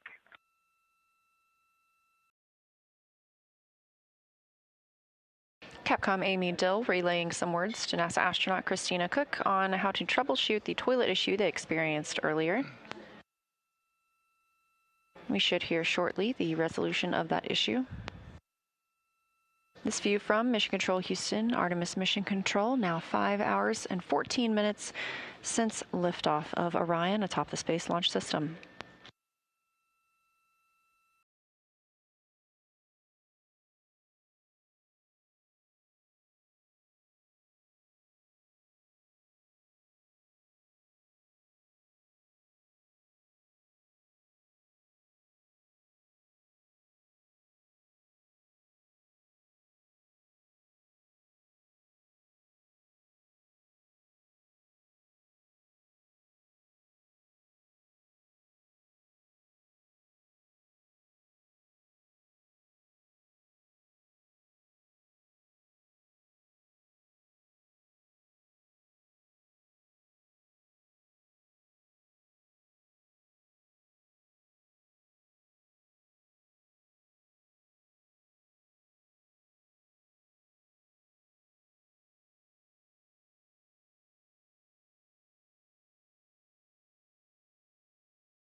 Houston, integrity, test complete, good status light, good flow for the entire test.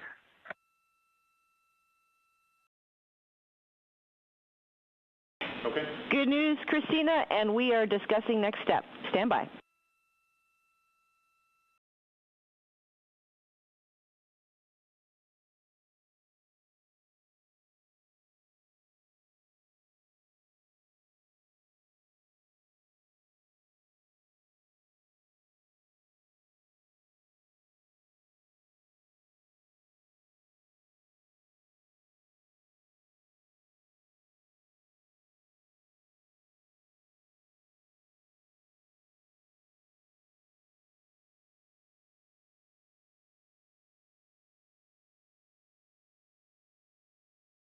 NASA astronaut Christina Cook reporting they had a successful test of the toilet.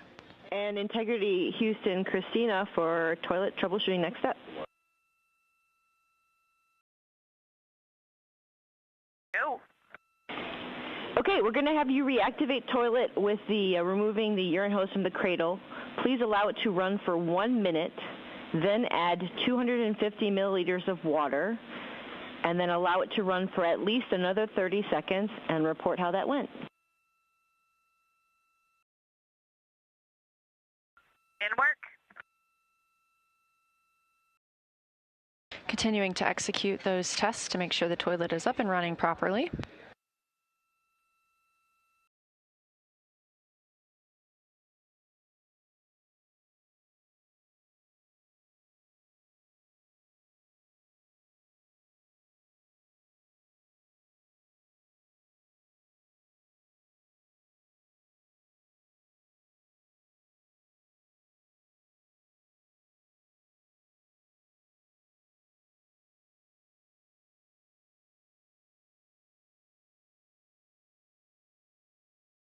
Also on the timeline for the crew tonight is an AGA reading, or an anomaly gas analyzer checkout. They will test the air inside the cabin. They do this a couple of times a day to make sure that the environment inside the Orion spacecraft is as we expect. Again, this is the first time we've ever flown humans aboard Orion. It is a test flight, and so we're testing every single specification possible in preparation for future missions.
Houston Integrity, good checkout.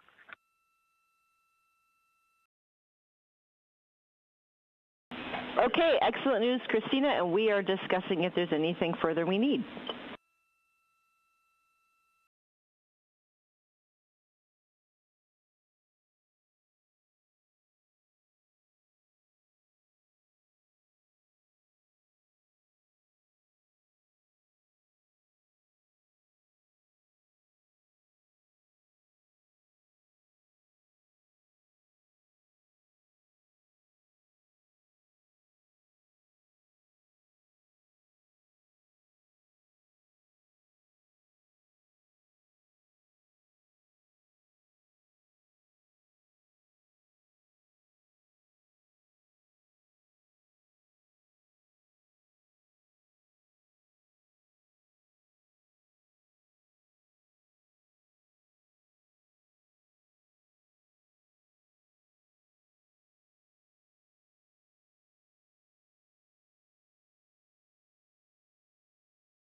As you heard, NASA astronaut Christina Cook called down to the ground. She had a second good checkout of the toilet, and teams here are discussing whether they want to pursue any further steps.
And at this time, we expect those 4 secondary CubeSat payloads that were on the Space Launch System are expected to have completed their deployment based on their own timers.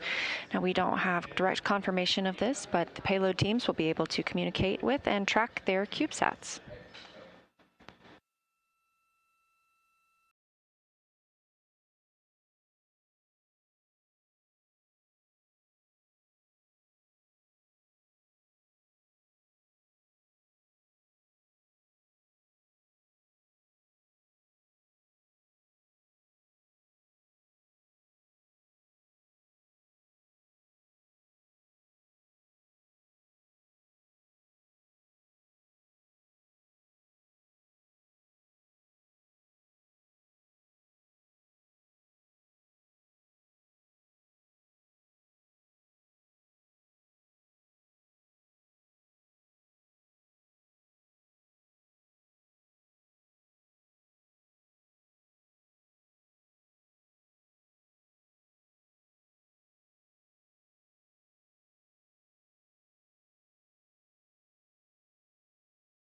Integrity Houston for toilet status.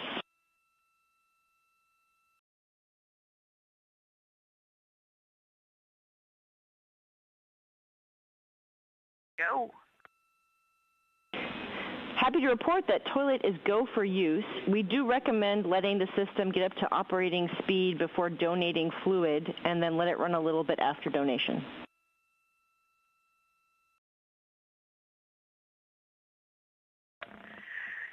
We are cheers all around, and we will do that. Regarding the same, we have 1 CCU that will need to be emptied.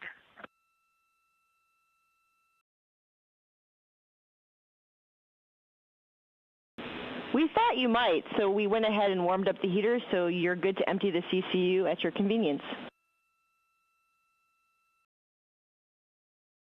We copy all. Thank you. And correction, we actually want you to hold off for now on the CCU emptying for potential GNC impact. So we'll let you know when we're ready for that. Understood. Further confirmation from the ground teams and crew that the toilet issues have been resolved and that the crew will be go to use the toilet as normally planned.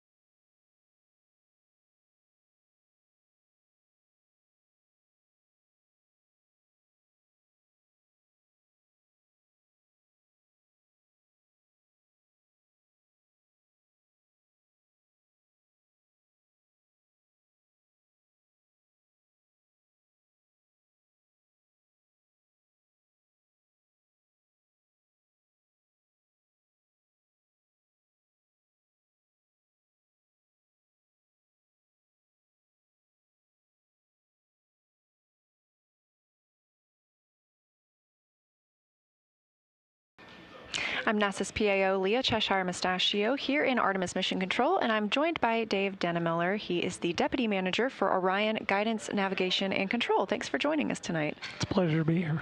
So tell me about your role, and I believe you just came from the MER, is that right? Yeah, we just came from the MER. I lead a team of people who developed the guidance, navigation, and control system for Orion. It's kind of a mouthful, but basically, where are we? How do we get to where we want to go? And how do we control the vehicle? We work hand in hand with the people in this room, the flight controllers, and we developed the PROXOPS demo and all the other flight ops that we're doing on Artemis 2. Well, now that we're through the PROXOPS demo, I would love to hear about what your team was hoping to learn during that demonstration. Yeah, it's a very important data collection activity on Artemis 2. There are basically three categories of things we wanted to learn. Controlling the vehicle involves a whole loop of hardware, software, and people. So we start with the docking camera view that you saw on the NASA TV. And that goes to the display unit that the crew looks at. The crew has to interpret that image and decide what to do. And they make commands to the computer and the hand controllers that you saw the crew members deflecting. And those go through our algorithms to determine which jets to fire. And then we have some electronics to pass those commands along. And that causes the vehicle to move, which goes back to the docking camera again. So it's a big loop. And the PROXOPS was testing that whole loop to see how it worked. The second category of thing is the docking camera.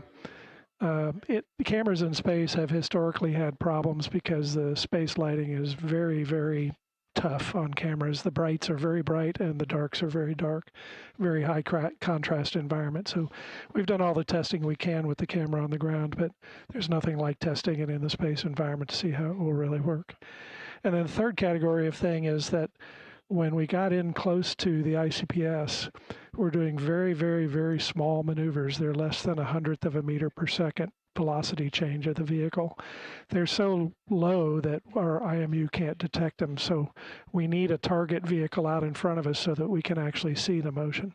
So we collected all that data, and now we have some stuff to look at post-flight. That's fascinating. And I know pilot Victor Glover was really excited to see, and really quickly, we are getting an amazing view right now, I believe, from Orion, and that may be the Earth or the Moon in the very background.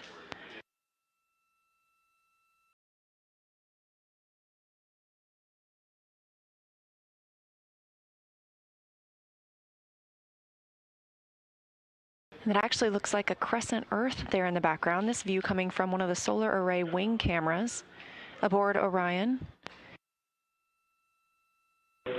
Integrity Houston for CCU answer.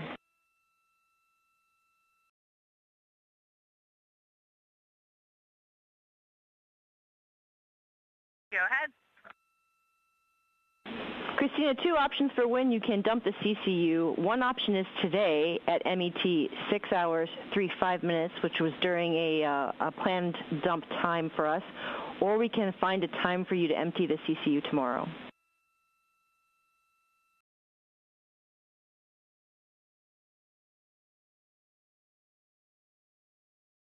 And help me out with that math. How long from now is that dump time for today?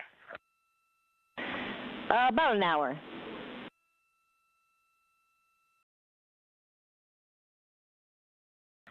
And I think we'd prefer to do the dump today during that time.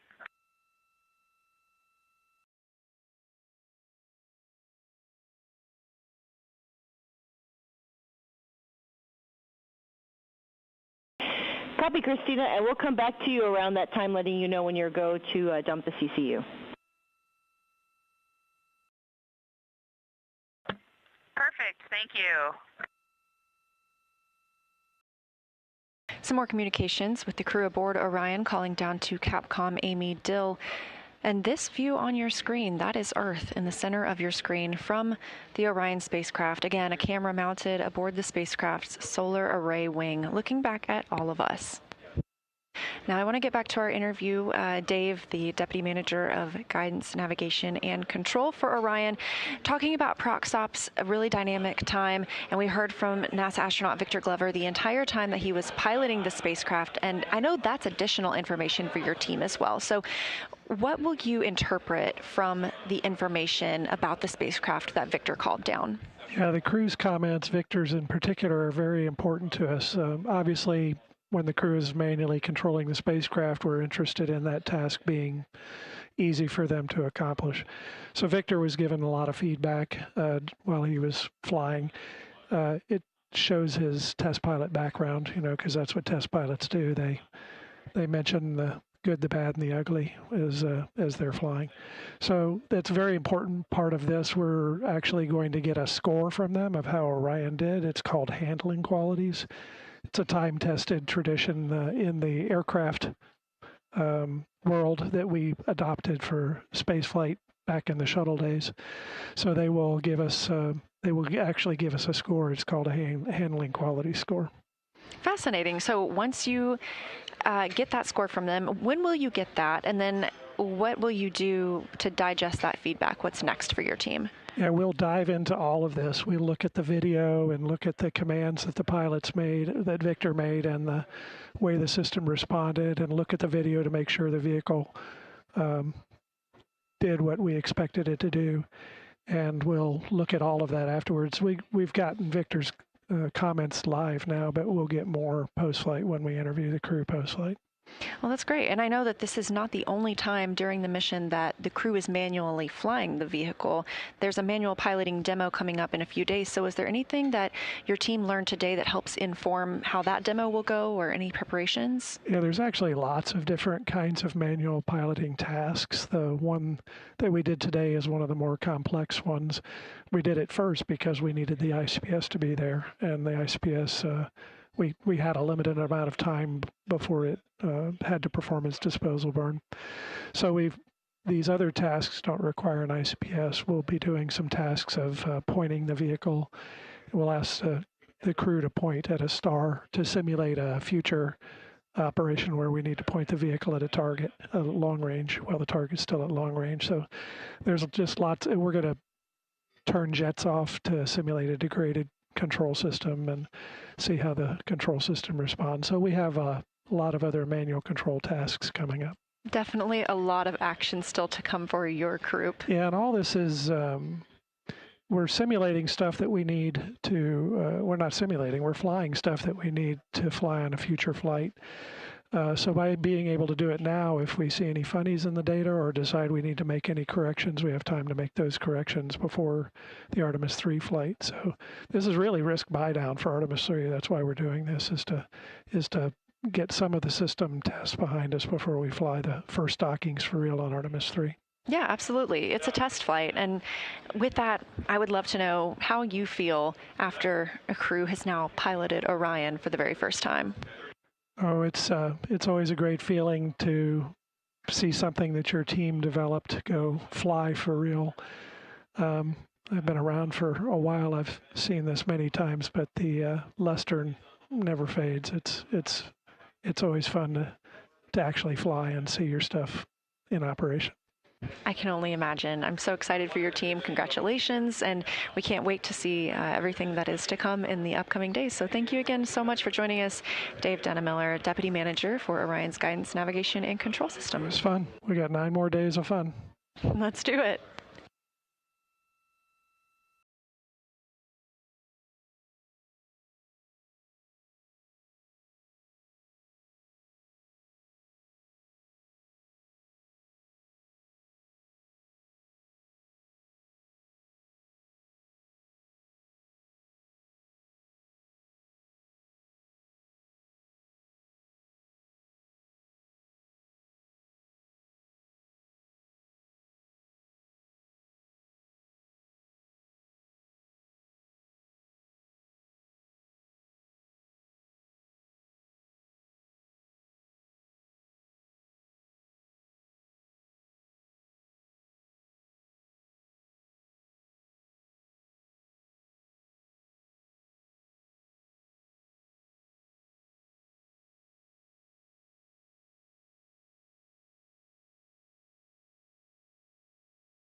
This beautiful view coming from Orion on the Artemis II mission and a camera on the spacecraft's solar array wing, looking back at all of us here on Earth.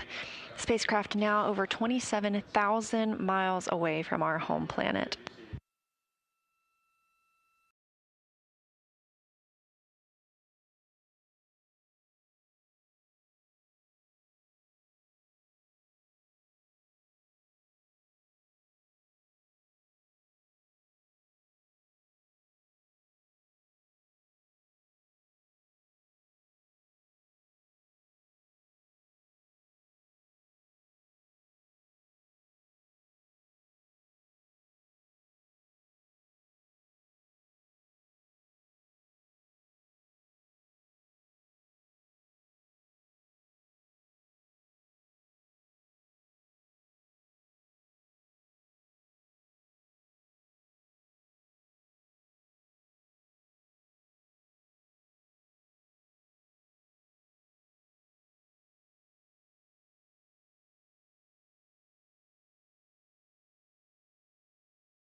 We are now 5 hours and 45 minutes mission elapsed time, or 5 hours and 45 minutes since launch of the Artemis II mission.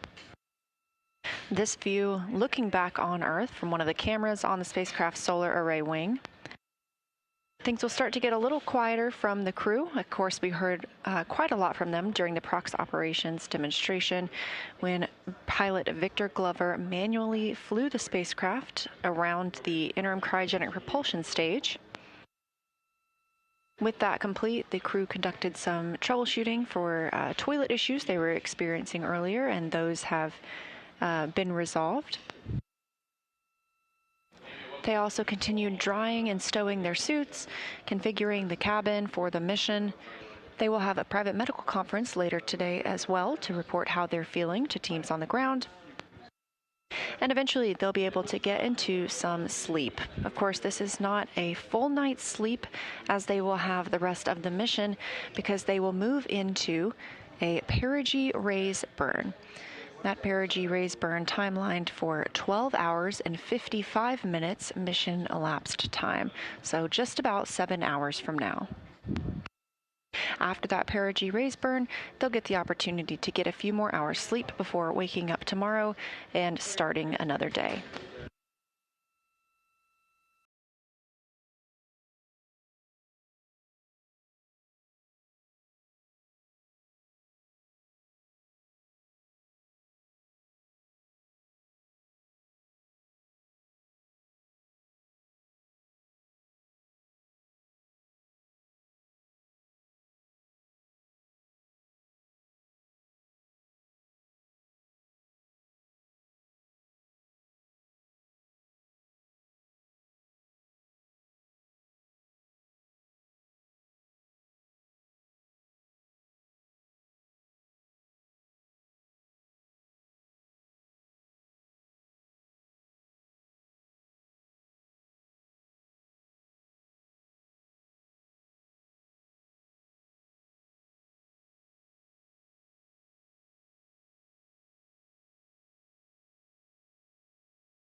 Integrity Houston, maneuver in 2 minutes for the bearing DFTO.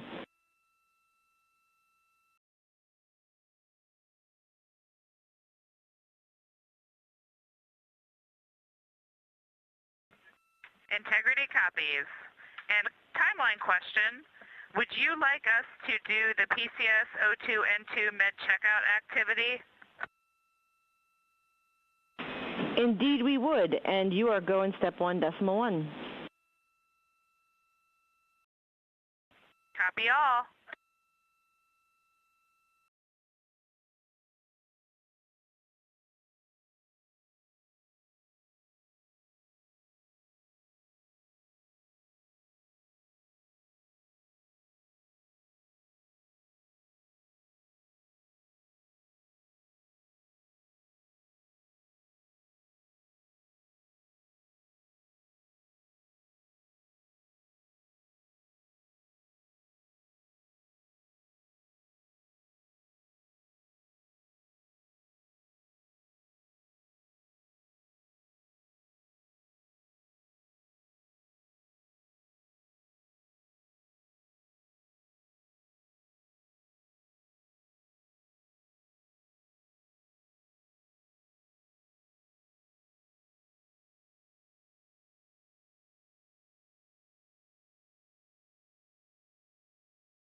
Integrity Houston, those prop RCS cautions are understood per the maneuver that we're doing now.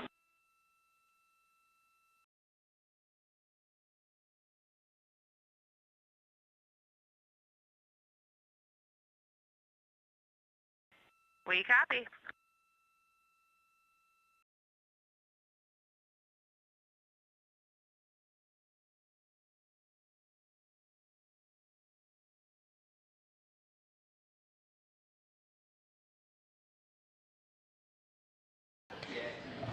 That call from ground teams to the crew, letting them know that any warnings they see on their screens can be ignored. No action is required of them right now.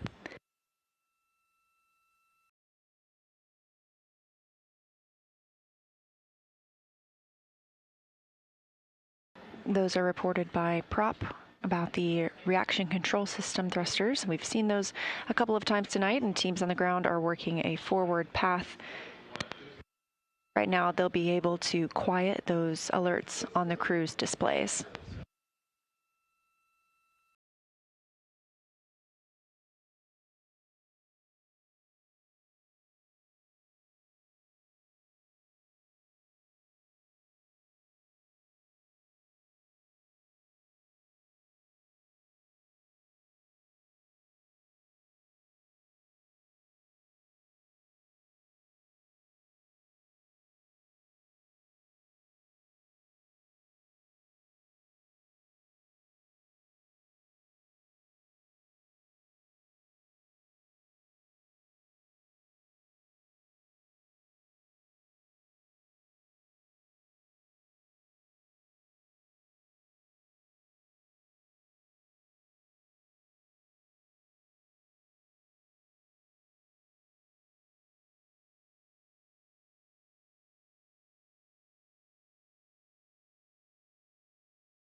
Seeing some movement on your screen as Orion moves into its next attitude. Again, this video coming from the tip of a camera on the solar array wing. You also have a great view now of the European service module and that OMS engine. That's the Orbital Maneuvering System engine. This is a NASA-provided and refurbished engine. So far, not including today, it had been to space 19 times on 3 different space shuttles. The OMS engine provides about 6,000 pounds of thrust, and if you strapped it to a car on Earth, it would go from 0 to 60 miles per hour in about 2.7 seconds.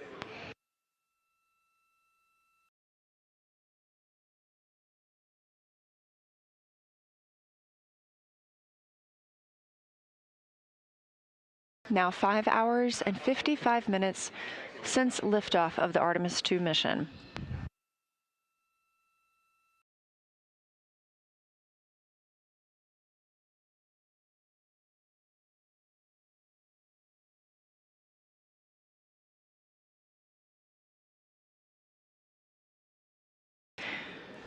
The Artemis II crew continuing to configure the cabin aboard the spacecraft. Again, a very long day for them, having woken up about 8 hours prior to launch. Now coming up on 6 hours mission elapsed time.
Six hours now since the launch of Artemis II, the Orion spacecraft atop the Space Launch System rocket.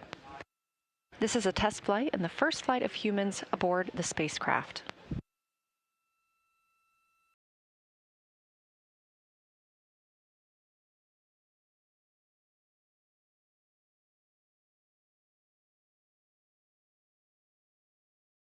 And this view on your screen coming from the Orion spacecraft, a camera on its solar array wing looking back at us on Earth.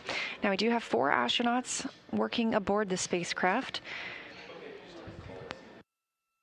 The commander is NASA astronaut Reed Wiseman. He's a Baltimore native. He's been in space before, and he was a flight engineer for Expedition 41 aboard the International Space Station from May through November 2014, a total 165-day mission, working on science experiments in areas like human physiology, medicine, physical science, earth science, and astrophysics. He also served as chief of NASA's astronaut office from December 2020 to November 2022. Reed has 2 daughters. We saw those 2 girls waving at him as he departed the operations and checkout building today, boarded the Astrovan, and went to the launch pad. Artemis II pilot is NASA astronaut Victor Glover. He was selected as an astronaut in 2013, when at that time he was serving as a legislative fellow in the U.S. Senate. His first trip to space was in November 2020. He launched as the pilot of NASA's SpaceX Crew 1 mission, that was the first operational mission of our commercial crew program, resumed launching American rockets from American soil to the space station since the end of the shuttle program. Victor is a U.S. Navy captain and naval aviator who served as a test pilot. He has more than 3,500 flight hours in over 40 different aircraft. He added a spacecraft to that today as he piloted Orion during the manual flight of the proximity operations demonstration. And he and his wife have 4 children.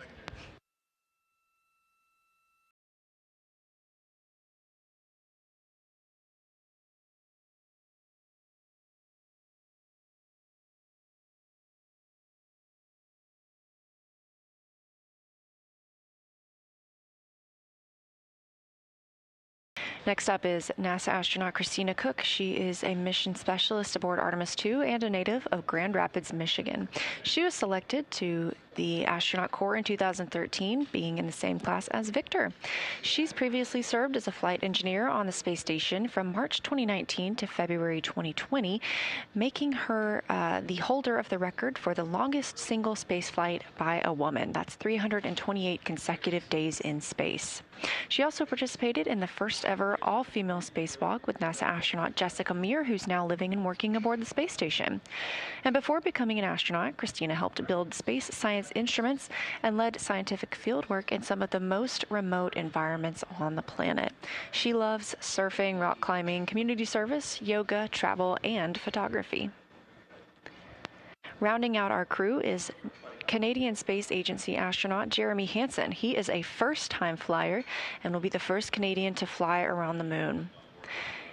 He is a London, Ontario native and was selected as an astronaut in 2009.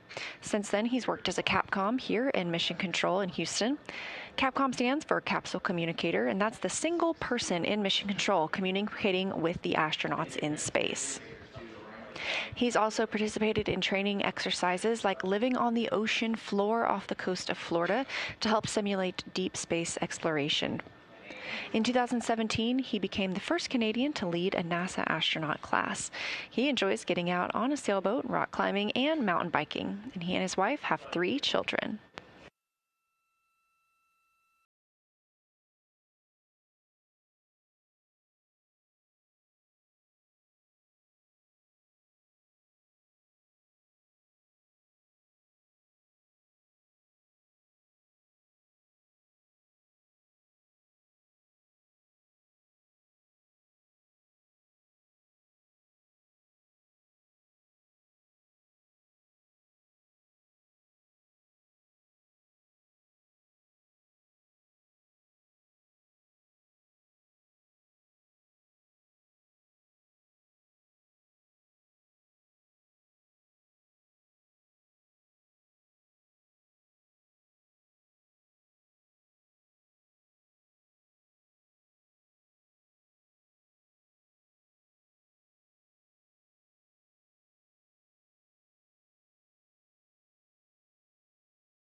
Houston Integrity for timeline. Houston's here.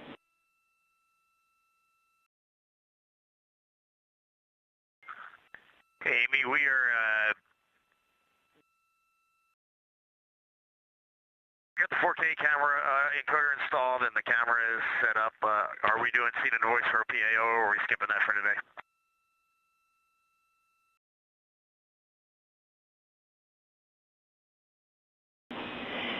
We do want to do a checkout of the 4K encoder, but we don't need to do scene and voice checks.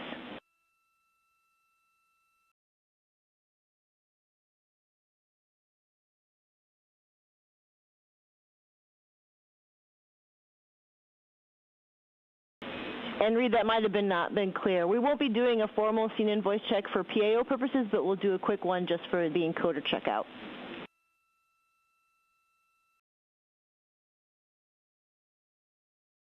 Okay, so there is no PAO event, but we are going to do a 4K encoder checkout. Copy. We're setting it up now. Good copy.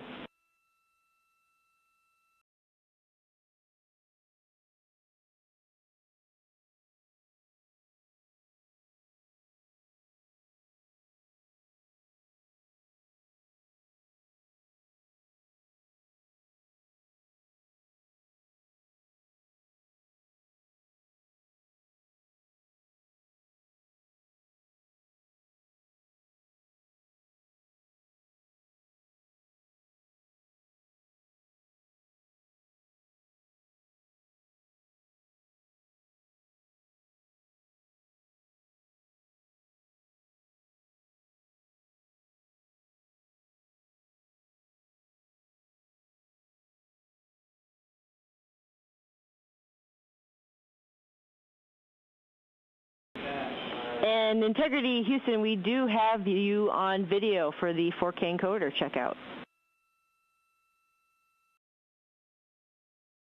That is great news. Stand by for audio checks with the wireless mic. Copy.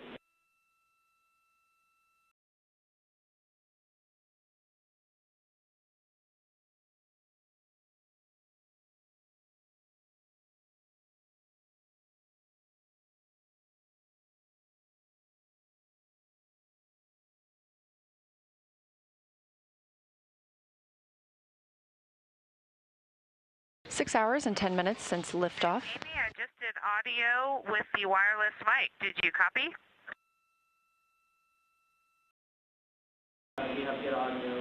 And we copy good audio on the handheld mic.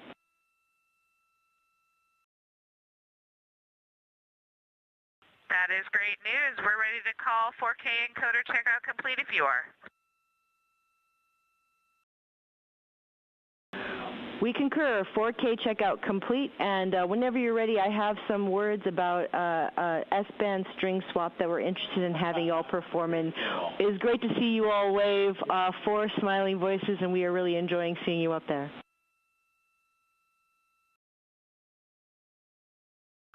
Not as much as we're enjoying being here.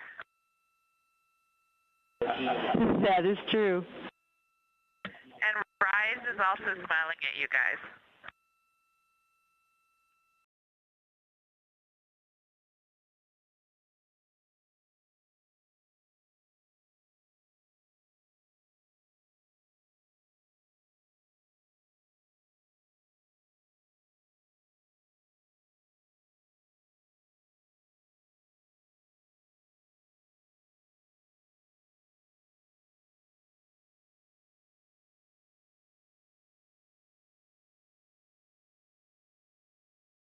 And we're preparing to be ready for your words about, I think you said S-band. Stand by.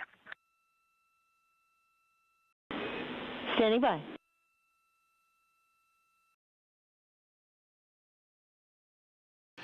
And ahead of our future public affairs events, the crew has completed a checkout of the 4K encoder video and audio. Completing that installation tonight will allow us to have them conduct some events starting tomorrow. This view on your screen coming from Orion, looking back at all of us on Earth. This is coming from a camera mounted on one of the spacecraft's solar array wings. Just a little crescent Earth. Now 6 hours and 12 minutes since launch. The first flight of humans aboard Orion.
Houston, integrity on 1. I do not have a notepad, but go with the S-band string, and if I need to get one, I'll get one. Okay, copy. We know you're doing much cabin config, but first off, we did want to check if the EMIR mass deploy is complete. Affirmative.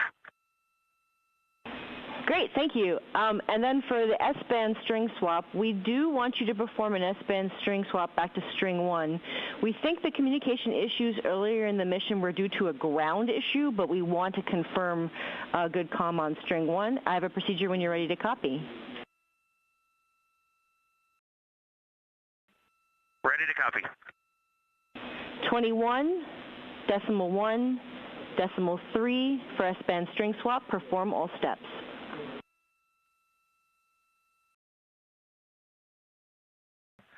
And do we have a get well plan if we don't pick you up on the other string?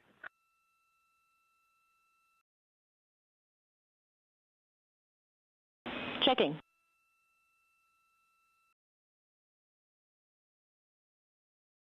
And Reed, if you swap to string 1 and you don't have comm with us for 2 minutes, you can swap back to string 2.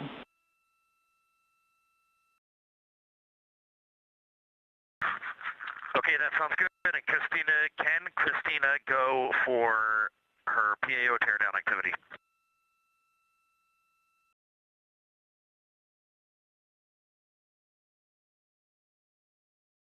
You are go for the PAO deactive activity. Okay, we copy that, and 21.1.3 is going into work, and we have at least one use on fluids in the toilet, and it worked great. We are so happy to hear that.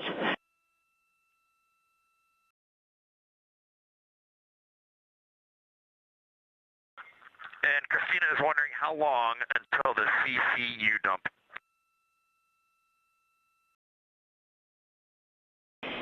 Approximately, standby.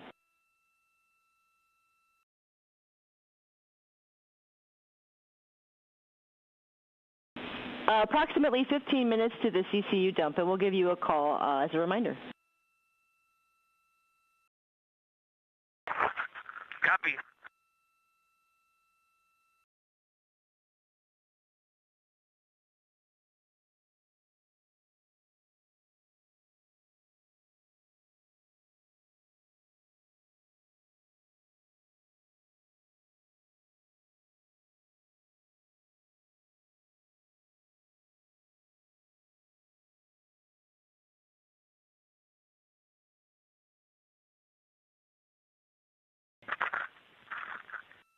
Houston integrity, com check on string 1. Loud and clear. How me? We have you the same. We are on S-band string 1 primary. Looks good. Okay. We concur, and we will be staying on string 1.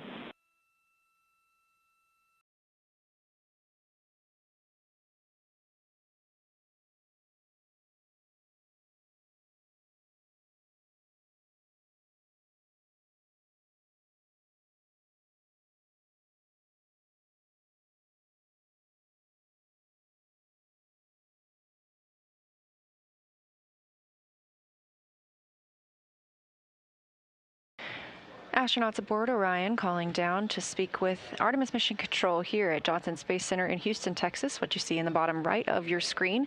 Capcom, or Capsule Communicator, right now is Amy Dill. She has been speaking with the crew since the Orbit 1 shift took over. The Capsule Communicator is the only person in Mission Control that speaks directly with the crew. You can see her there down closer to the bottom left of your screen, and right next to her is NASA astronaut Raja Chari.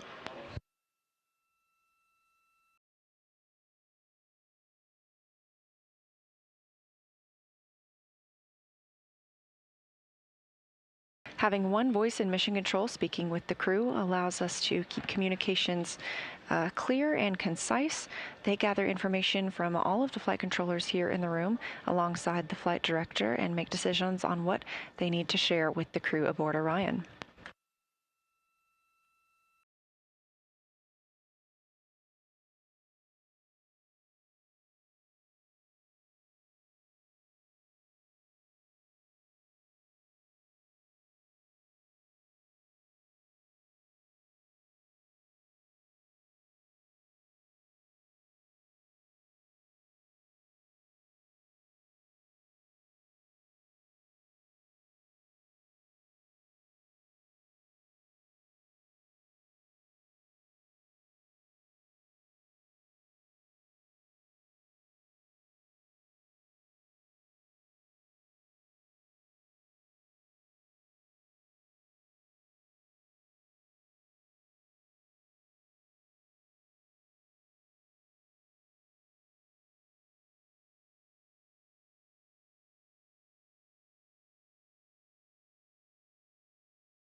Houston integrity on 1 for fan speed / cabin temperature. Houston's listening.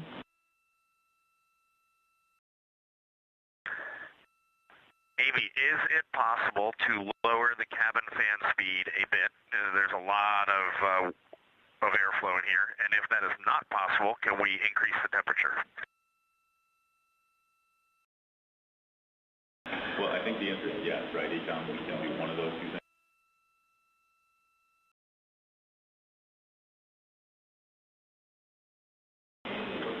Copy, Reed. We understand the request, and we are discussing how to implement. We'll follow up.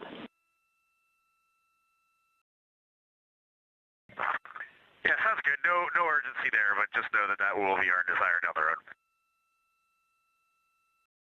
Copy.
Integrity Houston, maneuver in progress, 5 minutes.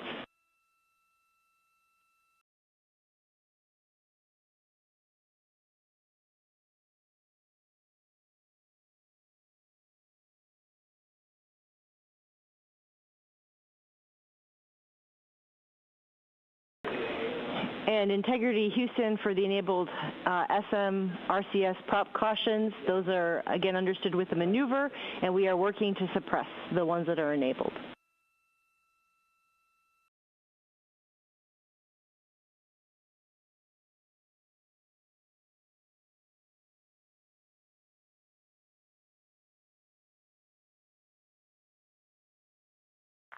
Sounds good, Amy. We copy all.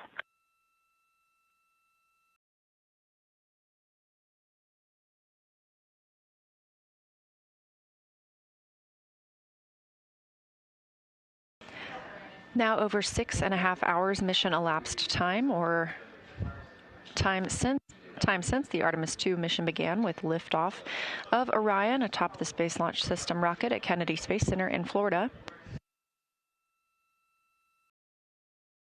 Since then, the crew has seen the perigee raise maneuver and apogee raise burn before moving into the proximity operations demo.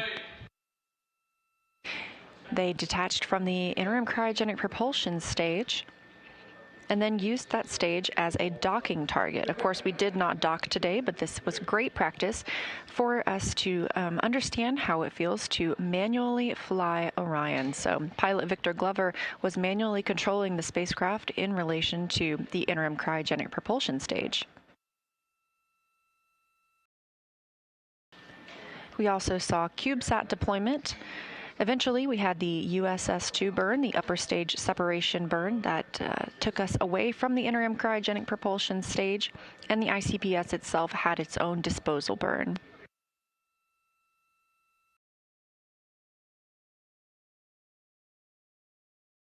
The crew is now working through some cabin configuration.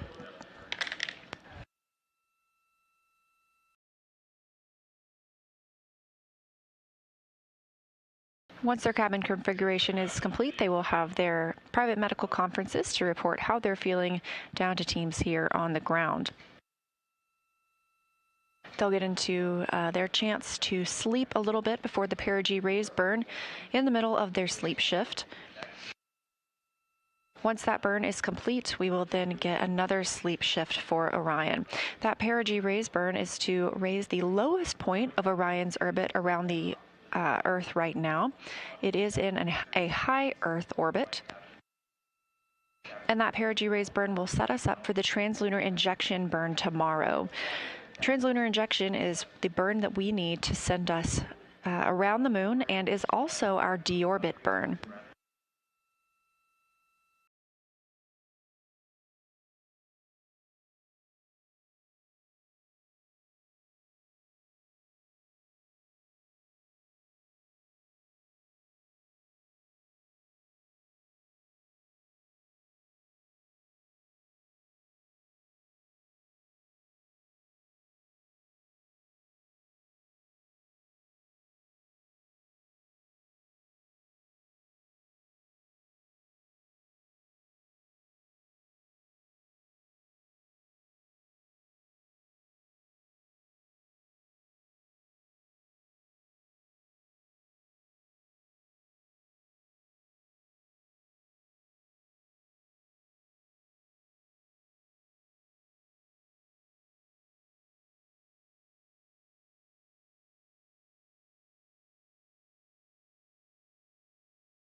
Integrity Houston, no action on the enabled caution again, and I have a couple of items for you whenever you're ready.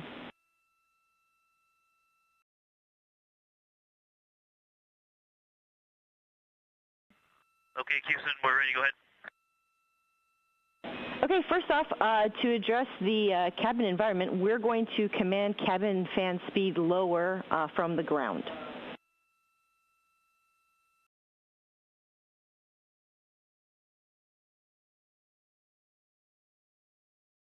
Thank you.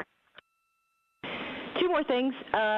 Also, you probably already have, but your go to set cockpit and cabin lighting as well as DU brightness per your preference. We are well out of the eclipse. You're right, we have. Thank you.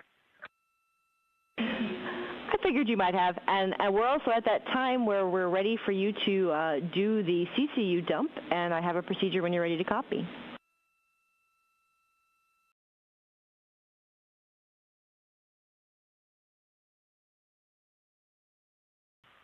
Stand by on that one. Standing by.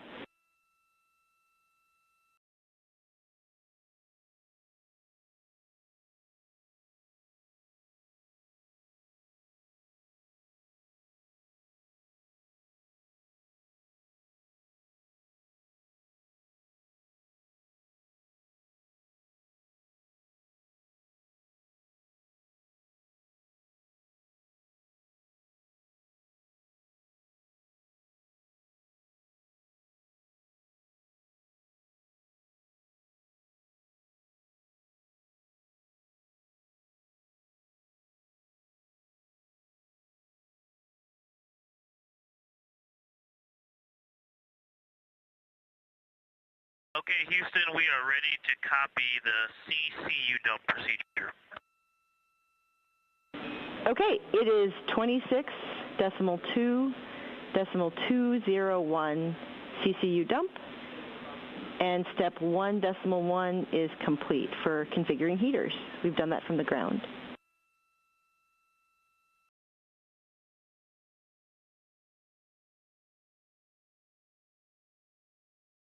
Okay, Houston, we copy. Thank you. And as an additional, once you get there, there's a check step in step 5.1 for confirming heaters reach set point. They are there, so you're good to continue once you get there. Okay,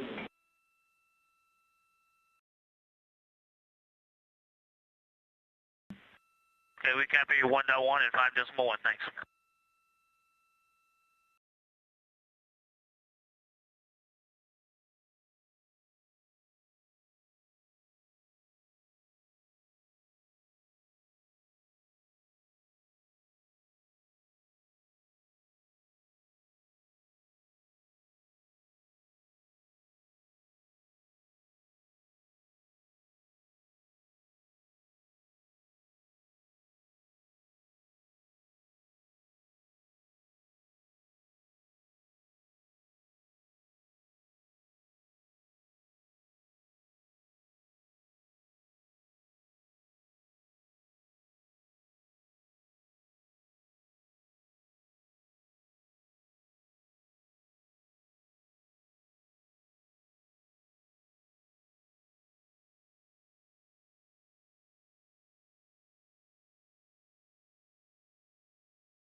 Capcom Amy Dill has been communicating with the crew aboard Orion, letting them know they will be able to turn down the fan inside the spacecraft, and is also going to work with them on how to empty the CCU. That's the collapsible contingency urinal.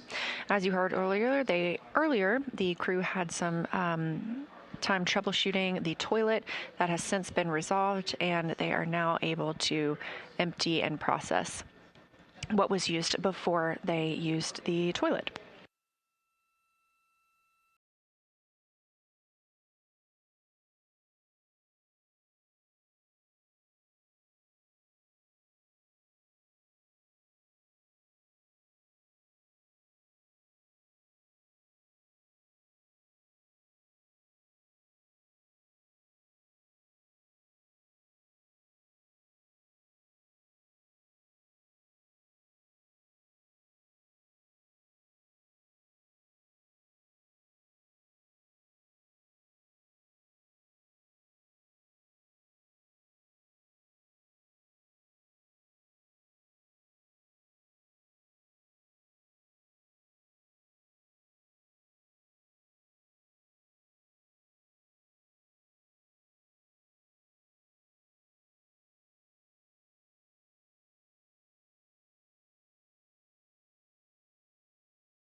dump.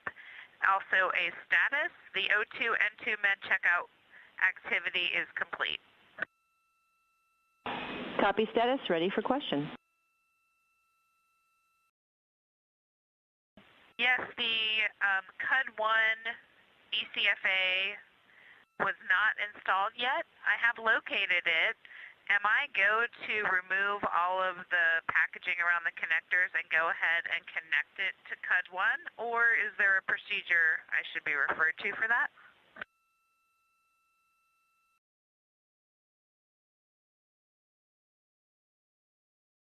And Christina, you are go to remove all the packaging and to connect ECFA to CUD1. Copy all.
Integrity Houston for upcoming conference.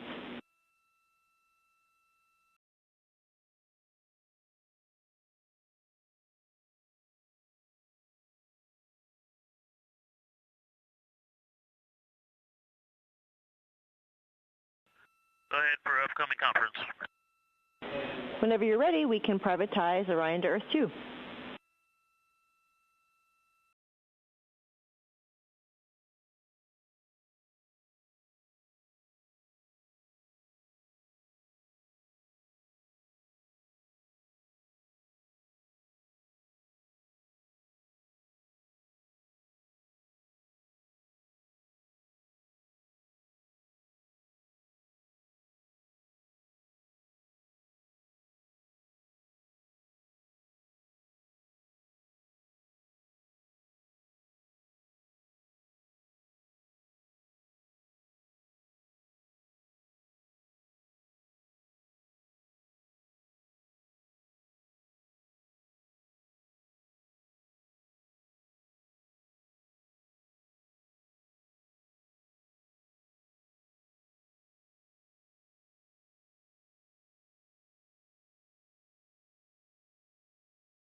This is Mission Control Houston, continuing to monitor the flight of Orion on the Artemis II mission, first flight of humans aboard the spacecraft. Orion is now over 32,000 miles from Earth since launching 6 hours and 48 minutes ago. Again, we're looking at an approximately 10-day mission. The crew will soon be stepping into their private medical conferences. These are scheduled to allow the crew time to report down to the ground on how they are feeling during the mission.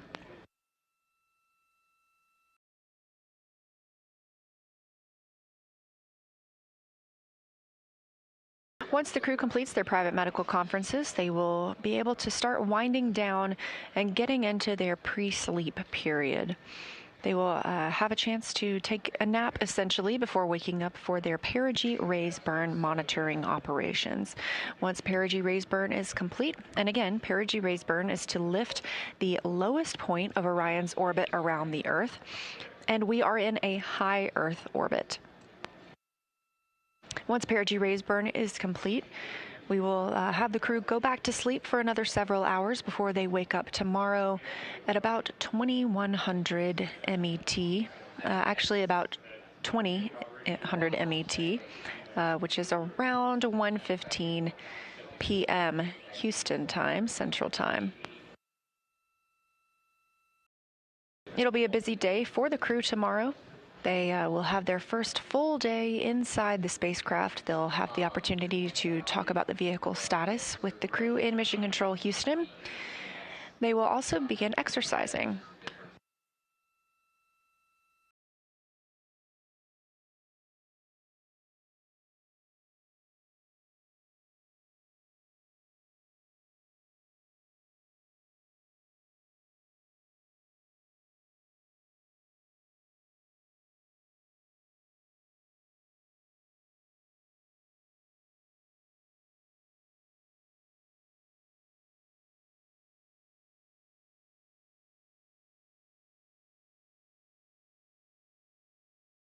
And again, with that private medical conference coming up, we do take the action to privatize the loops so the crew can share however they are feeling with teams here on the ground below, and their health and medical status is protected.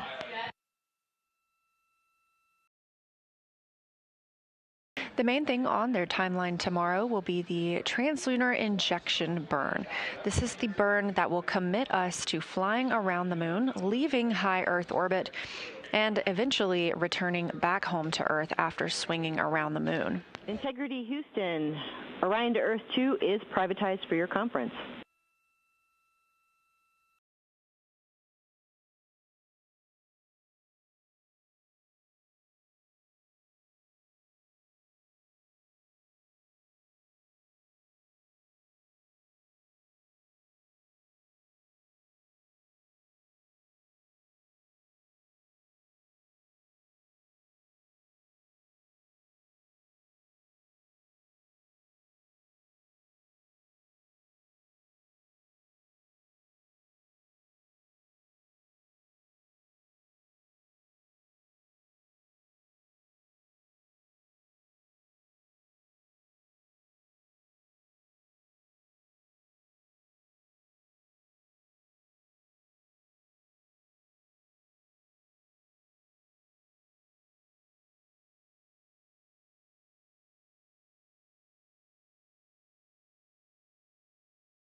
Houston integrity on Orion Earth 1.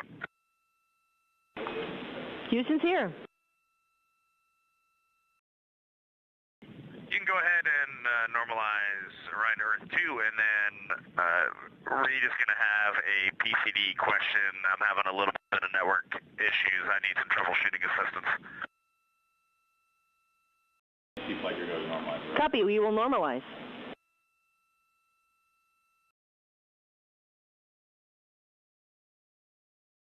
Teams here in Mission Control Houston are normalizing the flight loop for Orion to communicate back with the Artemis Mission Control Room.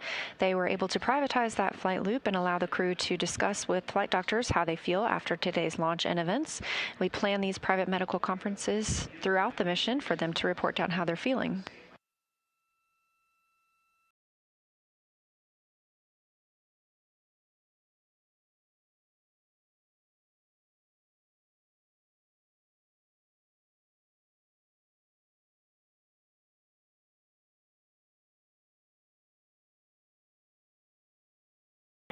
Integrity Houston, we are ready for your PCD questions whenever you are.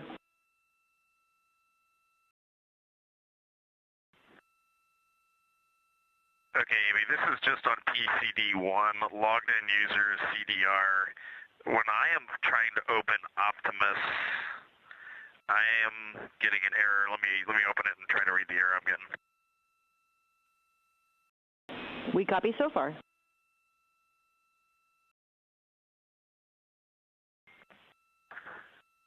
So I get a screen that says, "Welcome to Optimus tablet," with an exclamation point, and it says, "We need to gather some basic information to get you started," and it's got 3 questions.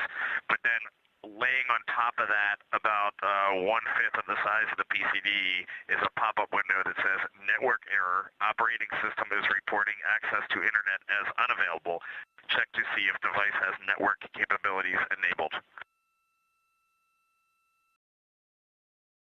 We copy, and we are chatting.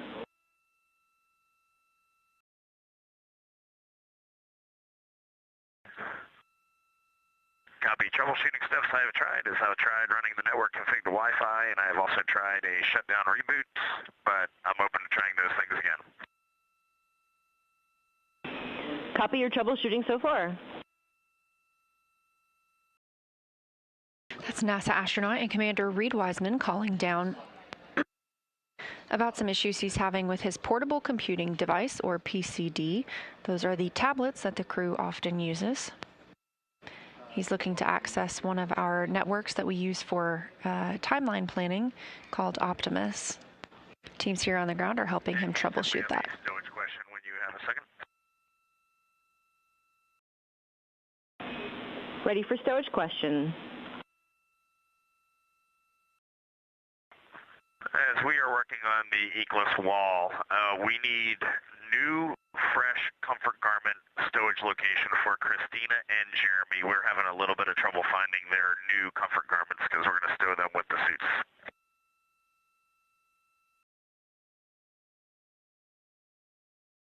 Copy. We will look that up and get back to you when we have it.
Integrity Houston for comfort garment locations.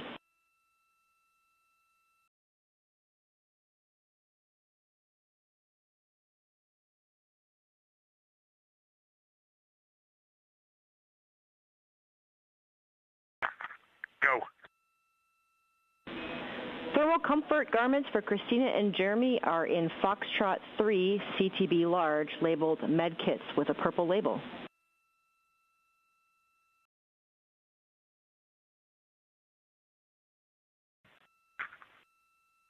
Copy, we're checking it out.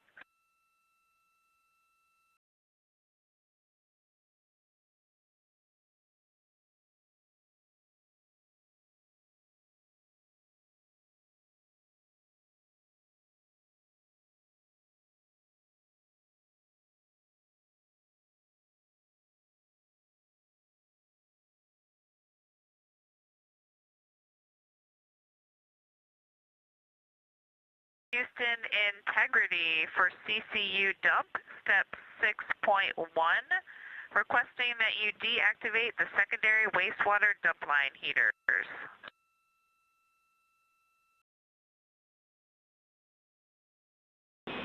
Copy, thanks for the call. We will go ahead and leave those on for your awareness.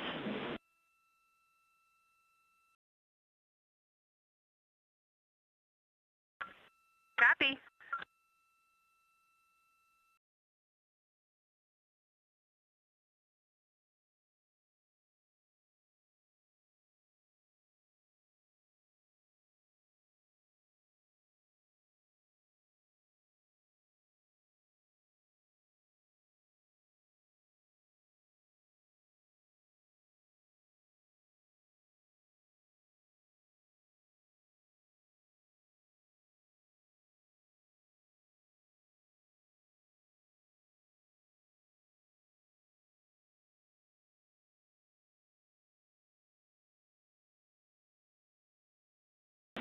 Integrity Houston for read PCD troubleshooting.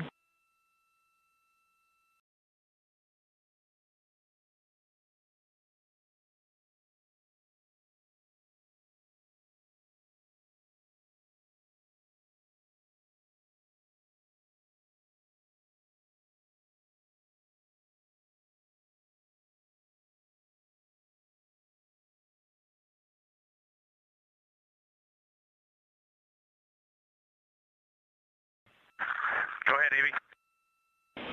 Okay, Reed, we suspect the issue with your PCD may be Optimus software. We were able to connect to PCD1 on, we can see it on the network, so with your go, we can remote in and take a look directly. Yeah, go for it. And then I also see that I have 2 Microsoft Outlooks, and neither one of those are working. If you want to remote in and check Optimus on those 2 Outlooks, that would be awesome. All right, we will join in on your PCD and we'll let you know when we're done.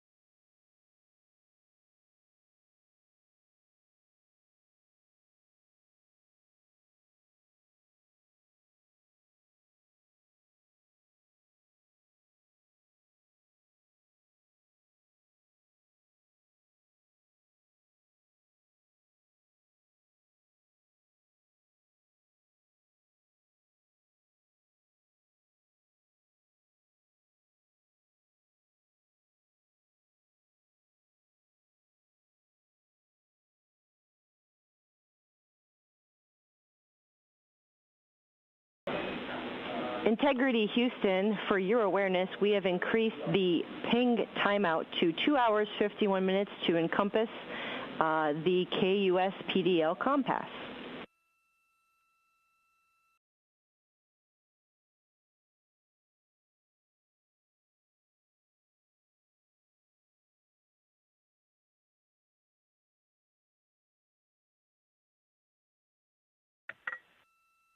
Okay, Amy, we are pretty knee-deep in cabin config. Just confirm we are not expecting a forward or return link LOS for the next little bit. Correct.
coming up on 7 hours and 15 minutes since launch today.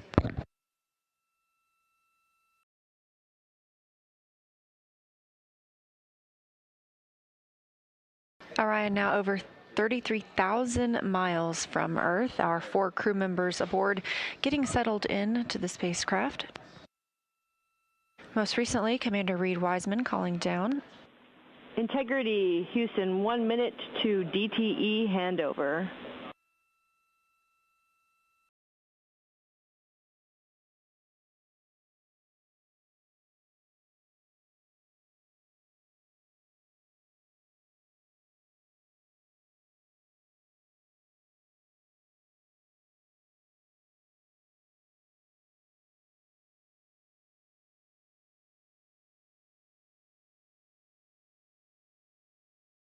Most recently, Commander Reed Wiseman calling down to discuss his portable computing device and making sure they can get it connected to the network. The crew is getting into the end of their day, a very long day for our astronauts. They are officially in their pre-sleep period, working through that checklist, and will soon be moving into the sleep portion of their day.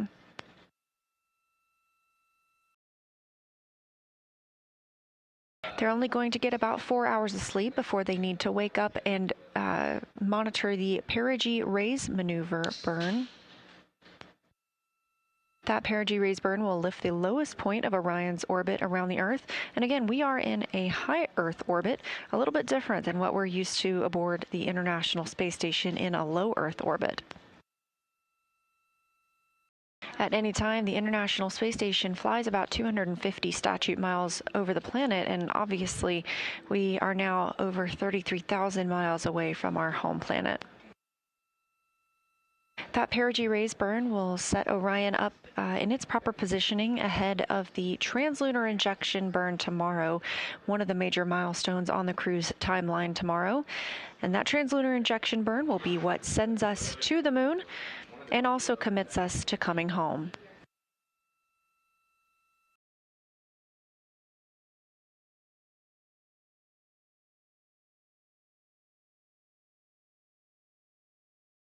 Once the perigee raise burn is complete tonight, that'll be around 6:15 a.m. Houston time. The crew will get to go back to sleep for almost 5 more hours before they wake up. So they will get a total night's sleep, just divided because of that perigee raise burn.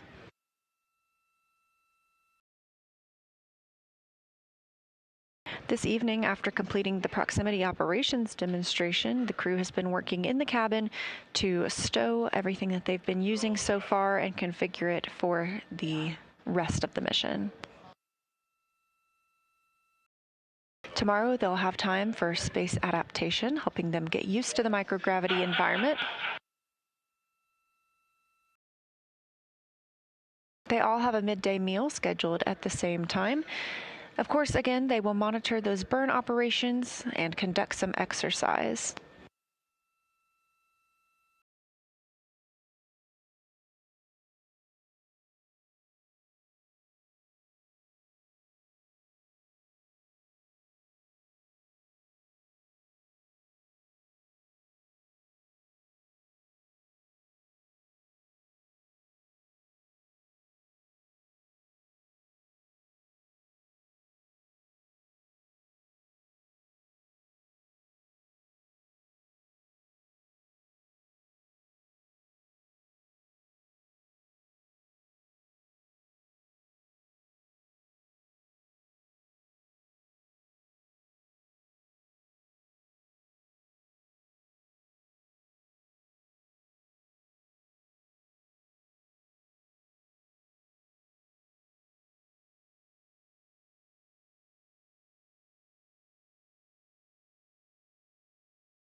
Integrity Houston, comm check on DTE pass. Houston, we have you loud and clear, Alice. Loud and clear. Excellent. We're just going to continue running through cabin config. We copy. And Amy, I got a stowage note for you. We stowed our used comfort garments in Ziploc bags in the F4 locker, in the off-nominal waste management system comfort garment bag, which was empty.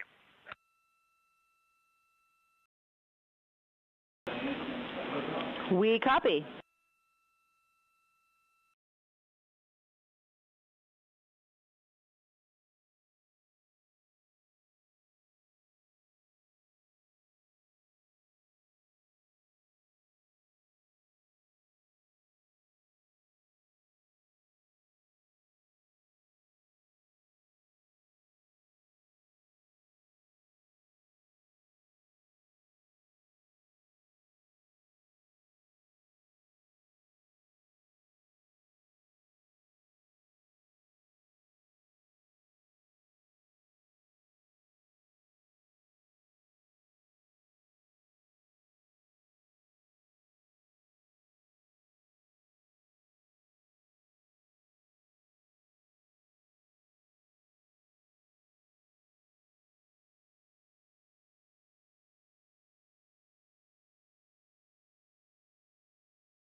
7 hours, 26 minutes since the launch of Orion atop the Space Launch System rocket for the Artemis II mission.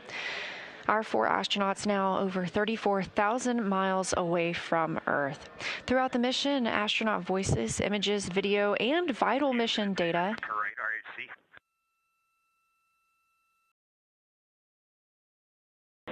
Houston's here. Say again. For the right RHC, C2 RHC, is there any way you all can open the RPC for that and save us the commanding? Checking.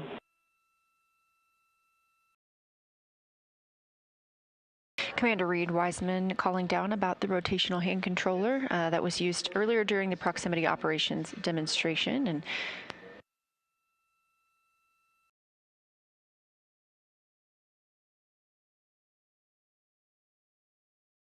again, those communications and data throughout the mission has to travel thousands of miles and is carried on signals from NASA's powerful communications systems, including the Near Space Network and the Deep Space Network. Let's learn a little bit more about those.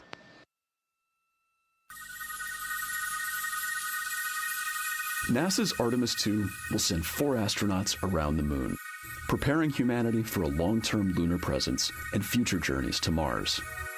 Enabling communication and navigation for this test flight are NASA's Near Space Network and Deep Space Network. With antennas around the world and a fleet of relay satellites, the networks will deliver vital data to and from Earth through all phases of the mission. The networks are seamlessly integrated at NASA's Johnson Space Center in Houston, Texas, where Mission Control coordinates the network handovers. These transfers represent a delicate dance between the 2 networks, exchanging support as the mission shoots toward the moon. On the launch pad and during their early orbit phases, NASA's Orion spacecraft and Space Launch System rocket will rely on communications and tracking services from the Near Space Network. After its translunar injection burn, the Deep Space Network's global array of antennas will serve as Orion's primary communication support during lunar orbit. As the mission journeys farther into space and away from Earth, signal strength weakens and bandwidth is conserved for crew communications. The astronauts will have a near constant connection to Earth, ensuring their safety on a journey farther into space than ever before. We say near constant communications could have for future human spaceflight missions. The data from Orion, sent by radio signals or laser links, is massive. The mission is gathering images, data, and video, while also generating details about mission health and crew voice files. All of that data gets processed here on Earth, where systems compress it for efficiency. In the future, we'll upgrade these systems on Earth so that image and video clarity improve with each moon mission. With the Artemis II test flight, we're evaluating the communications infrastructure that will help carry us into the future as we explore the moon and journey forward to Mars.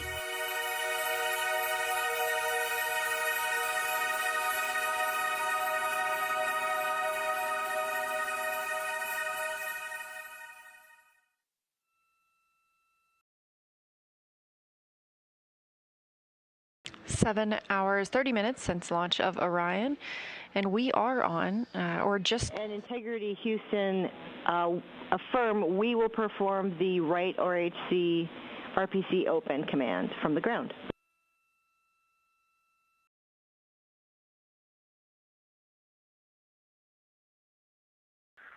Okay, Amy, thank you very much. That helps.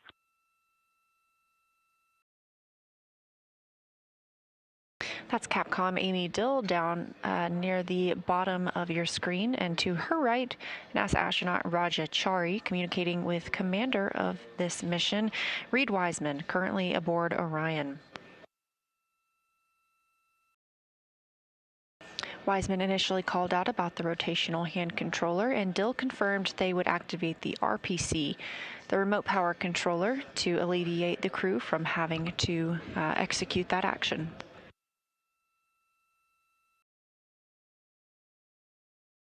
As I was discussing, the crew went on the Deep Space Network just before their proximity operations demonstration earlier tonight.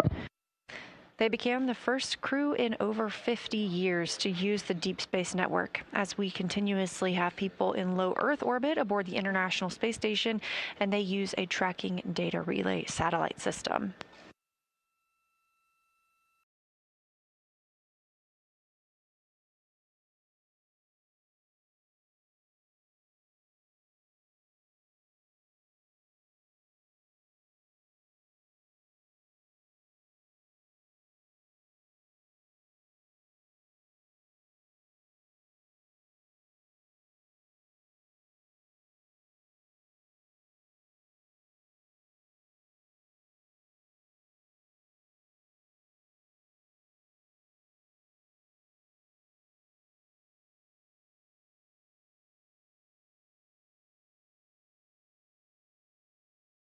Again, we are going to continue to hear fewer calls from the crew as they are now in their pre-sleep portion of their day.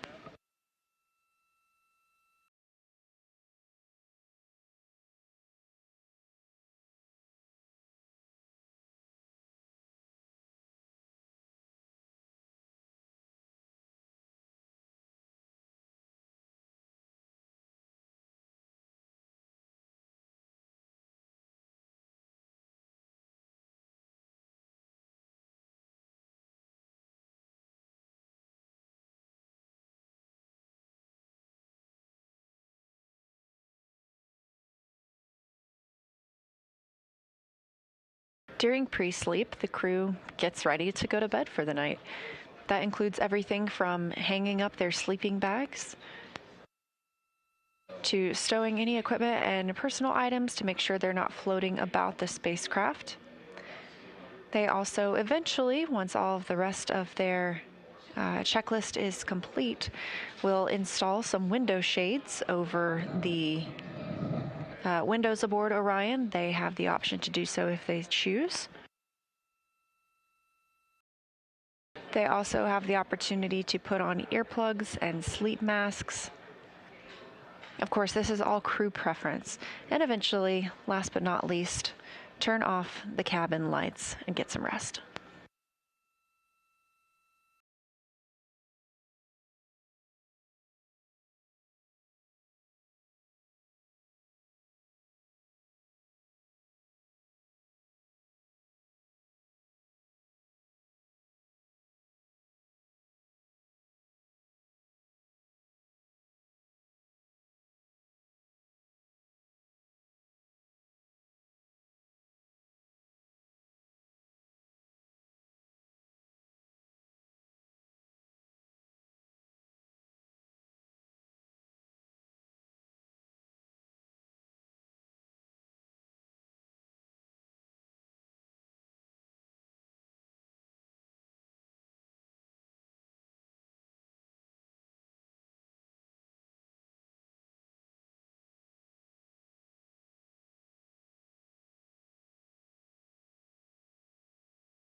7 hours and 40 minutes into the flight of Orion on the Artemis II mission.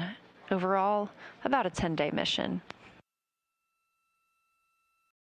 The crew is winding down their day. It's been a long day for them. They woke up about 8 hours prior to launch, so they're on almost 16-hour-long day at this point, being that it takes quite a while to get suited up and ready for the mission.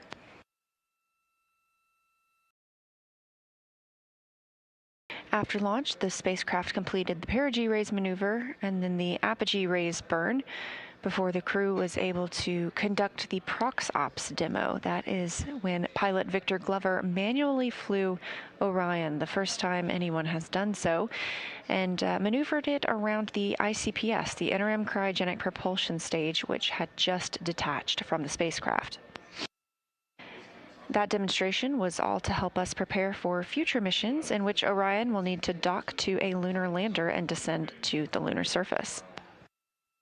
Following the PROXOPS demonstration, Orion completed the upper stage separation burn, giving it distance between Orion and the interim cryogenic propulsion stage itself having a disposal burn.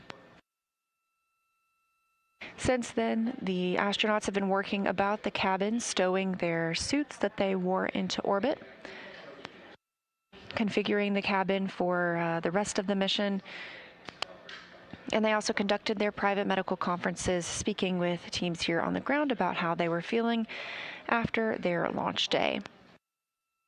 They are now in their pre-sleep portion of the day. They're going to get a few hours of sleep before the apogee raise burn, the perigee raise burn. That'll be at 12:55 MET, so about 6:30 a.m. Houston time, just a little bit before that.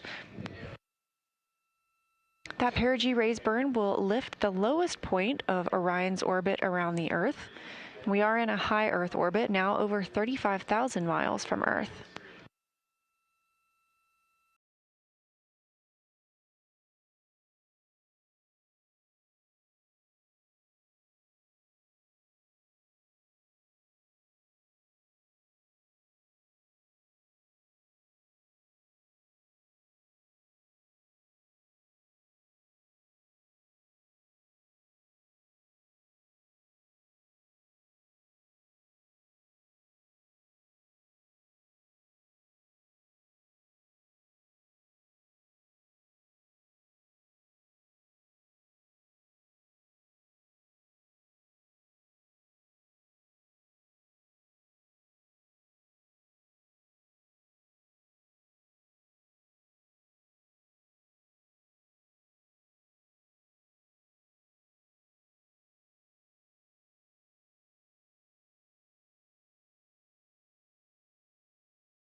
7 hours and 56 minutes into the flight of Orion on the Artemis II mission, our 4 astronauts in their pre-sleep period as Orion is in a high Earth orbit.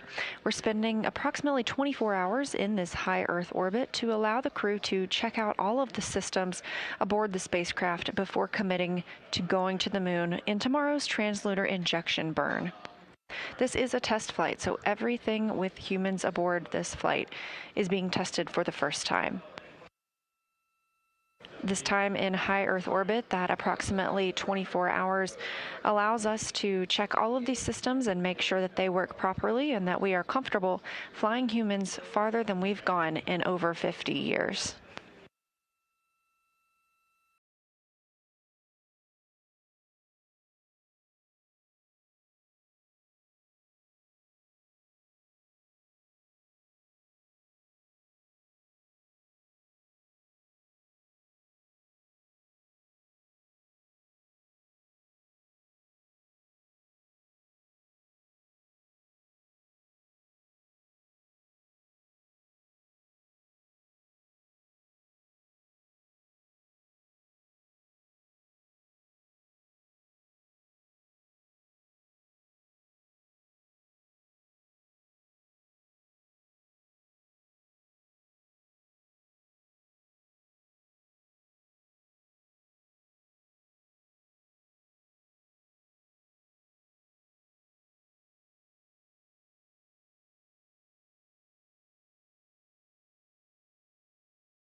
Houston, integrity for cabin transit config steps.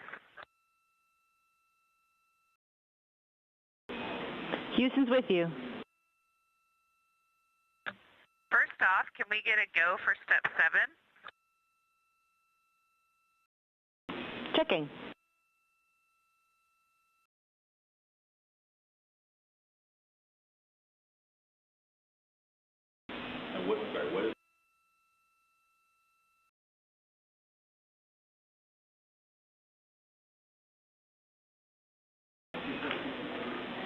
Christina, you are go for step 7.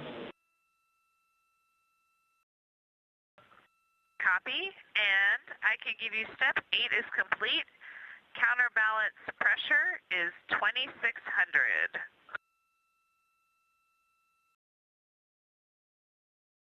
We copy.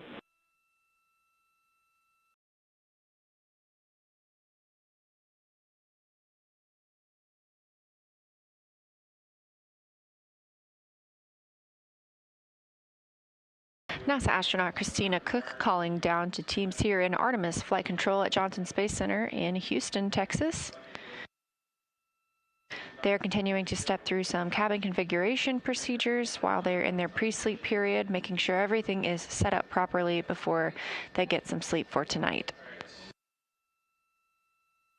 On the bottom right of your screen, you see Capcom Amy Dill down toward the left, and up toward the top of that screen is Flight Director Jeff Radigan.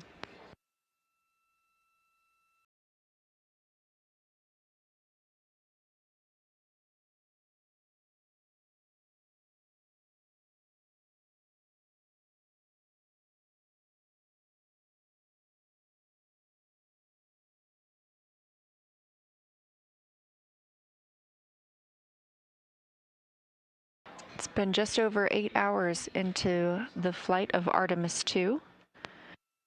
A successful liftoff and ascent for Orion into a high Earth orbit where we find them now, over 36,000 miles away from our home planet.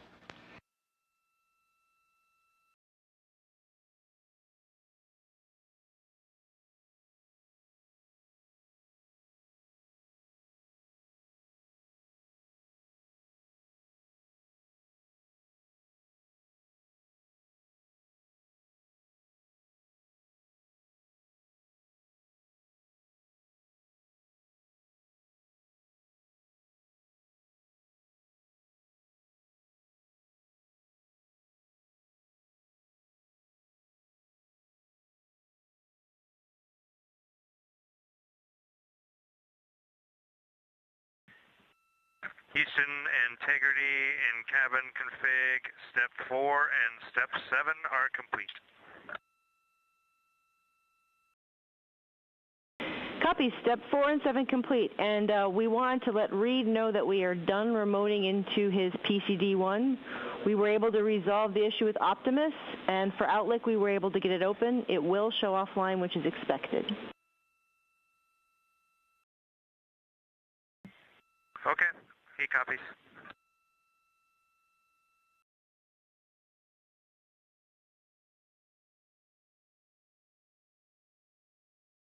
Those calls from Capcom to the crew about an issue Commander Reed Wiseman was experiencing earlier with his PCD, his personal computer device, or portable computer device, I should say, which is how he accesses the internet during the flight.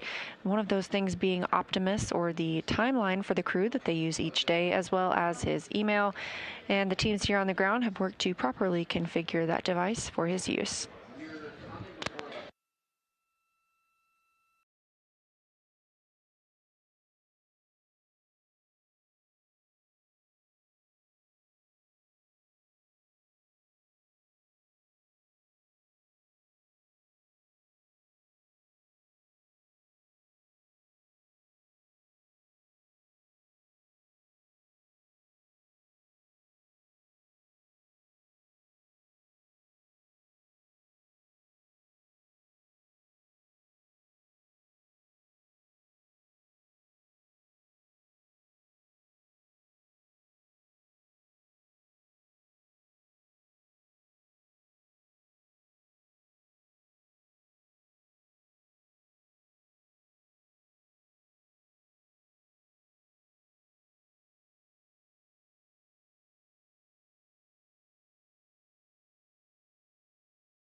As the crew continues their pre-sleep period of today's timeline, some quick facts about Orion.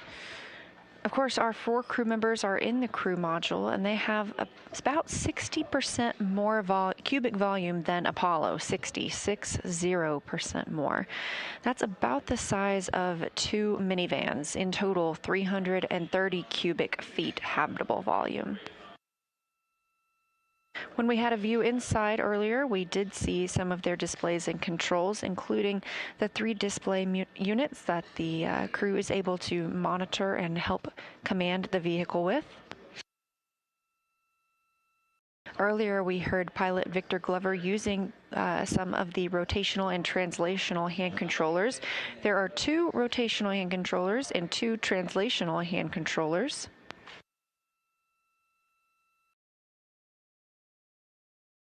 And something that the crew will be working on tomorrow is exercising. This will be the first time that they exercise in Orion, and one of the devices they will be using is called the flywheel. This is a compact and power-free system that allows daily aerobic and resistive workouts aboard Orion.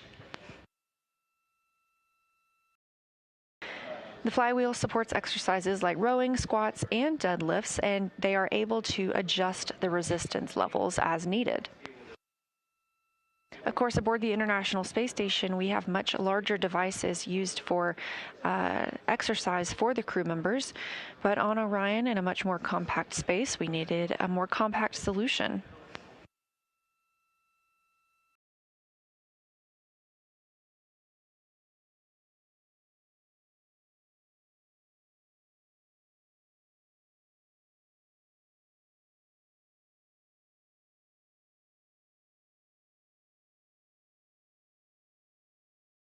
In this animation, you can see the 4 solar arrays aboard Orion. There is a camera on the tip of each solar array. We had some beautiful views of Earth from one of those cameras earlier, and we are looking forward to some incredible views of the moon as we fly by on flight day 6. Each of those solar arrays has 3 panels on it, and each of those panels is about 6.5 feet by 6.5 feet. So the length of each array nearly total 23 feet. Each of those arrays would provide enough electricity to power 2 3-bedroom homes.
8 hours and 23 minutes into the flight of Orion, the first flight of humans on this spacecraft. Our 4 crew members, Reed Wiseman, Victor Glover, Christina Cook, and Jeremy Hansen, lifted off today atop the Space Launch System rocket from Kennedy Space Center in Florida. They had a smooth ride to orbit and have since completed all required burns to put them in the proper high Earth orbit where they are now. Earlier today, we also saw them transition to the Deep Space Network. This is the first time in over 50 years that we've had humans back on the Deep Space Network. We have had humans living and working aboard the International Space Station for over 25 continuous years now, but they they communicate through the tracking data relay satellite systems. That was one of many milestones for the crew today. We also saw them complete the perigee raise maneuver, the apogee raise burn, modifying Orion's orbit around the Earth, and keeping us in that high Earth orbit. Being in this high Earth orbit for over 24 hours allows the teams and the crew to check out the systems aboard the spacecraft before conducting the translunar injection burn tomorrow. The translunar injection burn is what will commit the crew and the spacecraft to flying by the moon on flight day 6, and that burn also serves as the deorbit burn for the spacecraft.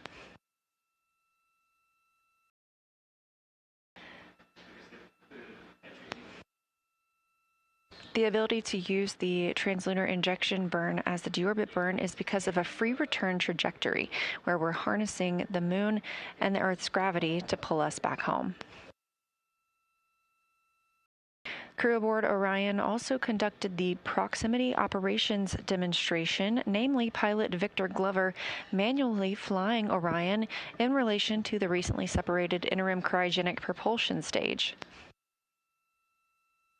He commanded the spacecraft to move in as close as 10 meters or 30 feet away from the interim cryogenic propulsion stage and a faux docking target, essentially, allowing them to practice and learn what it's like to manually fly the spacecraft. This helps us understand and learn a lot about flying Orion manually, as we may need to do so for future docking operations ahead of lunar landing missions. Shortly thereafter, the upper stage separation burn occurred, taking Orion farther away from the ICPS, and that interim cryogenic propulsion stage had its own disposal burn thereafter. Since that time, the crew has been stowing their suits, getting their cabin configured, getting ready for bed. They had their private medical conference in which they were able to speak with teams on Earth about how they were feeling following the day's events. They are now in their pre-sleep period and are configuring the spacecraft by hanging up their sleeping bags. They also have the option to put some window covers over the windows in Orion to make sure no other light comes in, and we will get them some sleep. Their sleep period tonight is interrupted by the perigee raise burn, so they'll get about 4 hours of sleep here to start, and then wake up for those perigee raise burn operations. Perigee raise burn means we are lifting the lowest point of Orion's orbit around the Earth.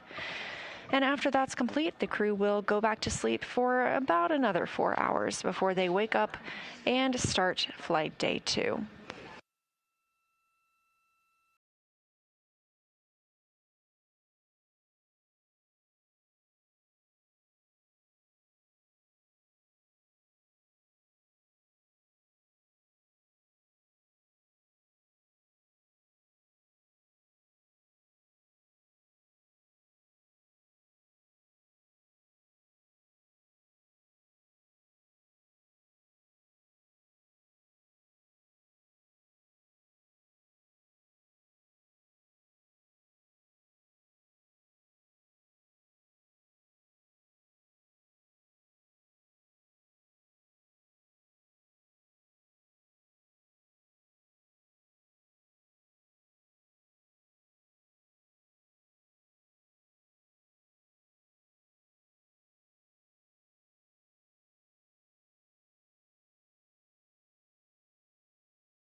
You're looking at a live view from Artemis Mission Control here at Johnson Space Center in Houston, Texas. We are in the White Flight Control Room just down the hall from the International Space Station Flight Control Room where you usually see us. And this is the Orbit 1 shift. You'll probably start to see some folks filtering in and out of the room as we will expect handover to take place around 2:30 a.m. Central Time.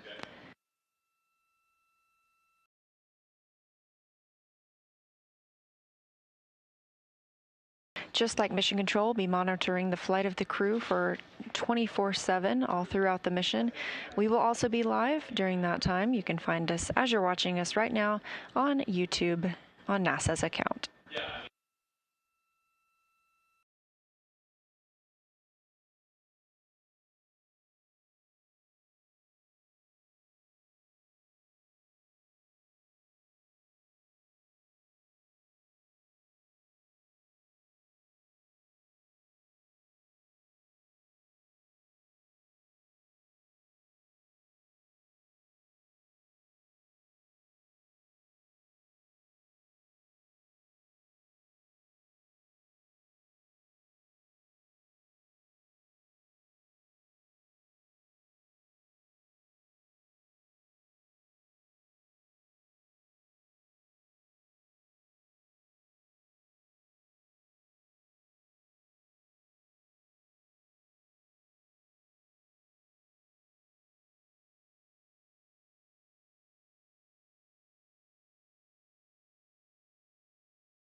8 hours and 40 minutes since the launch of the Artemis II mission and the Orion spacecraft.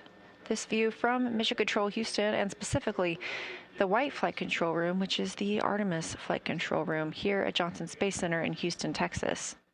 Our 4 crew members aboard Orion: Reed Wiseman, Victor Glover, Christina Cook, and Jeremy Hansen, 3 NASA astronauts and 1 Canadian Space Agency astronaut, are getting into the sleep period of their day. They've had a very long day, having woken up about 8 hours before liftoff, spending that time getting suited up, waving goodbye to family and friends, riding out to the launch pad, boarding the spacecraft, waiting for liftoff, and then monitoring all of the steps through ascent.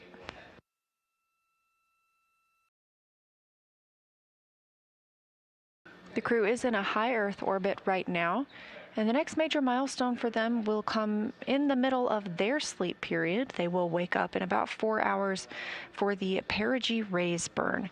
That is to lift the lowest point of Orion's orbit around the Earth, and again, they are in a high Earth orbit right now.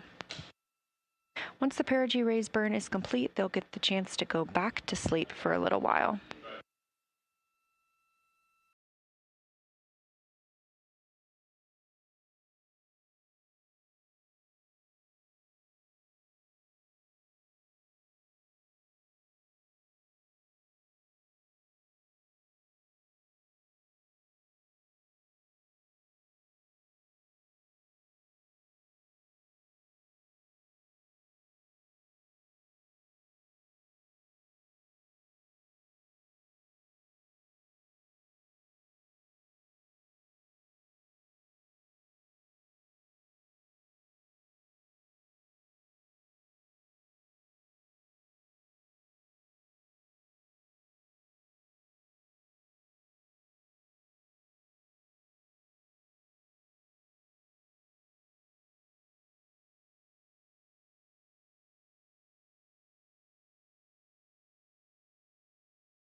The view on your screen, clearly an animation of Orion, showing we are over 38,000 miles from Earth. The crew is in their pre-sleep period, or actually they've moved into their sleep period. And this visualization coming to you from the ARROW website, that's Artemis Real-Time Orbit website. You are able to access this on your own computer or cellular device if you so choose. We're happy to share it with you here when we don't have views from the spacecraft, but at any time you can log on, search for Artemis 2 AROW, ARROW, and you will be able to find this on nasa.gov.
Integrity, Houston, for AGA readings, when able.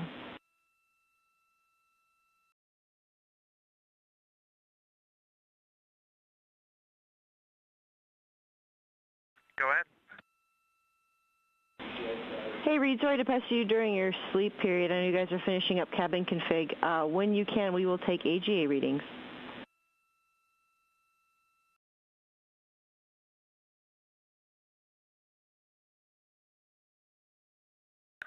Okay, I just turned it on, so I guess I'll give it 5 minutes, and then we'll give you a call. Thanks, Jeremy.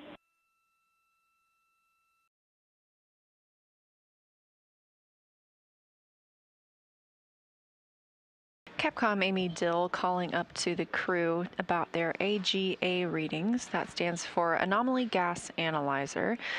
The crew is able to, and is timelined to take readings of the atmosphere inside Orion. Again, this is the first time we've ever flown humans aboard this spacecraft, and so we are looking to learn about what is existing inside the cabin and with the CO2 output of the crew and how the ECLIS system is working, and these readings help us determine that.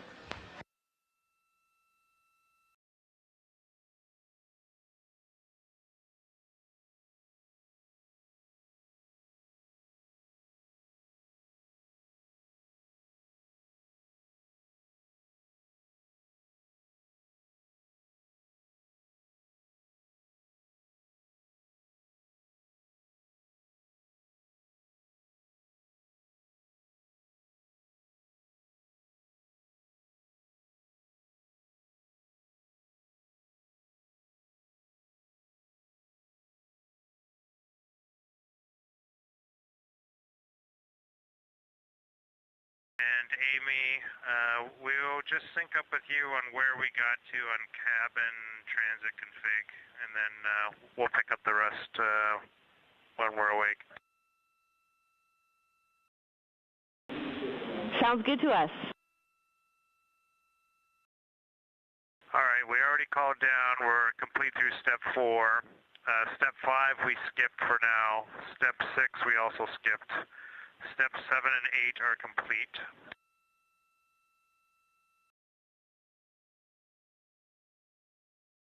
Step 9 and through 11 are complete.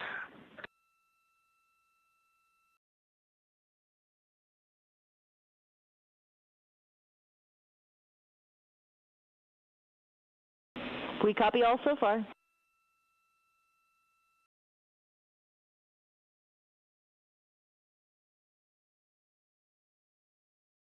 Yep, and that's about it. Looking at the rest, we haven't really tidied all the rest of that stuff up, so we'll have to get to that tomorrow. Okay, we copy.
Eight hours, 52 minutes since the launch of Artemis 2 and the crew aboard the Orion spacecraft. Houston integrity, couple sync questions. First one, just because today's been a little bit jumbled, are we safe to assume that any toilet non-use that's not per Optimus you would call up? We're thinking about calling you to see if we can use it for the next 20 minutes or so before we sleep, and instead wanted to check that assumption. Checking.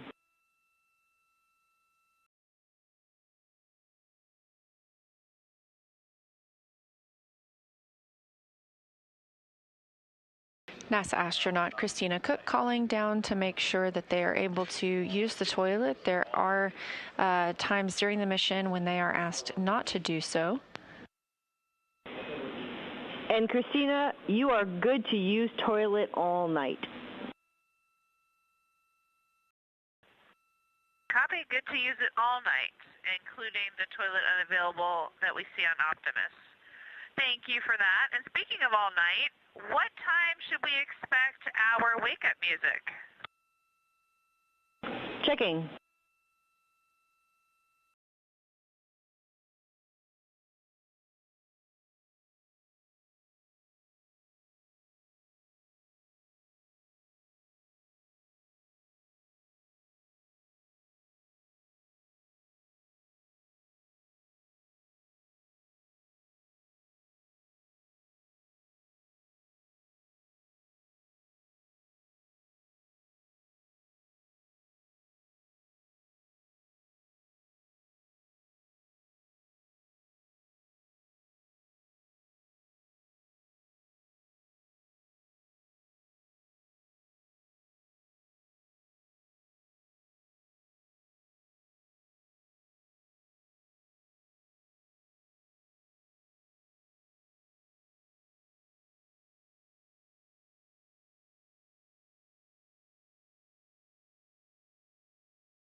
And Christina, to answer your question for wake-up music, it'll be towards the end of post-sleep after the second sleep period.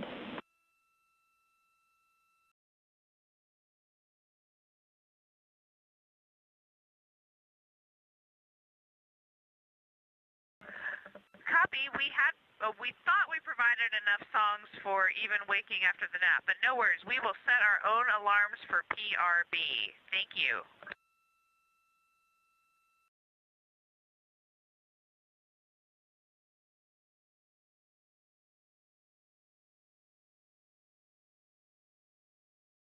And Christina, you are indeed correct, and we checked our song inventory, and we do have a song for a wake-up for PRB ops, so we will provide that.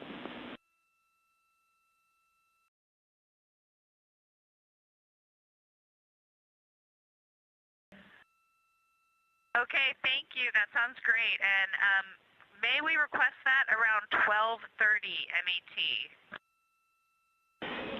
Yes, we will provide that 12:30 MET. Fantastic. Thanks for an awesome first day. We are climbing into our sleeping bags. Okay, and to end that day, whenever the 5-minute timer is up for the AGA readings, we'll take those, and then we'll bid you a good night.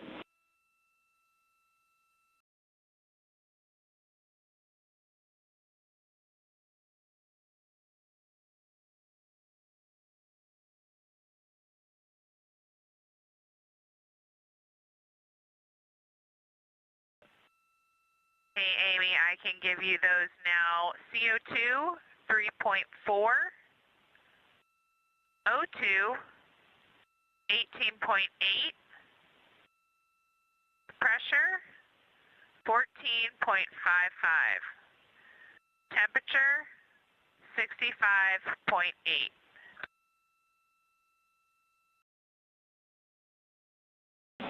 We copy all, Christina, and with that, it has been a fantastic day with you all, and good rest, and we look forward to working with you tomorrow. We We do as well. Take care, guys.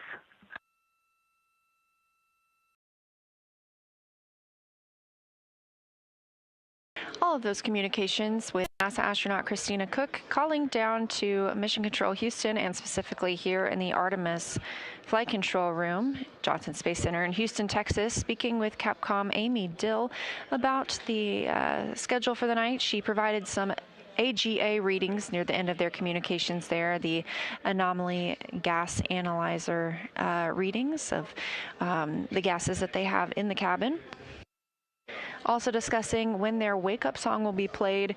We expect to hear that just before the perigee rays burn. Again, they're settling into their sleep period right now for just a few hours. That'll be interrupted by that perigee rays burn and the operations that they'll need to conduct to monitor that before going back to sleep for about 4 more hours.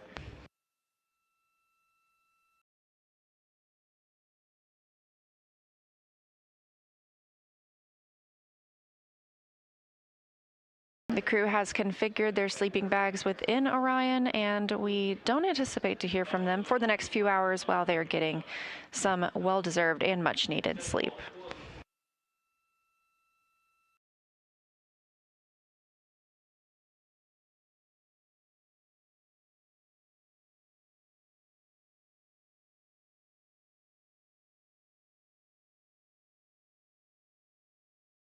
And Amy, as we prepare for sleep, we might have a few more questions. Do we need PCD3 wired, or can we leave it wireless? Checking.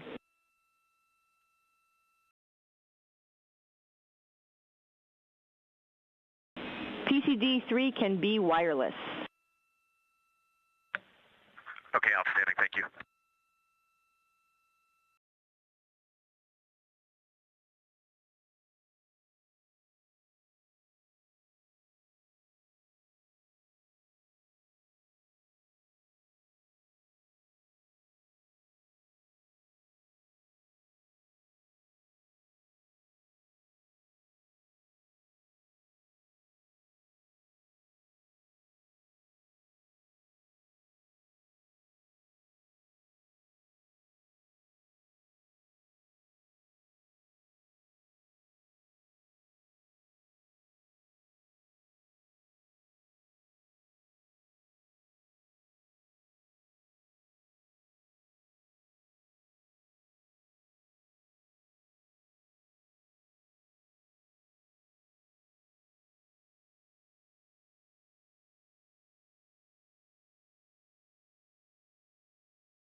This is Artemis Mission Control at Johnson Space Center in Houston, Texas. We are continuing to monitor the flight of Artemis 2 and our 4 astronauts, Reed Wiseman, Victor Glover, Christina Cook, and Jeremy Hansen, aboard the Orion spacecraft, a test flight with the first time we have ever had crew on this spacecraft. It's been 9 hours and 16 minutes since launch, and the spacecraft is now over 39,000 miles away from Earth in a high Earth orbit. The crew will remain in this high Earth orbit for the first approximately 24 hours of the mission before the translunar injection burn that will commit them to flying by the moon and returning home. It was a busy day for the crew after liftoff with the perigee raise maneuver, apogee raise burn, continuing to keep us in that high Earth orbit.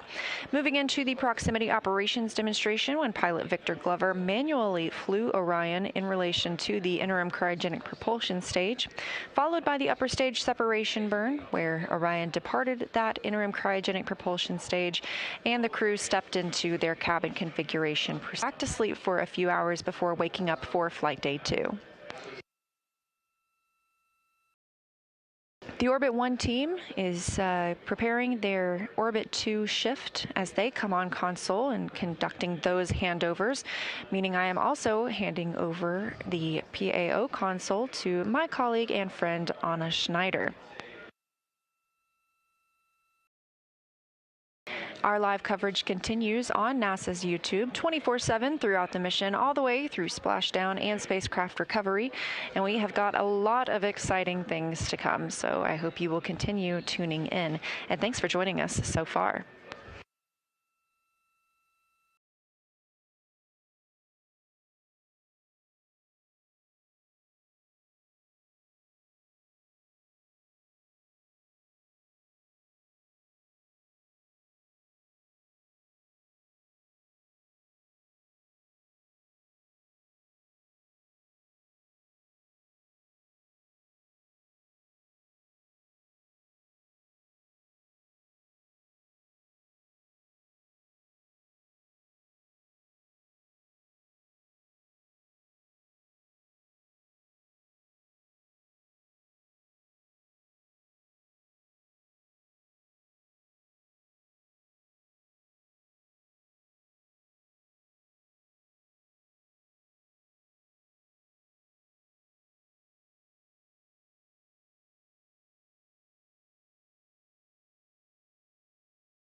Good morning from Mission Control Houston. I'm Anna Schneider with NASA Communications here inside the Artemis Mission Control Room. We are currently on console with the Orbit 2 team of flight controllers who recently completed their handover period with the Orbit 1 team of flight controllers who just went off shift after completing their shift. During the Orbit 1 shift, they completed the prox ops demonstrations or proximity operations, during which they manually piloted the Orion spacecraft in relation to the ICPS or Interim Cryogenic Propulsion System. The crew is currently in their sleep period, and today's sleep period is split in two parts. The crew will be woken in about 3 hours to prepare for the PRB, or perigee raise burn, which is scheduled for about 3 hours and 39 minutes from now. This burn will adjust Orion's perigee, or the lowest point of its orbit, into the correct orbital geometry to set it up for its translunar injection, or TLI burn, planned for Flight Day 2. You are currently seeing a live look inside the Artemis Mission Control Room here in Mission Control Houston. And currently leading the team here in Mission Control Houston for the Orbit 2 team is Flight Director Paul Kanya, there on the far right hand of your screen. Following a launch yesterday at 5:35 p.m. Central, 6:35 p.m. Eastern, the spacecraft is now about 40,000 miles away from Earth in its high Earth orbit. And there now on your screen, you are seeing views from the Artemis Real-Time Orbit website, or ARROW, which provides live data and telemetry from the Orion spacecraft when we don't have live views from the spacecraft itself. Again, we will continue providing live coverage throughout the Artemis mission as it makes its way to the moon and back. And again, coming up in about 3 hours and 38 minutes, we will have that next major milestone, which is the perigee raise burn.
This is Mission Control Houston. There on your screen, you are seeing a live view from the Orion spacecraft.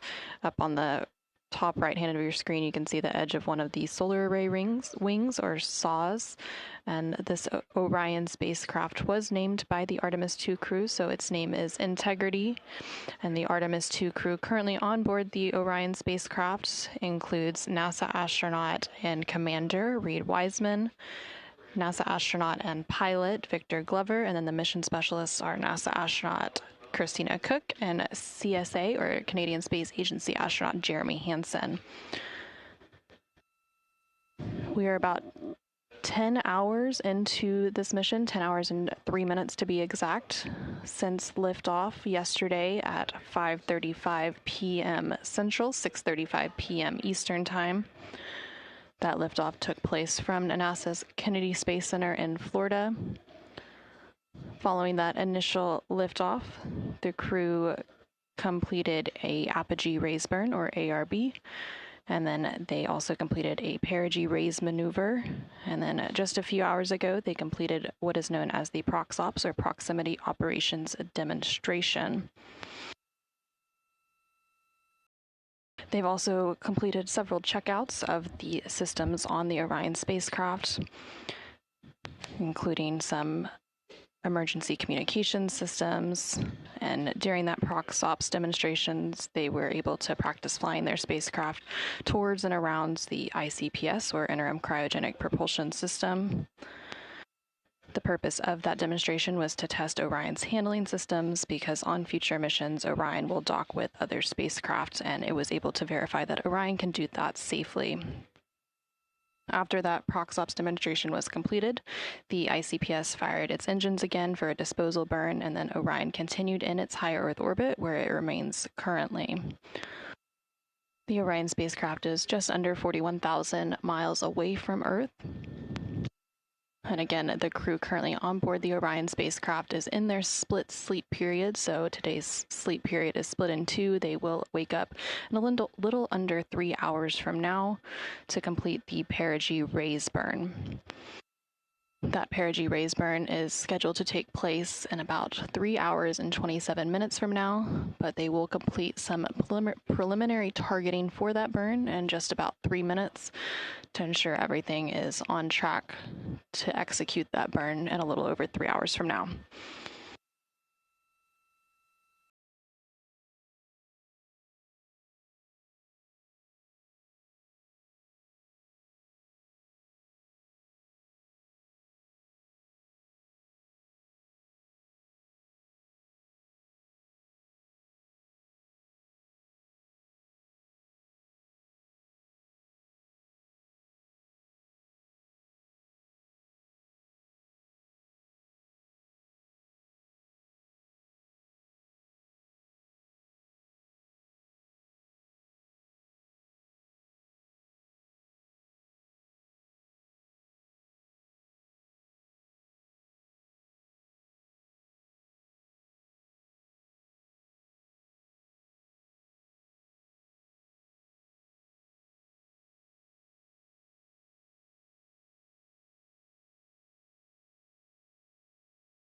This is Mission Control Houston. We are 10 hours and 15 minutes into the Artemis II mission, and there on your screen you are seeing a live view of the Orion spacecraft. It is currently maneuvering into a biased tail-to-sun attitude. In this attitude, it allows the spacecraft to manage thermal constraints and power generation. It uses this attitude as its primary passive or passive-safe flight orientation during transit to maintain thermal balance and maximize power generation.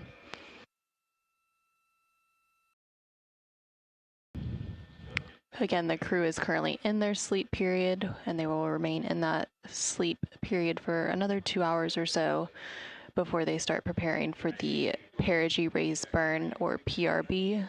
That burn is planned to take place in about 3 hours and 16 minutes from now.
And there on your screen, you're now seeing a live view inside the Artemis Mission Control Room here in Mission Control Houston.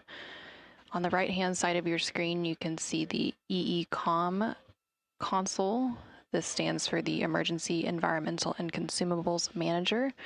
And this individual is responsible for the internal thermal control systems, air and water supply, and purification systems aboard the Orion spacecraft. And they also manage emergency response. The equivalent to this flight control position in the International Space Station flight control room just down the hall is the ethos position. And then in front of the EECOM console, you can see MPO. Also on the right-hand side of your screen, that stands for the Mechanical and Power Officer.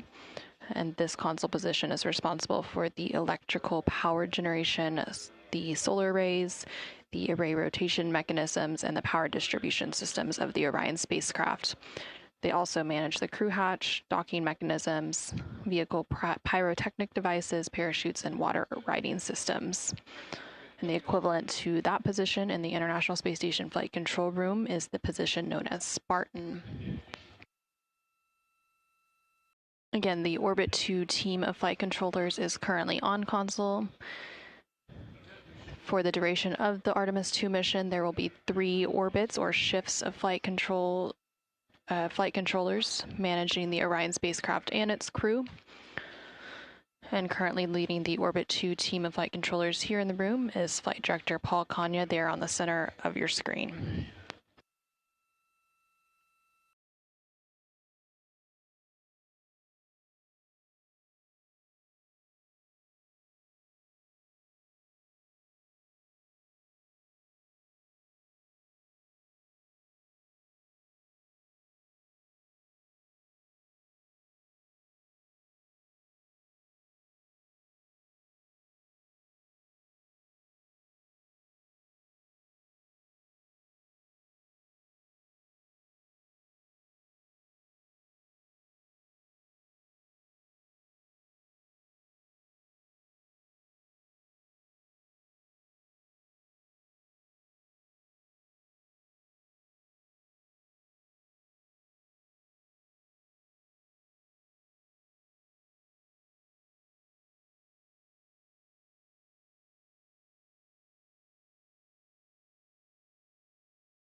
This is Mission Control Houston.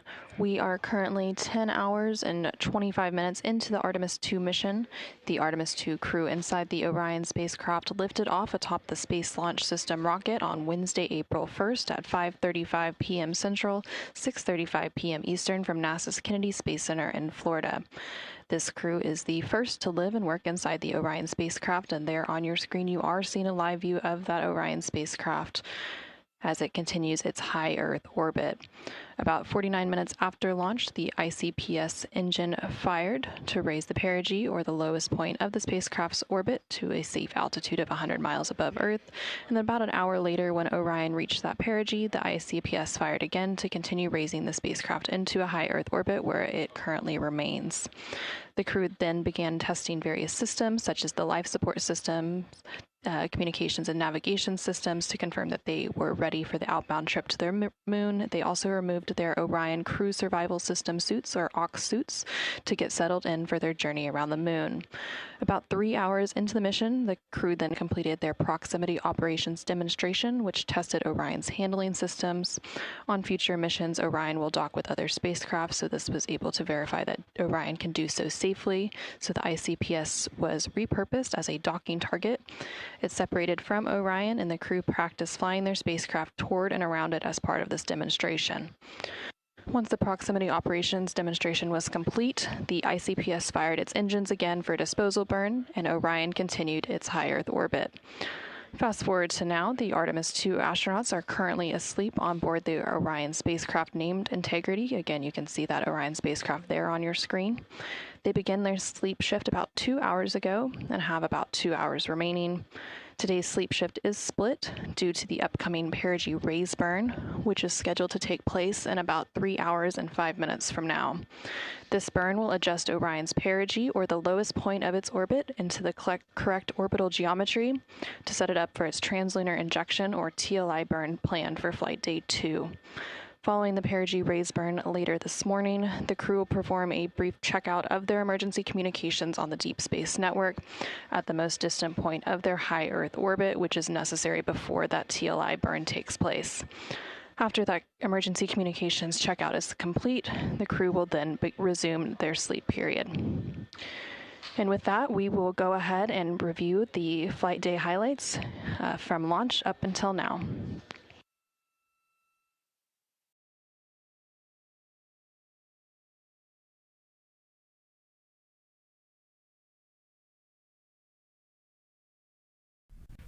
Welcome, and thank you for joining us live from NASA's Kennedy Space Center, where we are beginning a new chapter in America's human spaceflight story. We are so humbled to have thousands of people here in person to witness this, and the many more watching online from around the world. I'm NASA's Megan Cruz, and this is NASA astronaut Nicole Ayers.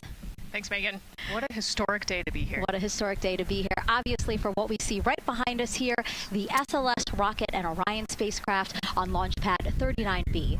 Artemis II is a nearly 10-day flight test to prove NASA can safely fly astronauts around the moon before attempting to land on it in just 2 years, hopefully. Yes, like you said, it's a test flight, so we're going to put humans on this rocket for the first time ever, and we're going to test out the systems on board and hopefully get around the moon. And in charge of liftoff today is Launch Director Charlie Blackwell Thompson. She and her team are just across the street from us inside of the Launch Control Center. They kicked off continuous around-the-clock operations just before 5 p.m. on Monday and started fueling the rocket about 4 hours ago. That com cap will also connect into the suit, which then eventually connects into the capsule through an umbilical there. So there's a lot of cords and wires. You can see them tuck in that cord under his chin right now. And so the suits they're wearing, they're called the Orion Crew Survival Suits, or OX suits. And so they're worn for launch and reentry or during high-risk or emergency situations. And welcome into Firing Room 1, a historic firing room here at the Kennedy Space Center in Florida. It's a pleasure and an honor to be here reporting what's happening as we lead up to countdown and liftoff of Artemis II. So far, looking pretty good. You see the rocket out there on the pad. It is launch day. And as flight engineer for Expedition 41 aboard the International Space Station from May through November 2014. And so now here we are, pilot Victor Glover. NASA selected the California native as an astronaut in 2013. At the time, he was actually serving as a legislative fellow in the United States Senate. His first trip to space was in November 2020 when he launched as pilot of NASA's SpaceX Crew 1 mission. That was the first operational mission of NASA's Commercial Crew program. And so it looks like Christina here has completed her suit leak checks as well, her communication checks too. Yep, they've already got her gloves off. They're getting ready to kind of hang out and relax a little bit, I think, before they walk out. She is a mission specialist for this mission, native of Grand Rapids, Michigan. Was selected to the astronaut corps in 2013, so actually same class as Victor. And last but not least, first-time flyer, Canadian Space Agency astronaut Jeremy Hansen will fly to the moon as a mission specialist on the Artemis II mission. The London, Ontario native was selected as an astronaut in 2009. After that, he worked as Capcom at NASA's Mission Control Center in Houston. The team you see here in this room today has been training extensively to prepare for the highly dynamic phase of flight that begins shortly after engine ignition. Teams here will be monitoring the flight of the Space Launch System, Orion, and of course the Artemis II crew on board as they make their way from the Kennedy Space Center into Earth orbit. Yes, a pre-flight tradition that we have seen with our crewed flights and our astronauts, the card game, Nicole. Yeah, you know, this is a fun time for the crew. Kind of relax a little bit, play a card game with the chief. You can see Scott Tingle there is the dealer today.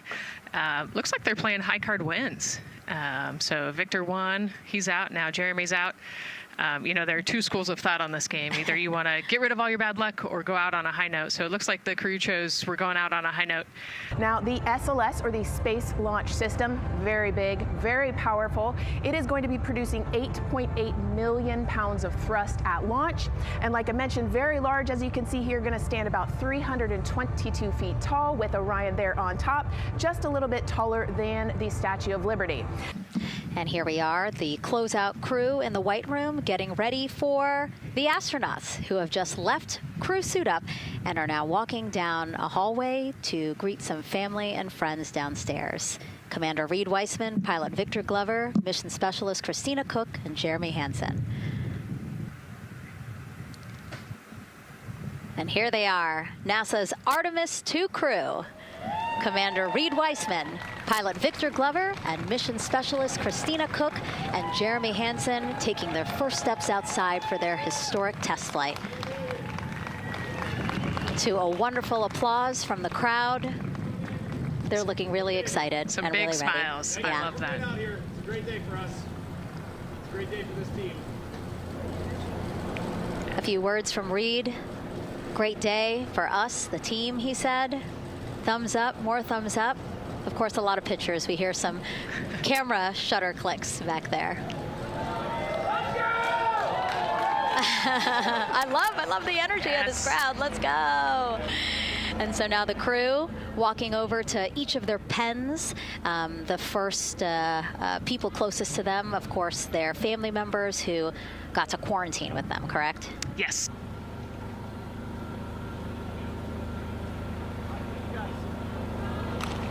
You heard Reed there saying thank you guys as the crowd picks up again with their applause and the four of them step into their Astrovan.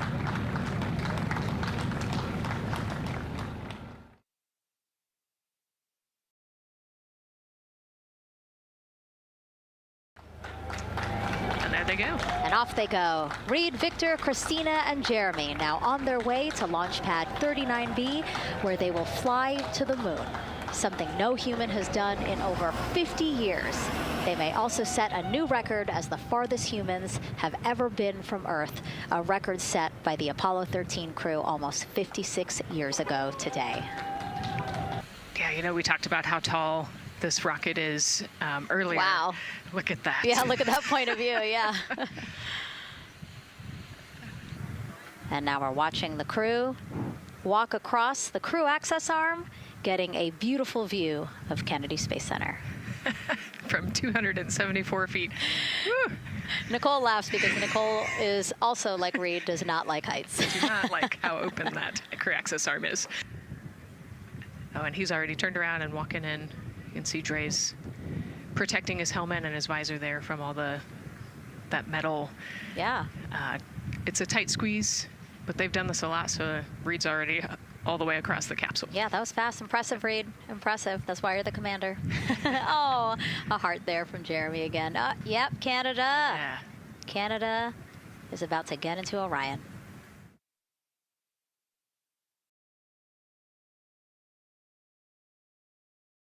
This is a camera shot of behind Reed's head. So Reed, while Andre is buckling him in, that's a 5-point harness, Reed was configuring his control panel. Yeah, the displays. We're getting the displays ready so that they can monitor all of the systems and monitor the launch as they go. Christina there signing the wall. That they're working there. And there's a heart from Chris. Who has closed the side hatch. And so right now, that's a panel that they have to close out in order to then close the next hatch, which is the launch abort system hatch. We are currently not working any constraints with regards to the rocket or the ground systems. But the launch team has been made aware of an issue that the range is working. And currently they're monitoring that work that is going on over at the range. We understand that that issue is related to the flight termination system. Now, the flight termination system, just to give you a quick explainer, every rocket has a flight termination system. It's the system that the Eastern Range here uses in order to send a destruct signal to a rocket in case it veers off path. So it's a very critical, important safety component. The bottom line of all this is, at this moment, the range is no-go. But that is not stopping us from moving forward in the countdown. We can continue to process and work the countdown.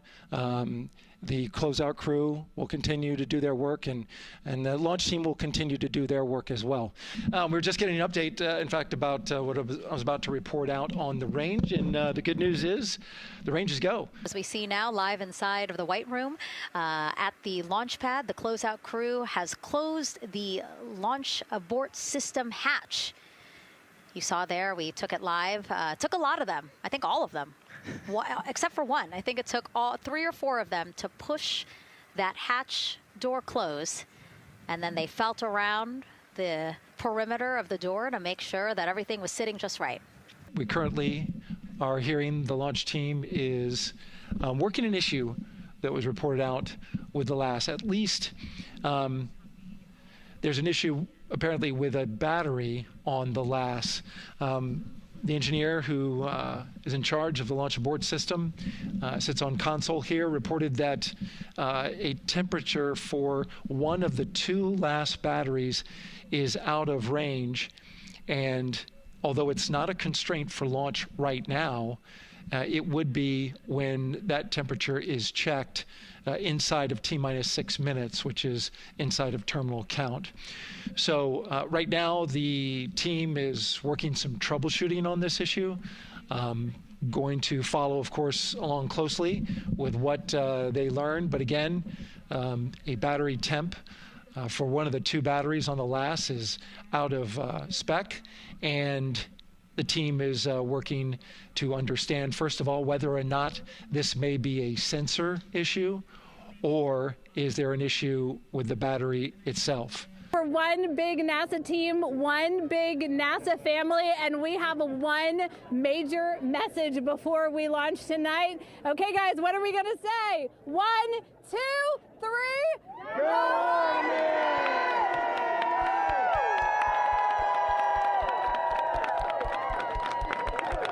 Great news, too. Remember, the team was tracking an issue with the launch abort system battery. They appear to have cleared that issue, so we are go for launch. All right, thank you, Megan and Nicole, and just want to give you an update on the launch abort system that you just reported that they cleared. They believe, they're convinced, this is an instrumentation failure. So there are 2 batteries on the LAS. The LAS, of course, and with the help of my 2-year-old son's model rocket, Daniel said I could use this, so it's okay. The LAS is right here. It's the tower above Orion Orion capsule's inside of here. It's used to pull Orion off the rocket in case the rocket is something's going on with the rocket, either on the pad or in flight. 2 batteries are bad. Well, I'm sorry, one of the 2 batteries reported an out-of-family temperature, and it was very much out of family. And so they checked their data going back into the vehicle assembly building where they recharged the batteries and worked on them. And they have good, solid data, they reported, that tells them that this is an instrumentation failure, that there's something wrong with the sensor. And so they took it before the mission management team, which has to accept the risk, any changes to launch commit criteria, which this would be one, and they all fully accepted it. So now we are clear as far as that constraint is concerned. NTD COSE hold requested. Copy that. I have an LCC violation of O-CT-004, S-band transponder anomaly. This was a transient LCC violation, so transponder 1 had a demodulated SNR estimate that went down to 2 dBm. When it should have been between 10 and 13, it is now back up to 12, but we did lose that for just a moment. It does not appear that we lost our bit sync or carrier lock, which would be indicative that we lost our lock with the vehicle. So at this point, recommendation would still be go. However, we do have a pre-planned contingency procedure if we want to look at that. But again, this was transient, so we're back in a nominal range. Yeah, us taking a look at the data right here, looks like that was a single sample. Yeah, copy that. RFTS does report that they also lost lock for about 5 seconds. So I would love to ask KUS and see if they also lost lock with the vehicle for any extended amount of period. Yeah, so from our perspective, the allowance is effectively up to 30 seconds, up to 3 samples based on the 1/10 hertz. This is not an LCC violation, I believe. Yes, sir. I would agree with that at this point. Copy that. We're checking with KUS on 232. I don't think they have 212 access. We're trying to verify, but it sounds like they have a loss of lock as well. About 2 seconds. Okay. And I guess for both KUS and COSE, do we have lock now? That's affirmed. We do have lock for COSE.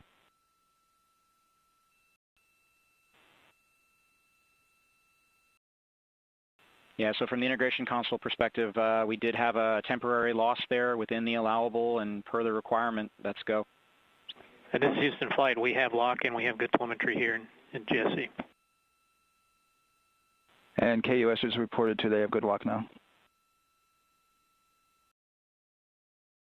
So with all of that, OSC, then are we in a go configuration per your LCC?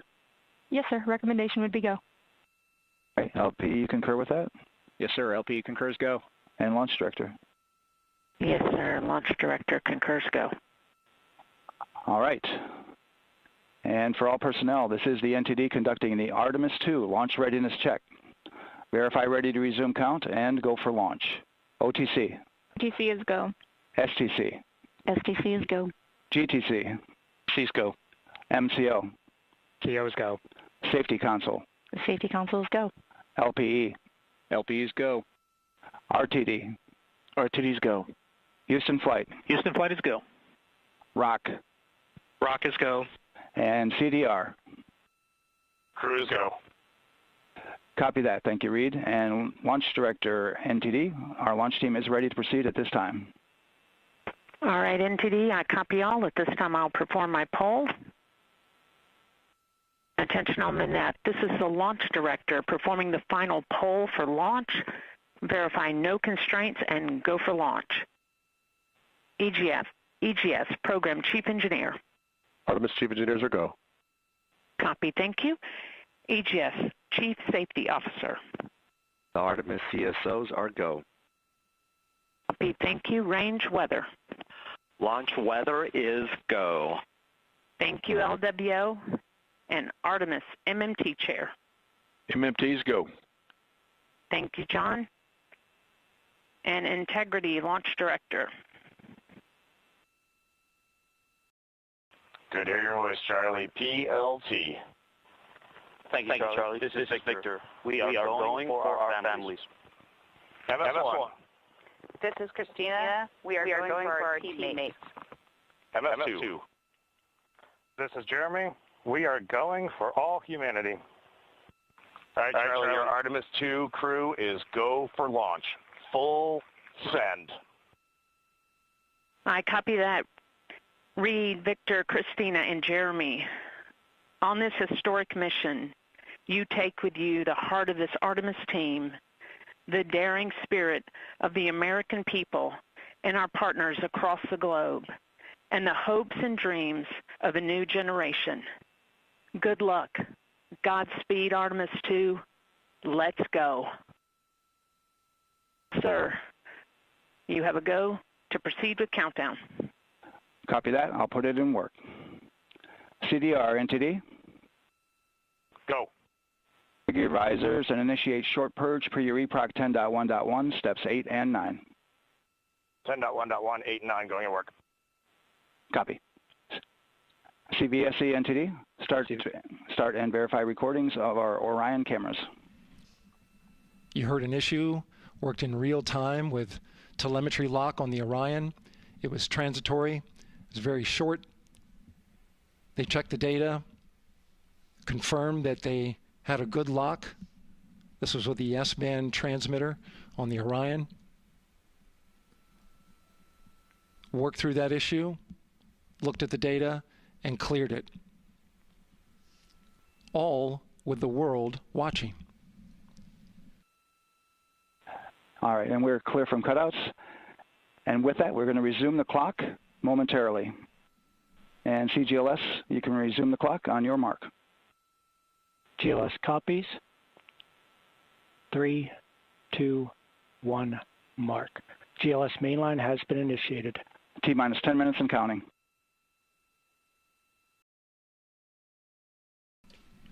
And that begins terminal count. Our new T0 is 6:35 p.m. Eastern Time. 6:35 p.m. Eastern Time. We are now counting down to liftoff of Artemis 2. GLS is go for crew access arm retract. And there you see the crew access arm moving away.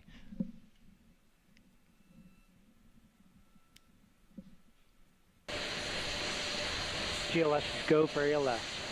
Great call out. The rocket is on its own. 4 brave explorers ready to ride the most powerful rocket NASA has ever launched. Sound suppression water is flowing. 15. And here we go. 10, 9, 8, 7.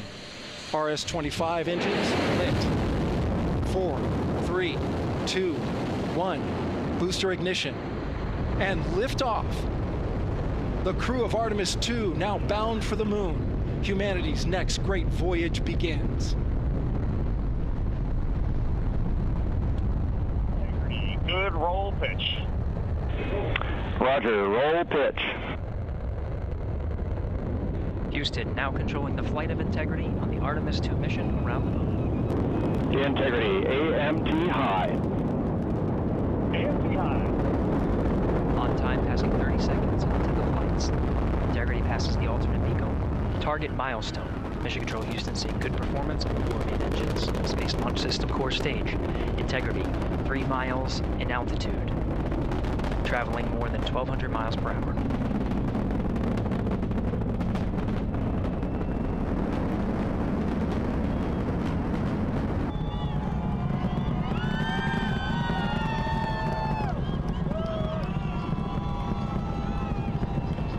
Mission elapsed time, passing 1 minute, approaching max Q. On, Ponce de Leon.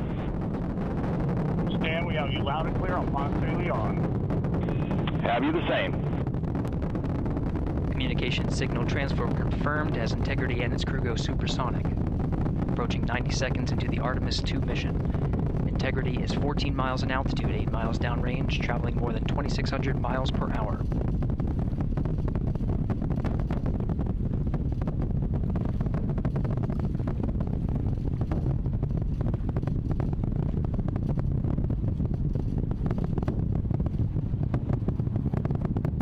minute 50 seconds of mission elapsed time. Standing by for main engine throttle down to 85%, ahead of solid rocket booster separation, expected at the 2 minute 9 second mark. We see throttle down.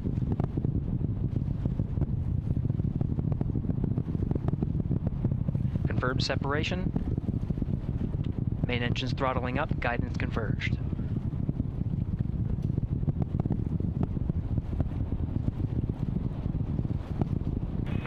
Integrity, guidance converged, performance nominal, upper stage RCS ready. Copy all, Stan.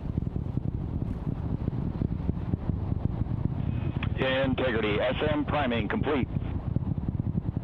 SM priming complete. 3 minutes into the flight. Integrity, 49 miles in altitude, 78 miles downrange, now passing 5,000 miles per hour.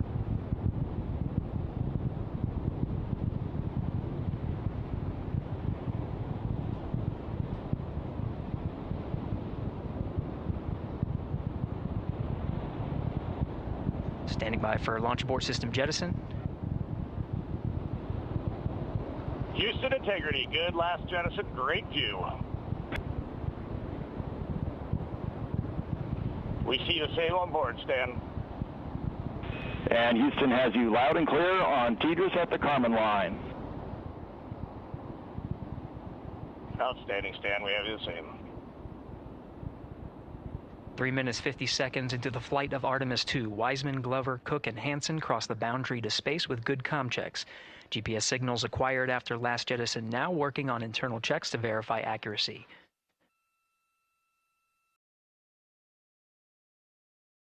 Integrity, GPS processing. Outstanding, Stan, we see the same, and we have a beautiful moonrise. We're headed right at it.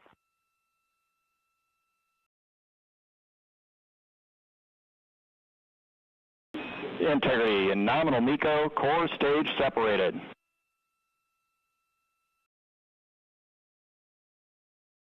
We see the same on board, Stan.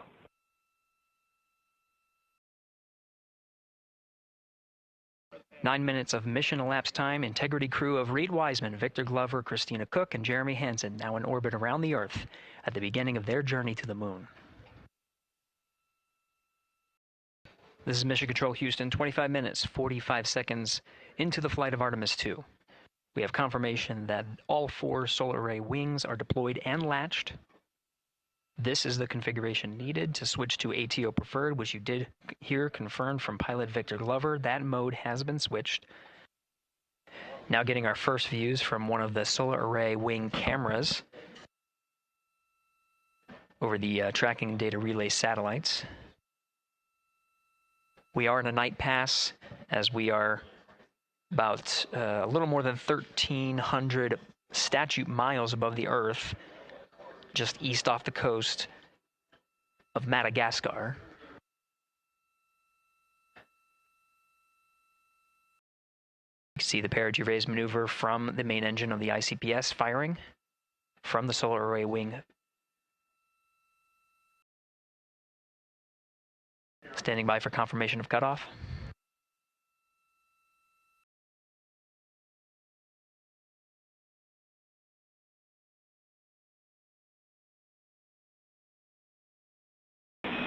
Integrity, good PRM, and 1 minute to TDRS handover. With the regain of comm, we're starting to get some views aboard the Orion spacecraft. Integrity Houston, voice check on TDRS.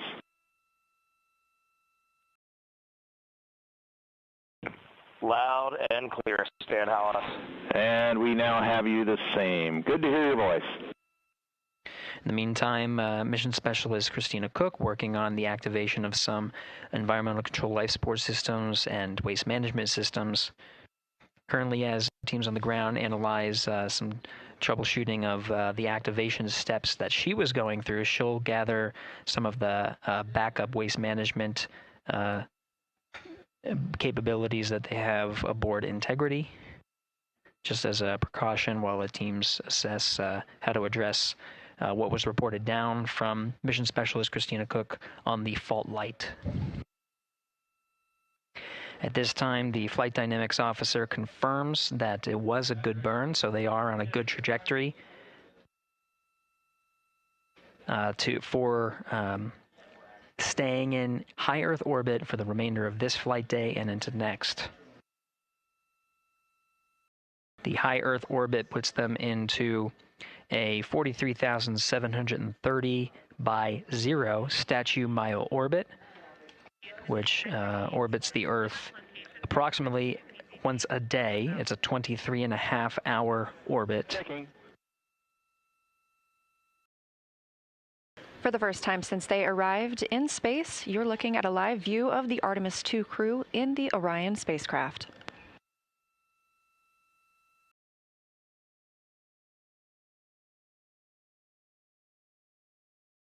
All right, Amy, welcome on board the Integrity spacecraft. We got, right now, myself and Christina are in seats 1 and 2, getting ready for rendezvous and prox-ops demonstration.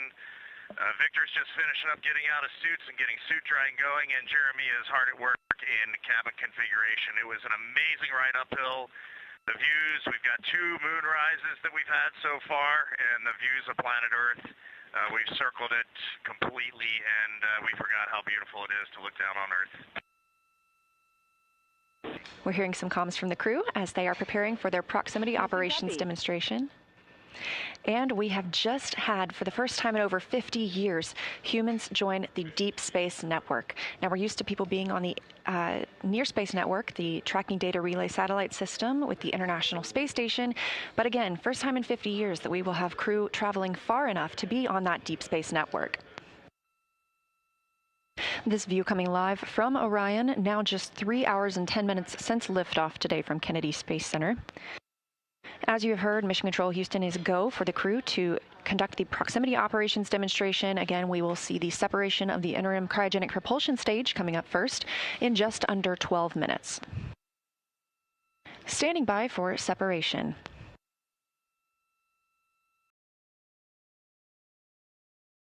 We have good separation, good motion. We are ATP go. Confirmation, separation from the interim cryogenic propulsion stage. Good motion. Go for 180 pitch, confirmed. Separation confirmed, Houston. Houston copies. All right, here comes the pitch rate.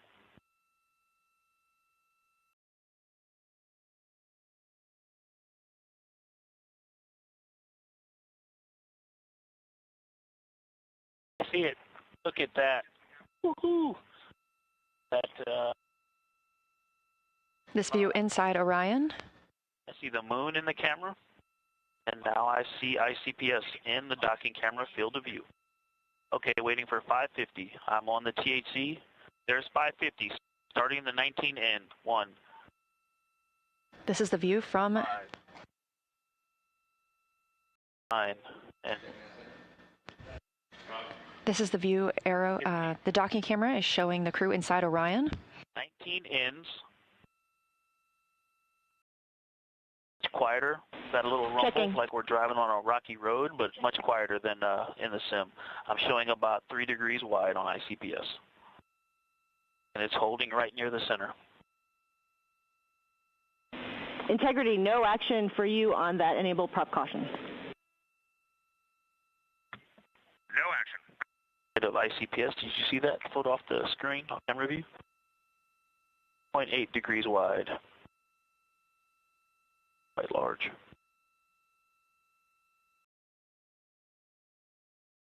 All right, I'm going to course. 0.9 degrees. 1 degree wide. Here comes 6 outs. 1, 2, 3, 8 down pulses. Great view of the ICPS that powered Orion during the perigee raise maneuver and apogee raise burn. 4, 5, 8. I can see the side docking target.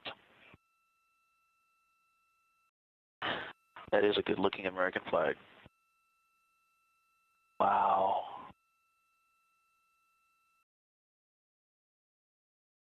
Happy going off, Fox. Great flying with you, Houston. Nice vehicle. Great job, Victor, and to the entire crew, and we enjoyed your excitement at seeing ICPS out the window. With proximity operations complete and the upper stage separation burn complete as well, we are now looking to the ICPS, or interim cryogenic propulsion stage disposal burn. We will not see this or get data on it. It will burn up upon reentry over Earth's atmosphere over the Pacific Ocean. And it actually looks like a crescent Earth there in the background. This view coming from one of the solar array wing cameras aboard Orion.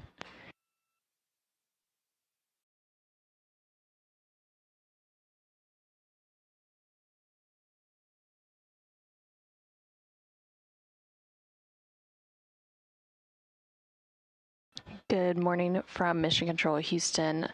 We are live in the Artemis Mission Control Room here in Houston. Currently on console is the Orbit 2 team of flight controllers. They came on console about 2 hours, handing over from the Orbit 1 team, who led the Orion spacecraft and its crew through the proximity operations demonstration, which you just saw a recap of there shortly ago. The crew on board the Orion spacecraft is currently asleep, and they will remain asleep for about another hour and a half before they prepare for the perigee raise burn operation, which is scheduled to take place in about 2.5 hours from now. And there on your screen, you are seeing the Artemis real-time orbital website. This provides live data and telemetry from the Orion spacecraft when we don't have live external views of the spacecraft itself. The Orion spacecraft, following a launch yesterday from NASA's Kennedy Space Center in Florida at 5:35 p.m. Central, 6:35 p.m. Eastern Time, is now a little over 42,000 miles away from Earth and about 220,000 miles away from the Moon. The Orion spacecraft and its crew will make their closest approach to the Moon on flight day 6. Tomorrow they will complete the translunar injection, or TLI burn, and that burn is a very important milestone, and it is what sends the Orion spacecraft and its crew off towards the Moon, and it also doubles as the deorbit burn.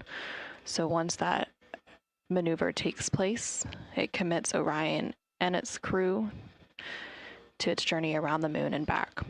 And there you're seeing a live view outside the Orion spacecraft.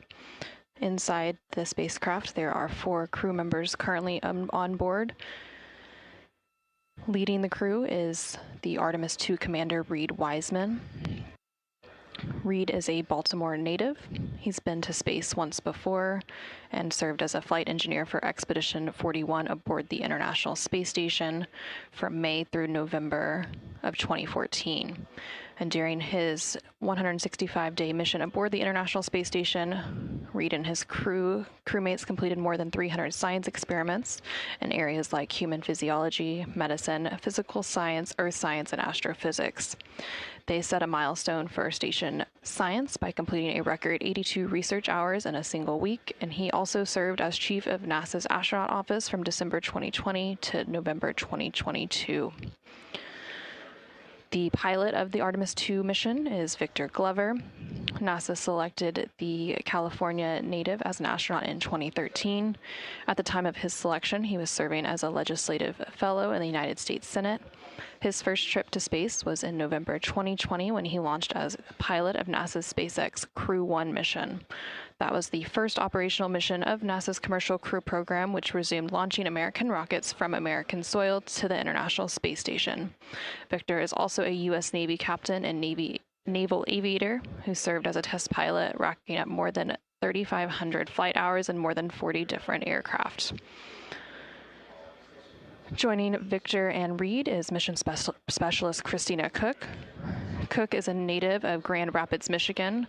She was selected to the Astronaut Corps in 2013 alongside Victor Glover, and she served as flight engineer on the International Space Station from March 2019 to February 2020. And during that time, Cook set a record for the longest single space flight by a woman with a total of 328 consecutive days in space. She also participated in the first ever all-female spacewalk. Before becoming an astronaut, Christina led scientific fieldwork in some of the most remote environments of the planet. And then rounding it all out is first-time flyer and Canadian Space Agency astronaut Jeremy Hansen, who is also serving as a mission specialist. Hansen is a native of London, Ontario, Canada, and was selected as an astronaut to the Canadian Space Agency in 2009. After that, he worked as a CAPCOM, or capsule communicator, at NASA's Mission Control Center here in Houston. And the CAPCOM serves as the direct voice communicating with astronauts in space. He also participated in training exercises such as living on the ocean floor off the coast of Florida to stimulate deep space exploration for 7 days. In 2017, he became the first Canadian to lead a NASA astronaut class. And those are the 4 crew members currently on board the Orion spacecraft. The crew did name the Orion spacecraft that they are flying today. They named it Integrity. Again, that spacecraft is about 42,000 miles away from Earth. It is continuing in a high Earth orbit. Coming up in about 2 hours and 25 minutes from now, the perigee raise burn will take place. Again, the crew is currently asleep on board the spacecraft, and they will remain in that sleep period for about an hour and a half before they are woken up to monitor the perigee raise burn operations coming up here soon.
This is Mission Control Houston. Just a moment ago, you were seeing a live view of the Orion spacecraft from some of its solar array wing or SAW cameras, and in the distance you could see the Earth behind it. The Orion spacecraft is currently a little over 42,000 miles away from Earth and about 221,000 miles away from the Moon. The Orion spacecraft lifted off atop the Space Launch System rocket on Wednesday, April 1st at 5:35 p.m. Central, 6:35 p.m. Eastern from NASA's Kennedy Space Center in Florida. Following liftoff, the SLS rocket's main engines cut off and Orion and the interim cryogenic propulsion stage, or ICPS, separated from the rest of the rocket.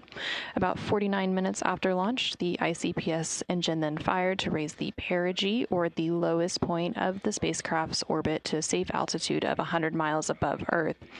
About an hour later, when Orion reached that perigee, the ICPS fired again to continue raising the spacecraft into a high Earth orbit, which is where the Orion spacecraft and its crew currently remain. The crew then began testing various systems on the spacecraft to confirm readiness for the outbound trip to their moon, and also removed their Orion crew survival system suits to settle in for the journey. About 3 hours into the mission, the crew completed their proximity operations, or PROXOPS demonstration, which tested Orion's handling systems. And once that demonstration was complete, the ICPS fired its engines again for a disposal burn, and Orion continued its high Earth orbit. Now, the Artemis II crew is currently asleep aboard the Orion spacecraft. They began their sleep shift about 3 hours ago and have about 1 hour remaining. Today's sleep shift is split due to the upcoming perigee raise burn, which is scheduled to take place about 2 hours and 7 minutes from now. This burn will adjust Orion's perigee, or the lowest point of its orbit, into the correct orbital geometry to set it up for its translunar injection, or TLI, burn planned for Flight Day 2. And with that, let's go ahead and take a look at the highlights from launch day through the recent PROXOPS demonstration.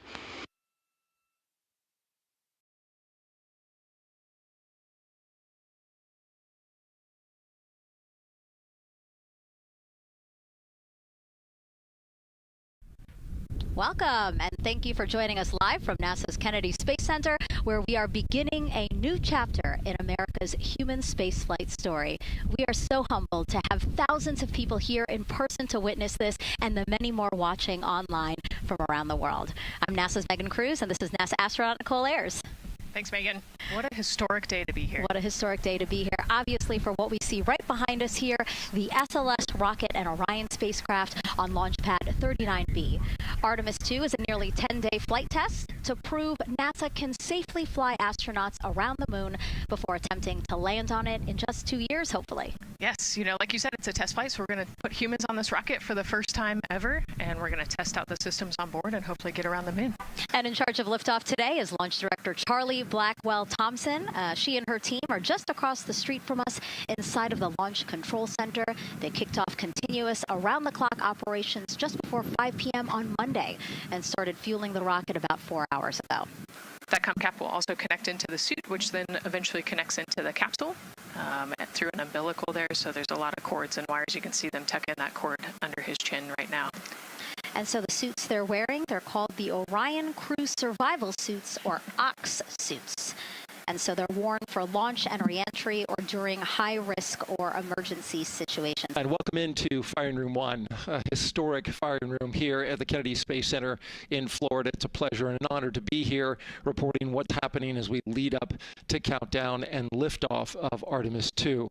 So far, looking pretty good. You see the rocket out there on the pad. It is launch day, and we just got that crew weather brief that you were talking about from Launch Director Charlie Blackwell-Thompson to the crew. It looks like a countdown at this point is in good shape, and that's great news. Fueling continues to track well. We just reached all stages replenished. Now, Reed Wiseman is a Baltimore native. He's been in space once before as flight engineer for Expedition 41 aboard the International Space Station from May through November 2014. And so now here we are, pilot Victor Glover. NASA selected the California native as an astronaut in 2013. At the time, he was actually serving as a legislative fellow in the United States Senate. His first trip to space was in November 2020 when he launched as pilot of NASA's SpaceX Crew 1 mission. That was the first operational mission of NASA's Commercial Crew Program. And so it looks like Christina here has completed her suit leak checks as well, her communication checks too. Yep, they've already got her gloves off. They're getting ready to kind of hang out and relax a little bit, I think, before they walk out. She is a mission specialist for this mission, native of Grand Rapids, Michigan. Was selected to the Astronaut Corps in 2013, so actually same class as Victor. And last but not least, first-time flyer, Canadian Space Agency astronaut Jeremy Hansen will fly to the moon as a mission specialist on the Artemis II mission. The London, Ontario native was selected as an astronaut in 2009. After that, he worked as CATCOM at NASA's Mission Control Center in Houston. The team you see here in this room today has been training extensively to prepare for the highly dynamic phase of flight that begins shortly after engine ignition. Teams here will be monitoring the flight of the Space Launch System, Orion, and of course the Artemis II crew on board as they make their way from the Kennedy Space Center into Earth orbit. Yes, a pre-flight tradition that we have seen with our crewed flights and our astronauts, the card game, Nicole. Yeah, you know, this is a fun time for the crew. Kind of relax a little bit, play a card game with the chief. You can see Scott Tingle there is the dealer today. Looks like they're playing high card wins. So Victor won. He's out. Now Jeremy's out. You know, there are two schools of thought on this game. Either you want to get rid of all your bad luck or go out on a high note. So it looks like the crew chose we're going out on a high note. Now, the SLS, or the Space Launch System, very big, very powerful. It is going to be producing 8.8 million pounds of thrust at launch. And like I mentioned, very large, as you can see here, going to stand about 322 feet tall with Orion there on top, just a little bit taller than the Statue of Liberty. And here we are, the closeout crew in the White Room getting ready for the astronauts who have just left crew suit up and are now walking down a hallway to greet some family and friends downstairs. Commander Reed Weissman, pilot Victor Glover, mission specialist Christina Cook, and Jeremy Hansen. And here they are, NASA's Artemis II crew. Commander Reed Weissman, pilot Victor Glover, and mission specialist Christina Cook and Jeremy Hansen taking their first steps outside for their historic test flight. To a wonderful applause from the crowd. They're looking really excited Some and big really smiles. ready. I love that. It's a great day for us. It's a great day for this team. A few words from Reed. Great day for us, the team, he said. Thumbs up, more thumbs up. Of course, a lot of pictures. We hear some camera shutter clicks back there. I love the energy of this crowd. Let's go. And so now the crew walking over to each of their pens. The first people closest to them, of course, their family members who got to quarantine with them, correct? Yes.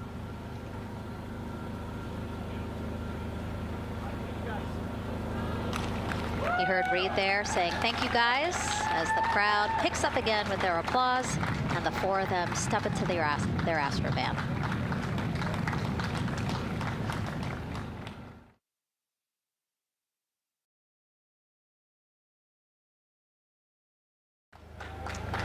And there they go. And off they go. Reed, Victor, Christina, and Jeremy now on their way to launch pad 39B, where they will fly to the moon.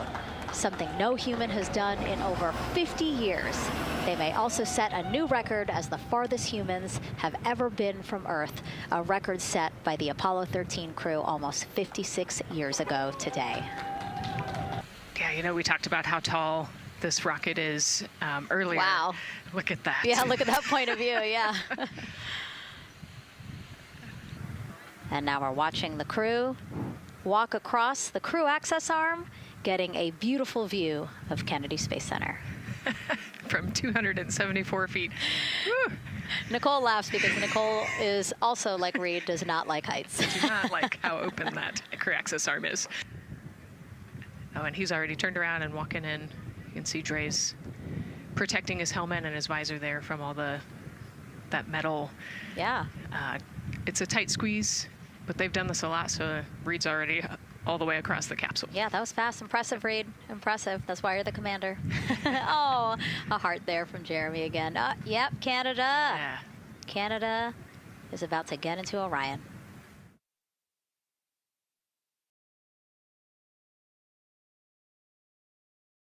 This is a camera shot of behind Reed's head. So Reed, while Andre is buckling him in, it's a 5-point harness, Reed was configuring his control panel. Yeah, the displays. We're getting the displays ready so that they can monitor all of the systems and monitor the launch as they go. Christina there signing the wall. That they're working there. And there's a heart from Christina Cook. Great to see that as she gets ready to get into the Orion spacecraft, one that they named Integrity. It certainly fits this crew from what I've observed. Drag on camera, like we were saying, that kind of moves around, so sometimes it's hard to show that, so there you have it. You can see that the closeout crew has closed the side hatch. And so right now, that's a panel that they have to close out in order to then close the next hatch, which is the launch abort system hatch. We are currently not working any constraints with regards to the rocket or the ground systems. But the launch team has been made aware of an issue that the range is working. And currently they're monitoring that work that is going on over at the range. We understand that that issue is related to the flight termination system. Now, the flight termination system, just to give you a quick explainer, every rocket has a flight termination system. It's the system that the Eastern Range here uses in order to send a destruct signal to a rocket in case it veers off path. So it's a very critical, important safety component. The bottom line of all this is, at this moment, the range is no-go. But that is not stopping us from moving forward in the countdown. We can continue to process and work the countdown. The closeout crew will continue to do their work, and the launch team will continue to do their work as well. We're just getting an update, in fact, about what I was about to report out on the range, and the good news is the range is go. As we see now, live inside of the White Room at the launch pad, the closeout crew has closed the launch abort system hatch. You saw there, we took it live. Took a lot of them, I think all of them. Except for one. I think it took 3 or 4 of them to push that hatch door close, and then they felt around the perimeter of the door to make sure that everything was sitting just right. We currently are hearing the launch team is working an issue that was reported out with the LAS. At least there's an issue apparently with a battery on the LAS. The engineer who is in charge of the launch abort system sits on console here, reported that a temperature for one of the 2 LAS batteries is out of range. And although it's not a constraint for launch right now, it would be when that temperature is checked inside of T-minus 6 minutes, which is inside of terminal count. So right now the team is working some troubleshooting on this issue. Going to follow, of course, along closely with what they learn. But again, a battery temp for one of the 2 batteries on the LAS is out of spec, and the team is working to understand, first of all, whether or not this may be a sensor issue, or is there an issue with the battery itself. We're one big NASA team, one big NASA family, and we have one major message before we launch tonight. Okay, guys, what are we going to say? 1, 2, 3, go!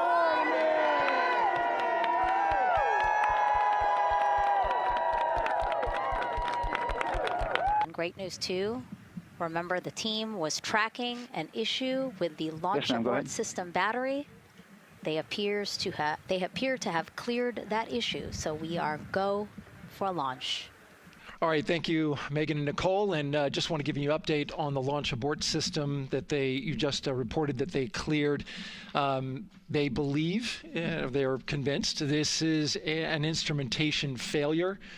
So There are 2 batteries on the LAS. The LAS, of course, and with the help of my 2-year-old son's model rocket, Daniel said I could use this, so it's okay. The LAS is right here. It's the tower above Orion.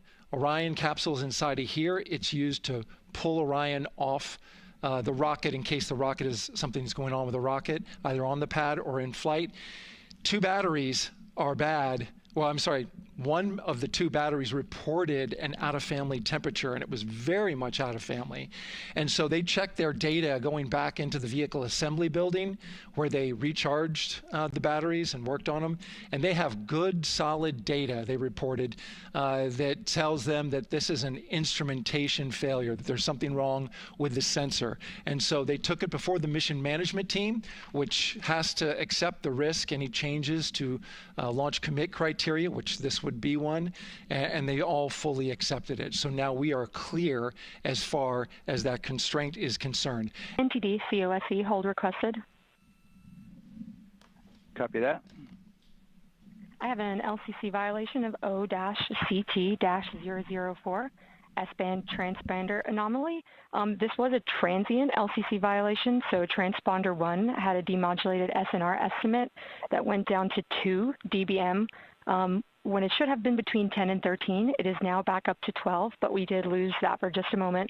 It does not appear that we lost our bit sync or carrier lock, which would be indicative that we lost our lock with the vehicle.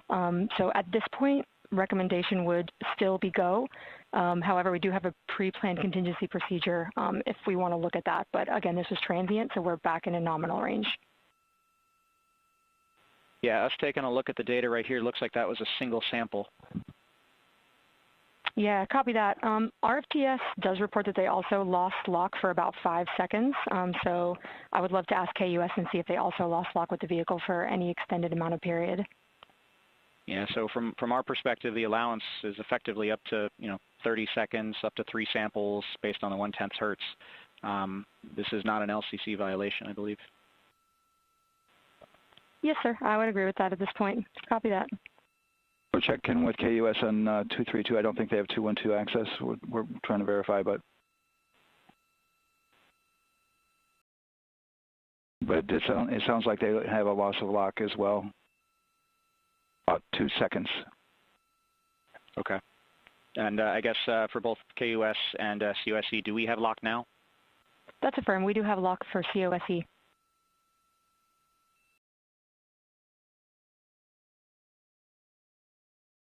Yeah, so from the integration console perspective, we did have a temporary loss there within the allowable, and per the requirement, let's go.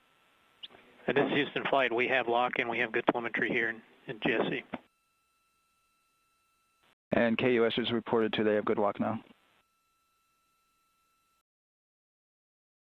So with all of that, OSC, then are we in a go configuration per your LCC? Yes, sir. Recommendation would be go. Okay. LP, you concur with that? Yes, sir. LP concurs go. And Launch Director? Yes, sir. Launch Director concurs go. All right. And for all personnel, this is the NTD conducting the Artemis II launch readiness check. Verify ready to resume count and go for launch. OTC? OTC is go. STC? STC is go. GTC? C's go. MCO? CO is go. Safety Console? The Safety Console is go. LPE? LPE's go. RTD? RTD's go. Houston Flight? Houston Flight is go. ROC? ROC is go. And CDR? Cruise go. Copy that. Thank you, Reed. And Launch Director NTD, our launch team is ready to proceed at this time. All right, NTD, I copy all. At this time, I'll perform my poll. Attention on the net. This is the Launch Director performing the final poll for launch. Verify no constraints and go for launch. EGS, Program Chief Engineer. Artemis Chief Engineers are go. Copy, thank you. EGS, Chief Safety Officer. The Artemis CSOs are go. Copy, thank you. Range weather. Launch weather is go. Thank you, LWO. And Artemis MMT Chair. MMT's go. Thank you, John. And Integrity Launch Director. Good to hear your voice, Charlie. PLT. Thank you, Charlie. This is Victor. We are going for our families. MS1. This is Christina. We are going for our teammates. MS2. This is Jeremy. We are going for all humanity. All right, Charlie, your Artemis 2 crew is go for launch. Full send. I copy that. Reed, Victor, Christina, and Jeremy. On this historic mission, you take with you the heart of this Artemis team, the daring spirit of the American people and our partners across the globe, and the hopes and dreams of a new generation. Good luck. Godspeed, Artemis 2. Let's go. Sir, you have a go to proceed with countdown. Copy that. I'll put it in work. CDR, NTD. Go. Your risers and initiate short purge per your EPROC 10.1.1, steps 8 and 9. 10.1.1, 8 and 9 going to work. Copy. CVSE NTD, start and verify recordings of our Orion cameras. You heard an issue, worked in real time with telemetry lock on the Orion. It was transitory. It was very short. They checked the data, confirmed that they had a good lock. This was with the S-band transmitter on the Orion. Worked through that issue, looked at the data, and cleared it. All with the world watching. All right, and we're clear from cutouts. And with that, we're going to resume the clock momentarily. And CGLS, you can resume the clock on your mark. GLS copies. 3, 2, 1, mark. GLS mainline has been initiated. T-minus 10 minutes and counting.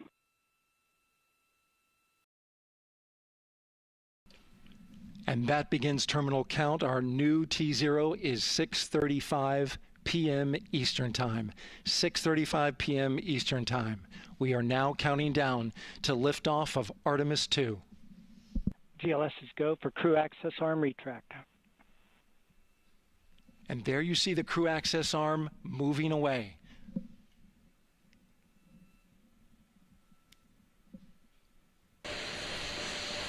GLS is go for area left.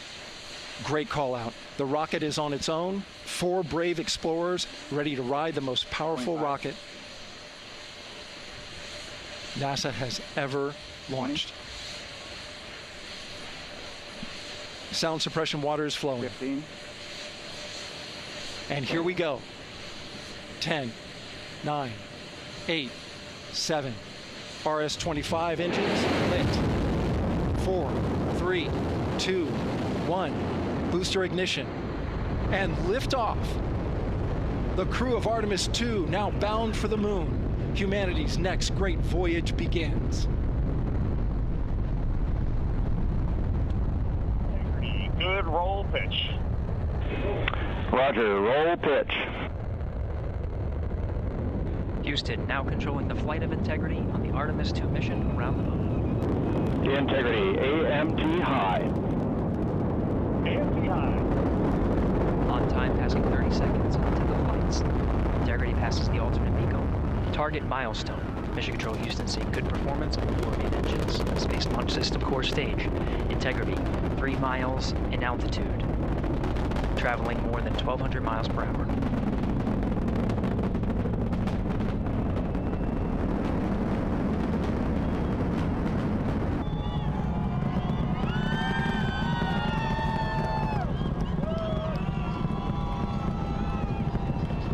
Mission elapsed time, passing 1 minute, approaching max Q. On, Ponce de Leon. Stan, we have you loud and clear on Ponce de Leon. Have you the same. Communication signal transfer confirmed as Integrity and its crew go supersonic. Approaching 90 seconds into the Artemis 2 mission. Integrity is 14 miles in altitude, 8 miles downrange, traveling more than 2,600 miles per hour.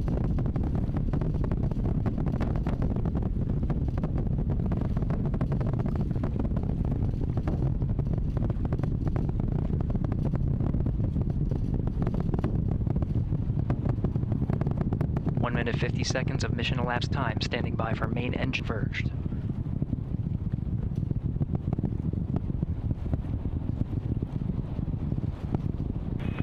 Integrity, guidance converged, performance nominal, upper stage RCS ready. Copy all, Stan. Integrity, SM priming complete. SM priming complete. 3 minutes into the flight. Integrity, 49 miles in altitude, 78 miles downrange, now passing 5,000 miles per hour.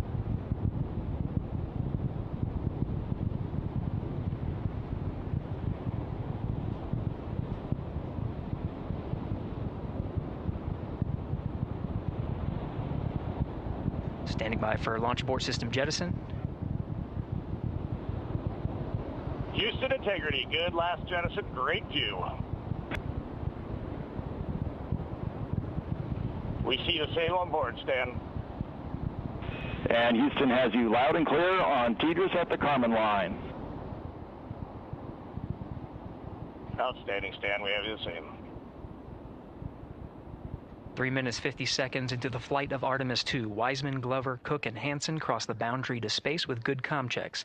GPS signals acquired after last jettison now working on internal checks to verify accuracy.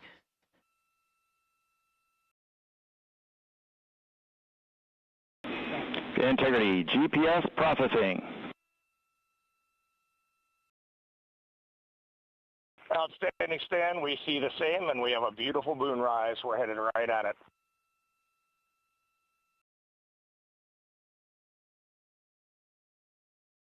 Integrity, nominal MECO, core stage separated.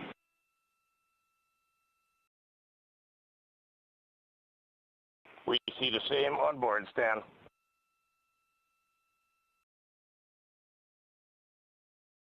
Nine minutes of mission elapsed time. Integrity crew of Reed Wiseman, Victor Glover, Christina Cook, and Jeremy Hansen now in orbit around the Earth at the beginning of their journey to the Moon. This is Mission Control Houston, 25 minutes, 45 seconds into the flight of Artemis II. We have confirmation that all 4 solar array wings are deployed and latched. This is the configuration needed to switch to ATO preferred, which you did hear confirmed from pilot Victor Glover. That mode has been switched. Now getting our first views from one of the solar array wing cameras over the tracking data relay satellites. We are in a night pass as we are about a little more than 1,300 statute miles above the Earth, just east off the coast of Madagascar.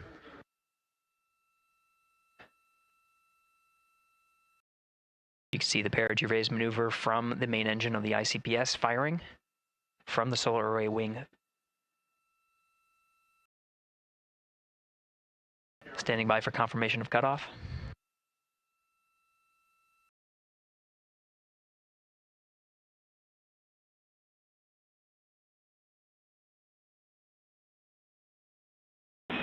Integrity, good PRM, and 1 minute to Tidris handover. With the regain of comm, we're starting to get some views aboard the Orion spacecraft. Integrity Houston, voice check on Tidris.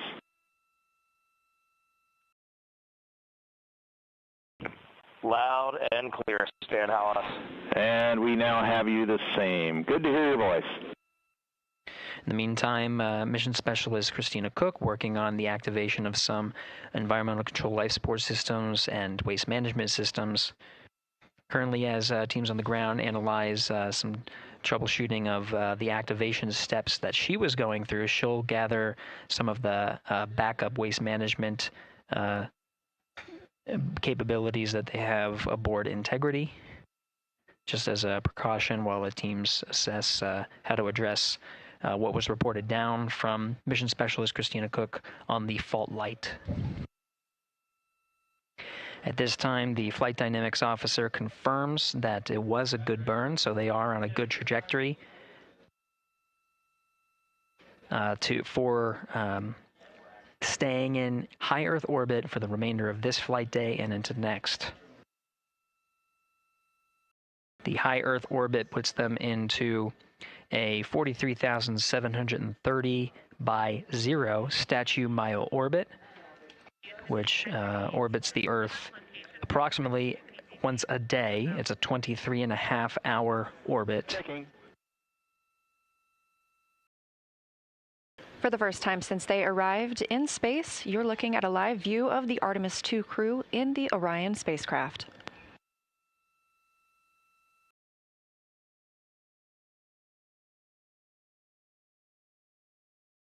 All right, Amy, welcome on board the Integrity spacecraft. We got, right now, myself and Christina are in seats 1 and 2, getting ready for rendezvous and proxops demonstration.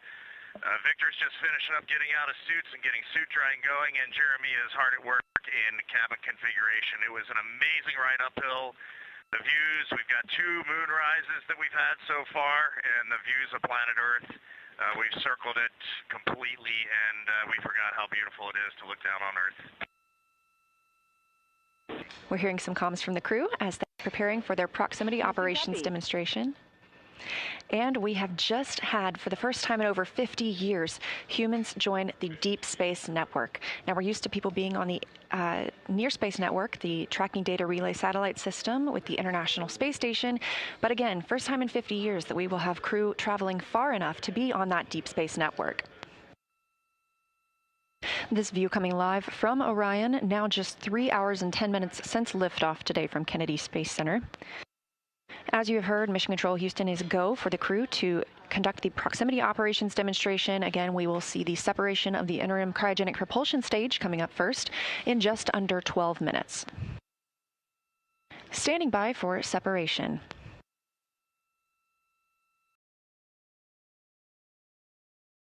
We have good separation, good motion.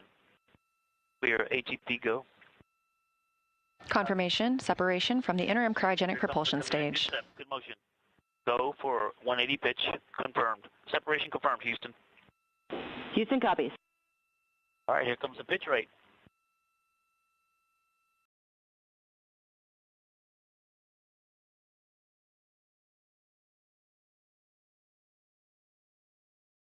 I see it. Look at that. Woohoo! This view inside Orion. I see the moon in the camera, and now I see ICPS in the docking camera field of view. Okay, waiting for 550. I'm on the THC. There's 550, starting the 19N. 1. This is the view from 9. And this is the view arrow. The docking camera is showing the crew inside Orion. 19 ends. Much quieter. Got a little rumble like we're driving on a rocky road, but much quieter than in the sim. I'm showing about 3 degrees wide on ICPS. And it's holding right near the center. Integrity, no action for you on that enable prop caution. No action. Bit of ICPS. Did you see that photo off the screen on camera view? 0.8 degrees wide. Quite large.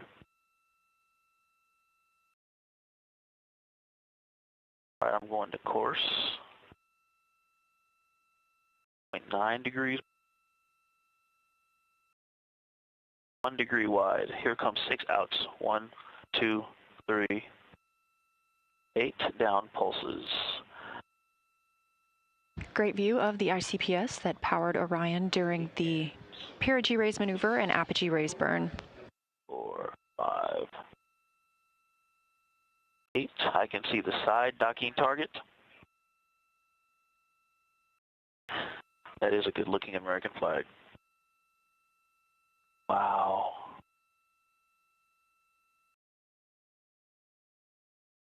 Copy, going off Fox. Great flying with you, Houston. Nice vehicle. Great job, Victor, and to the entire crew, and we enjoyed your excitement at seeing ICPS out the window. With proximity operations complete and the upper stage separation burn complete as well, We are now looking to the ICPS, or Interim Cryogenic Propulsion Stage disposal burn. We will not see this or get data on it. It will burn up upon reentry over Earth's atmosphere over the Pacific Ocean. And it actually looks like a crescent Earth there in the background. This view coming from one of the solar array wing cameras aboard Orion.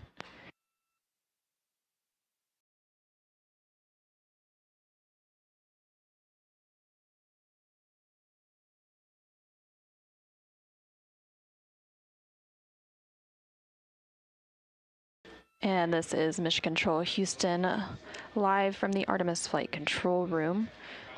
We are now about 11 hours and 58 minutes into the Artemis 2 mission, following a launch yesterday, April 1st at 5:35 p.m. Central, 6:35 p.m. Eastern.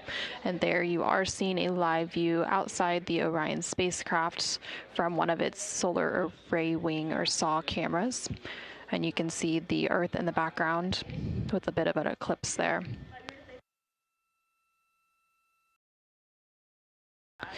The crew is expected to wake up in about 30 minutes. They've been in their sleep period for about 3.5 hours now. Their sleep shift is split today so that they can complete the perigee raise burn in the middle of that sleep shift. That perigee raise burn, or PRB burn, is scheduled to start in about an hour and 33 minutes from now.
This is Mission Control Houston. You are continuing to see live views from the Orion spacecraft's solar array wing or SAW cameras. The spacecraft has 4 total solar array wings on the service module. Each solar array is made of 3 panels, and the length of each wing is nearly 23 feet, or about 7 meters long.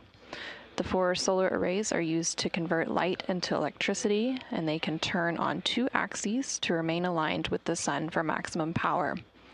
And that view that you're currently seeing from those cameras on the solar array wings, looking back at Earth, a little bit of a crescent Earth in that eclipse.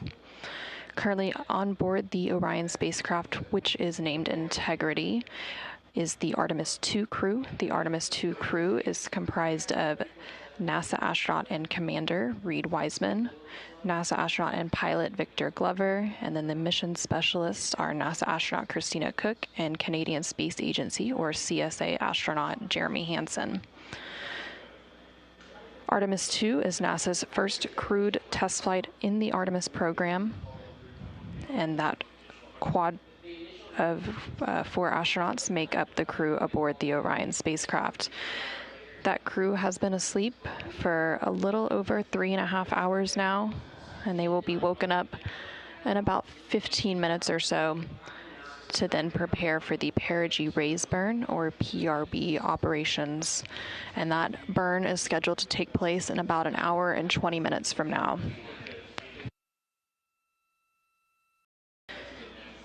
The Orion spacecraft lifted off atop the SLS, or Space Launch System rocket, from NASA's Kennedy Space Center in Florida yesterday, April 1st at 5:35 p.m. Central, 6:35 p.m. Eastern.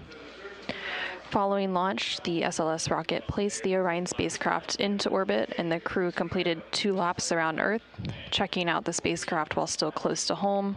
Orion then entered a high Earth orbit and separated from the Interim Cryogenic Propulsion Stage, or ICPS, and completed the proximity operations demonstration by practicing maneuvers that will be essential for future docking in lunar orbit.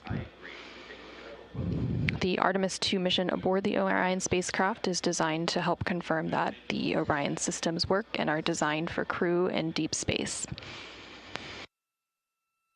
Again, the crew is currently asleep, but they will be awoken here shortly, as they will then step into operations to prepare for the perigee raise burn. That perigee raise burn will adjust Orion's perigee, or the lowest point of its orbit, into the correct orbital geometry to set it up for its translunar injection, or TLI burn, which is planned for Flight Day 2. Following the perigee raise burn, the crew will perform a brief checkout of their emergency communications on the Deep Space Network at the most distant point of their high Earth orbit, which is necessary before completing that TLI burn tomorrow. And after that emergency communications checkout is complete, the crew will then resume their sleep period, and they will get another about 4 hours of sleep before they begin their Flight Day 2.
This is Mission Control Houston, live in the Artemis Flight Control Room as we continue to provide live continuous coverage of the Artemis II mission following the liftoff of the Space Launch System, or SLS, rocket and the Orion spacecraft yesterday, April 1st at 5:35 p.m. Central, 6:35 p.m. Eastern.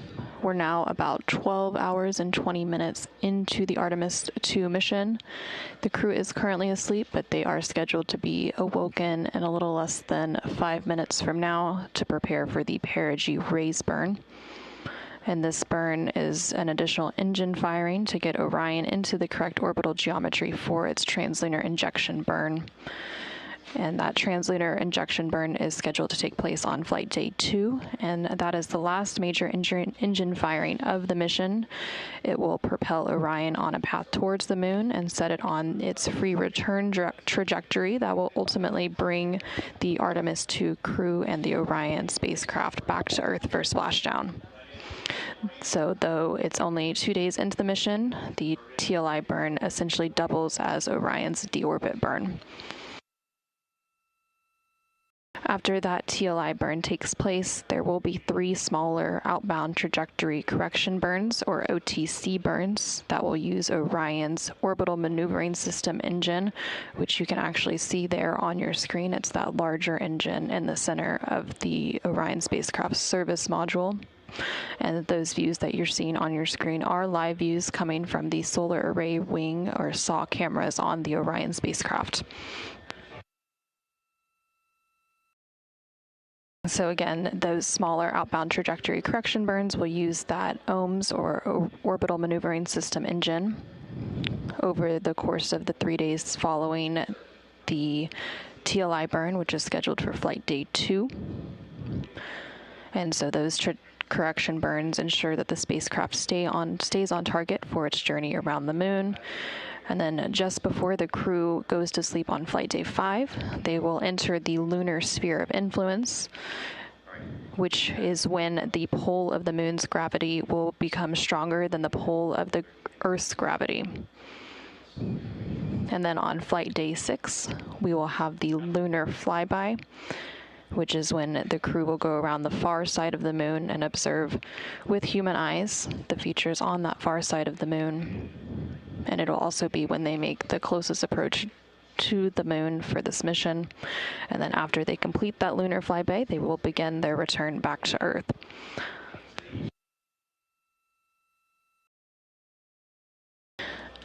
Again, we are standing by for that crew wake a couple minutes from now, so that they can then begin preparing for that perigee raise burn.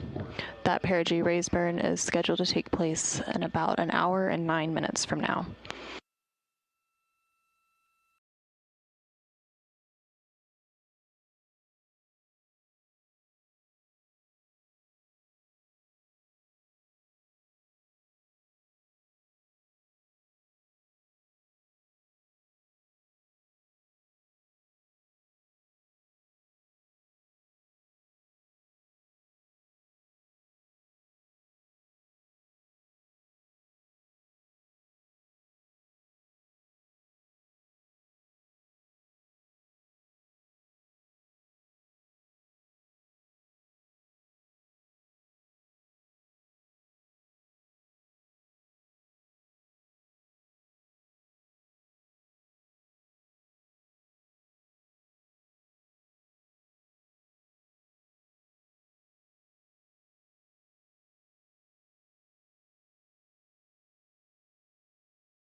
And this is Mission Control Houston. You just heard the Wake Up song that was played up to the crew.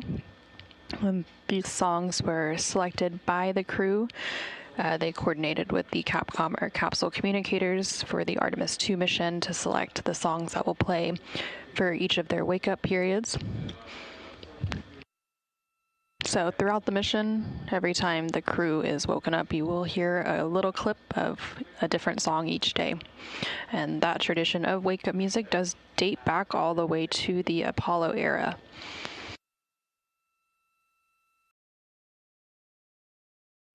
Now that the crew is awake, they are going to step into a brief post-sleep period, and then they will begin preparing for the perigee raise burn, or PRB burn. That burn is scheduled to take place in just under an hour from now, about 59 minutes until that burn ignition start.